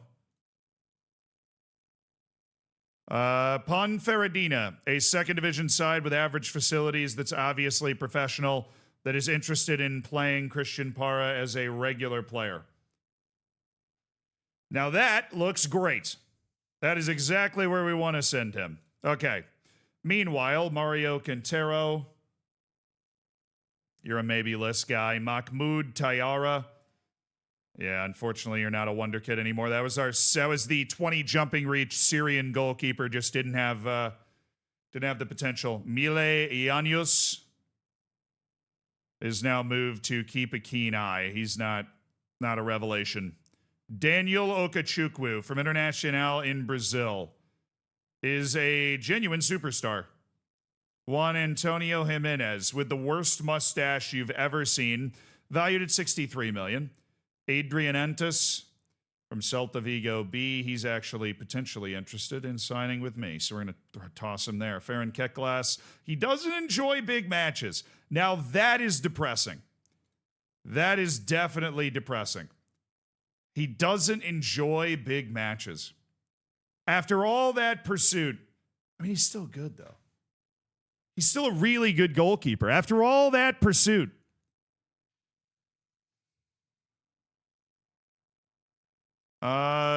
signing completed. Okay, I guess it took a day or something.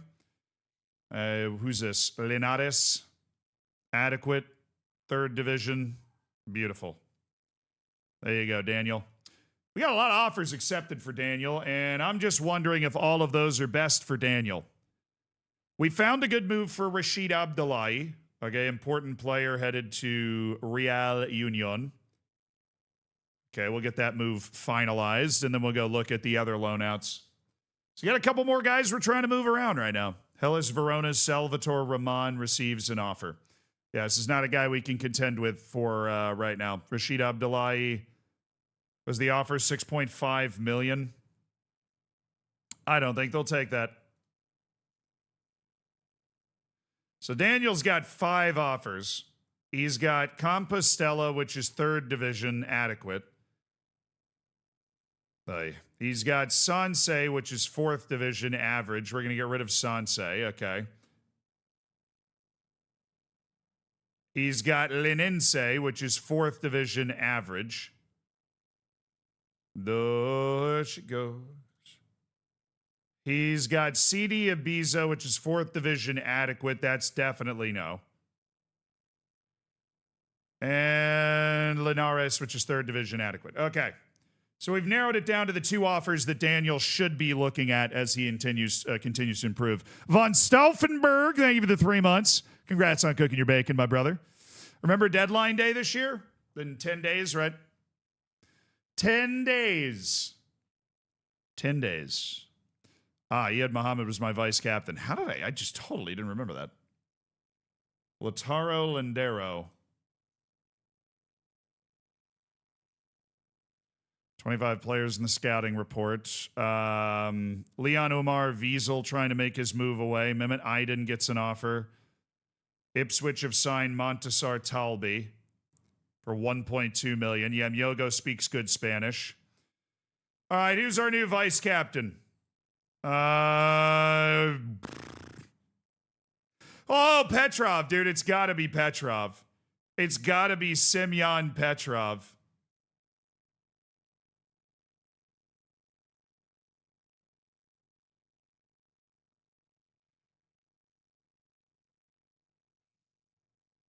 Petrov brings a certain je ne sais quoi to the proceedings. He's got a good leadership quality to him. And he's the best. He's the best for the role, really. He's the best for the role. I think everybody's really taken to Semyon Petrov. He's become kind of sort of a talisman for the team. Terrible dad joke alert. My wife asked me to grab 6 cans of Sprite from the shop. She was mad when I got home. Guys with the flu. I had picked 7 up. Yeah, like Keki's down with the flu. Kieto's still working his way back 5 to 11 days. Mawuli Mintz working on contract details. At least Johnson's back.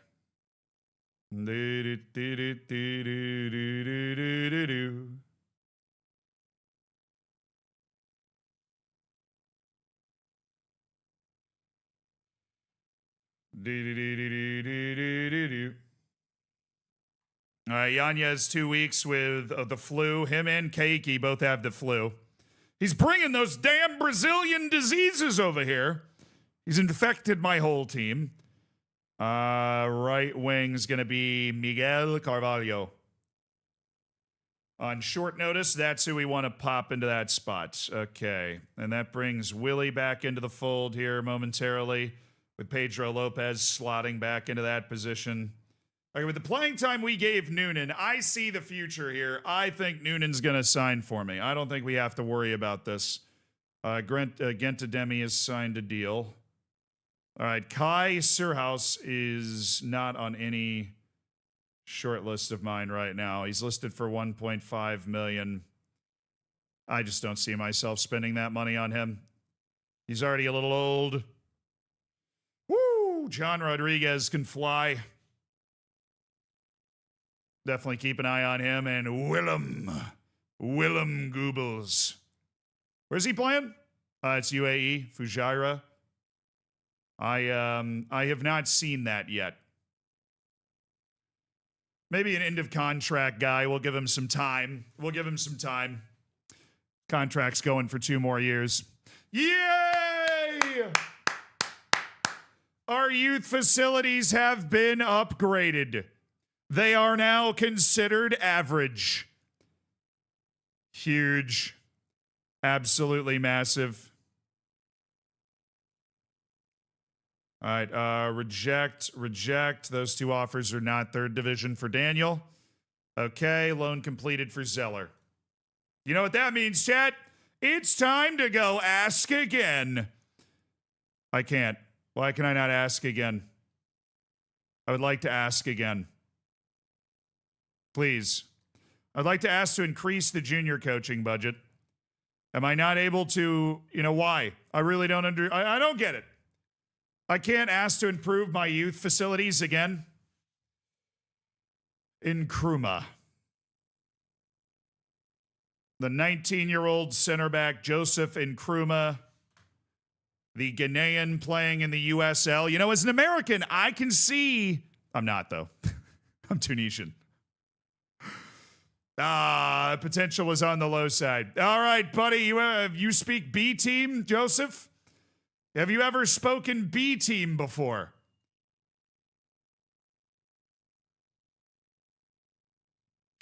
Paying him $55,000 a year.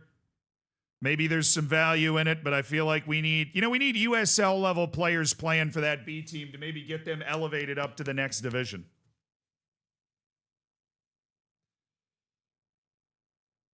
Hablas equipo de B. De B. Por favor. Please.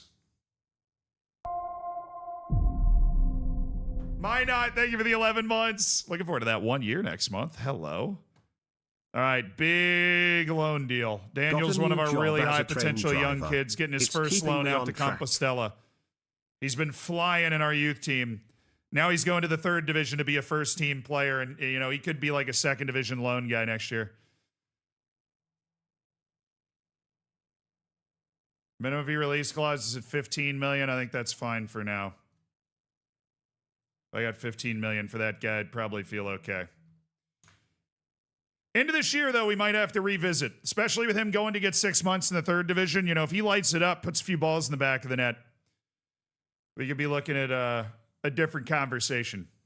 So Abdullahi rejected the No, he's at Real Union. He's fine. Willie Mensah, Parr's working on that deal, and Daniel and Abdullahi have already done their loans. We have contracts out for Noonan, who is a first-team player, and Jakob Malitz, who is a B-Team U19 developmental player. Let's remember when his contract ends, Z. Too soon. It's too soon. All right? Too soon. Too soon. If somebody hits exclamation point, big misses one more time, they are banned. IP banned. One more time. I didn't even consider 2 more times. I didn't even consider it. IP banned. I know it. My dad works at Twitch. I know a guy. My dad works at Twitch. There you go. Muhammad Abdallah. He needed to be on a team, dude. Oh! They've instantly agreed to increase our junior coaching budget once again. We are going to have the best youth academy this side of ever. Oh, good academy coaching, good youth recruitment, an average set of facilities to work off of. We're going to be unstoppable. We're finding good young players.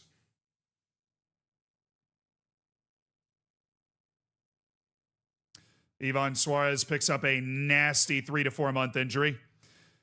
Youth team player.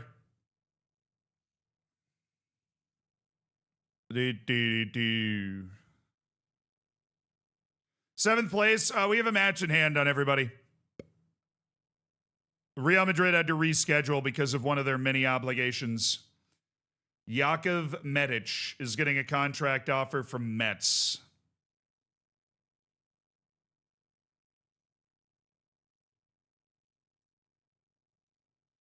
Hold in my hand.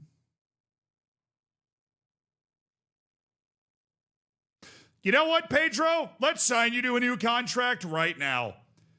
I don't really want to play this game, Pedro. Let's sign you to a new contract right now. How's that sound, Pedro? A new shiny contract right now. Just a new contract right now. How we like that, Pedro? How do we like that? $90 million. And then I'm going to go ahead and give you $400,000 just off the top of the pops. No, I think I can get you at 4.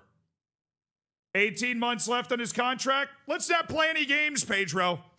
Let's not play any games. Let's get you under contract and get you comfortable.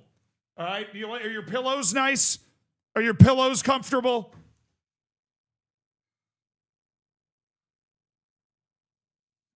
New fear unlocked. Yeah, you're not kidding, dude.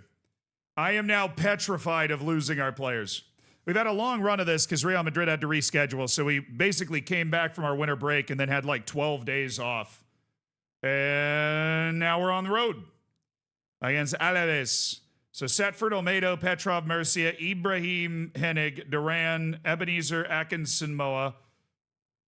That's not it. Atkinson, Miro, Miguel Carvalho, Victor Habib there. Quieto was not cleared. He failed his fitness test like it's his job. Pretty sure it is. We're missing Yanez and Keiki. Both are out with the flu for 4 and 10 days. Winter's disease has struck. My kryptonite.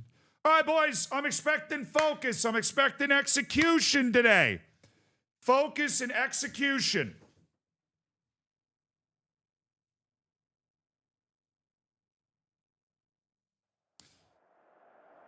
You and my... Play without any pressure. You've got nothing to lose. We're on the road against a team that is sustained in La Liga. Right, a team that was in La Liga last year. We're on the road against them. Remember, our goal all season is to stay in La Liga. We know what level of team we have, what level of team we've built. Obviously, where we are right now, there's a lot of people creating other expectations and hopes, but our expectation and hope is to stay in La Liga. The amount of money we'll have available next year, the amount of resources, the amount of reputation gained by staying a La Liga club this season is almost impossible to quantify for Hannibal Barca and the boys. All right, on the road against Alaves, Ebenezer to Nino. Madu Murcia.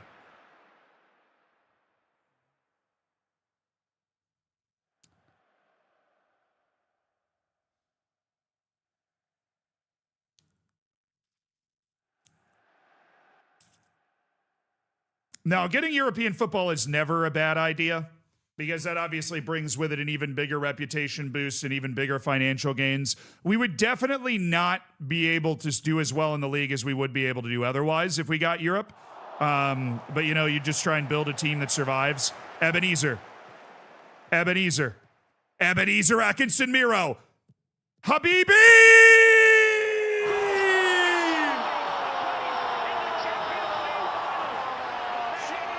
Ebenezer Atkinson Miro to Victor Habib. And it's 1-0. UD Melilla.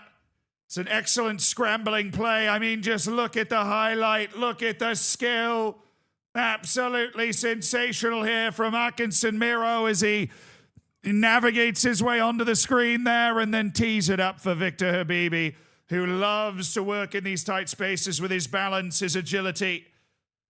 That's a lovely finish. It's unsavable. And UD Melilla grabs an early lead at Alaves.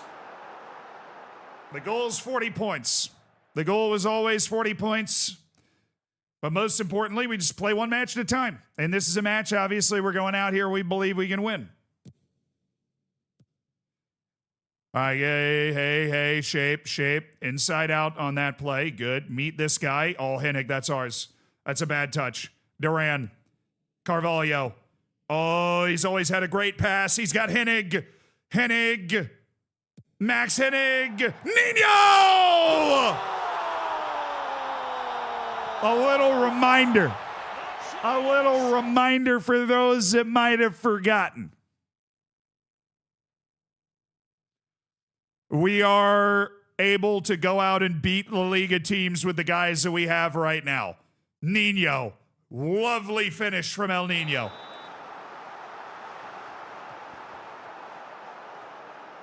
Oy. Domestic double or nothing. We're already out of the Copa. We were eliminated in the Copa. We drew a La Liga team in the second round. We've never played a non-La Liga team past the first round. We have the worst draw luck ever. Atkinson Miro. Habibi. Oh, that's a ball and a half. Nino in on goal. Taking his time.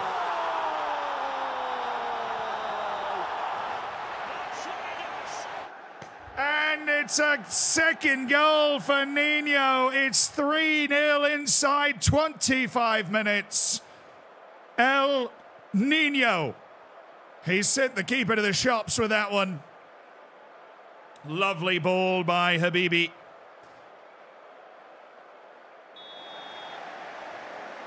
And El Nino's always had that athleticism, that pace, that intensity to him when that ball's in open space. He can separate. And Habibi's ability to receive the ball and see the field. I mean, he was playing in the Nigerian Premier League last year. And he has not looked like he's missing a step playing against La Liga opposition. That is a tremendous find by the Melilla scouting department. Habibi. And this is a very nice palate cleanser after getting beat pretty badly in our first match back after the winter break.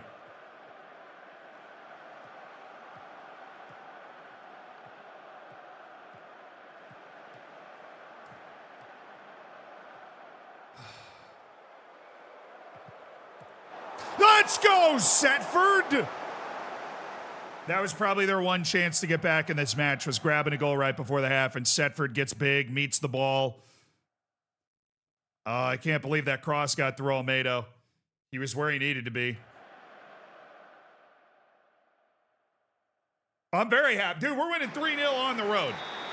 We're winning 3-0 on the road against a team that was in La Liga last year. This isn't a newly promoted side.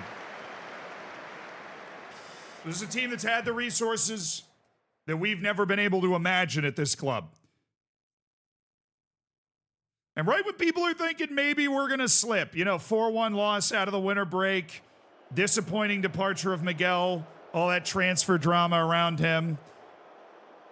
Just going about our business. Carvalho, that's a cheeky ball. That's a cheeky header. That's a good save. Madu Murcia got all of that. Struck that very well. Man, Madu Murcia really is just the steady as she goes guy. Starts basically every game. Speaking of which, Mayans, you're in. Yam Yogo, you're in.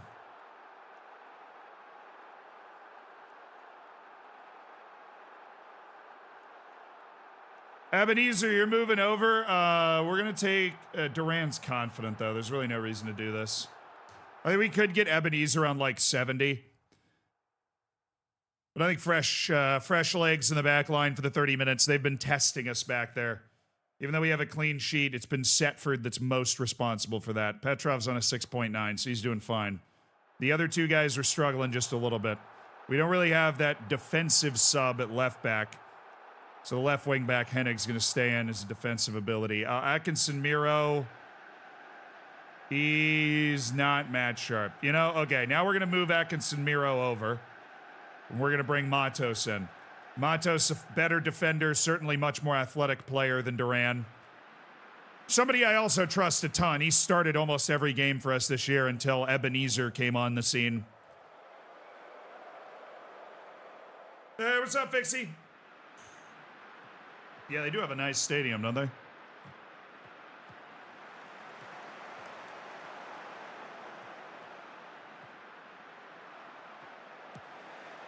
Good step.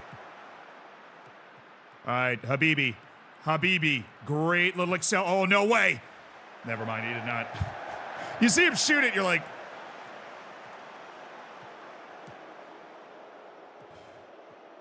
But he hit it right at the keeper. Oh, you going short here? No, Carvalho going in. Damn.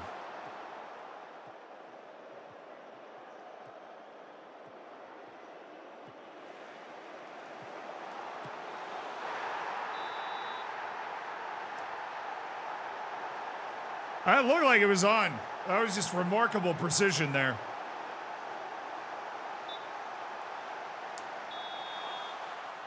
Yeah, it was on. That was just a really incredible run, and then, my goodness, it's like a whole gaggle of hens back here trying to defend, and we couldn't find the one guy up there.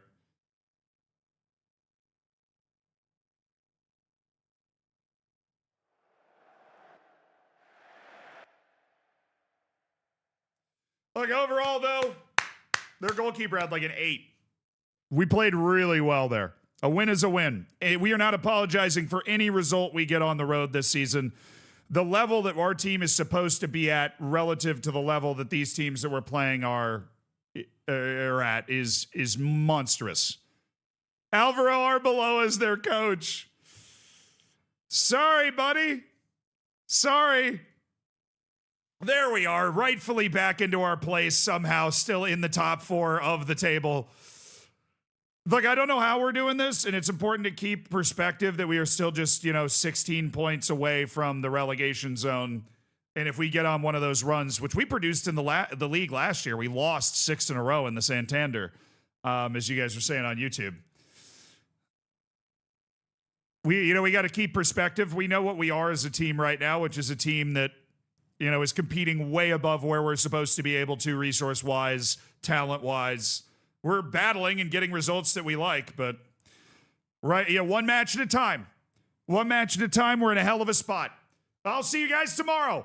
We'll be back on for another stream tomorrow. Love you guys. Fist bump on YouTube. Stick around for word of the day on Twitch. We are going to be finding a friendo to raid who's playing FM26 perhaps. Actually, Stans. You guys remember Stans? You guys like Stans? Of course you guys remember Stans. Stans is an absolute dog. My boy.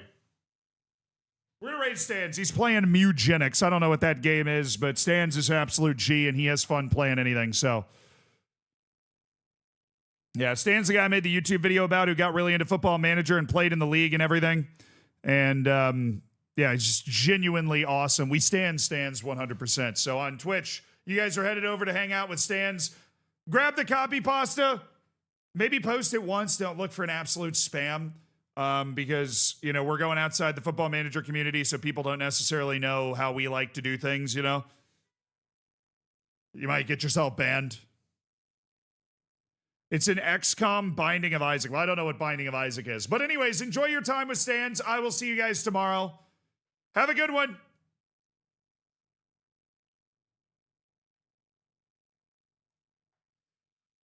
All right, your word of the day.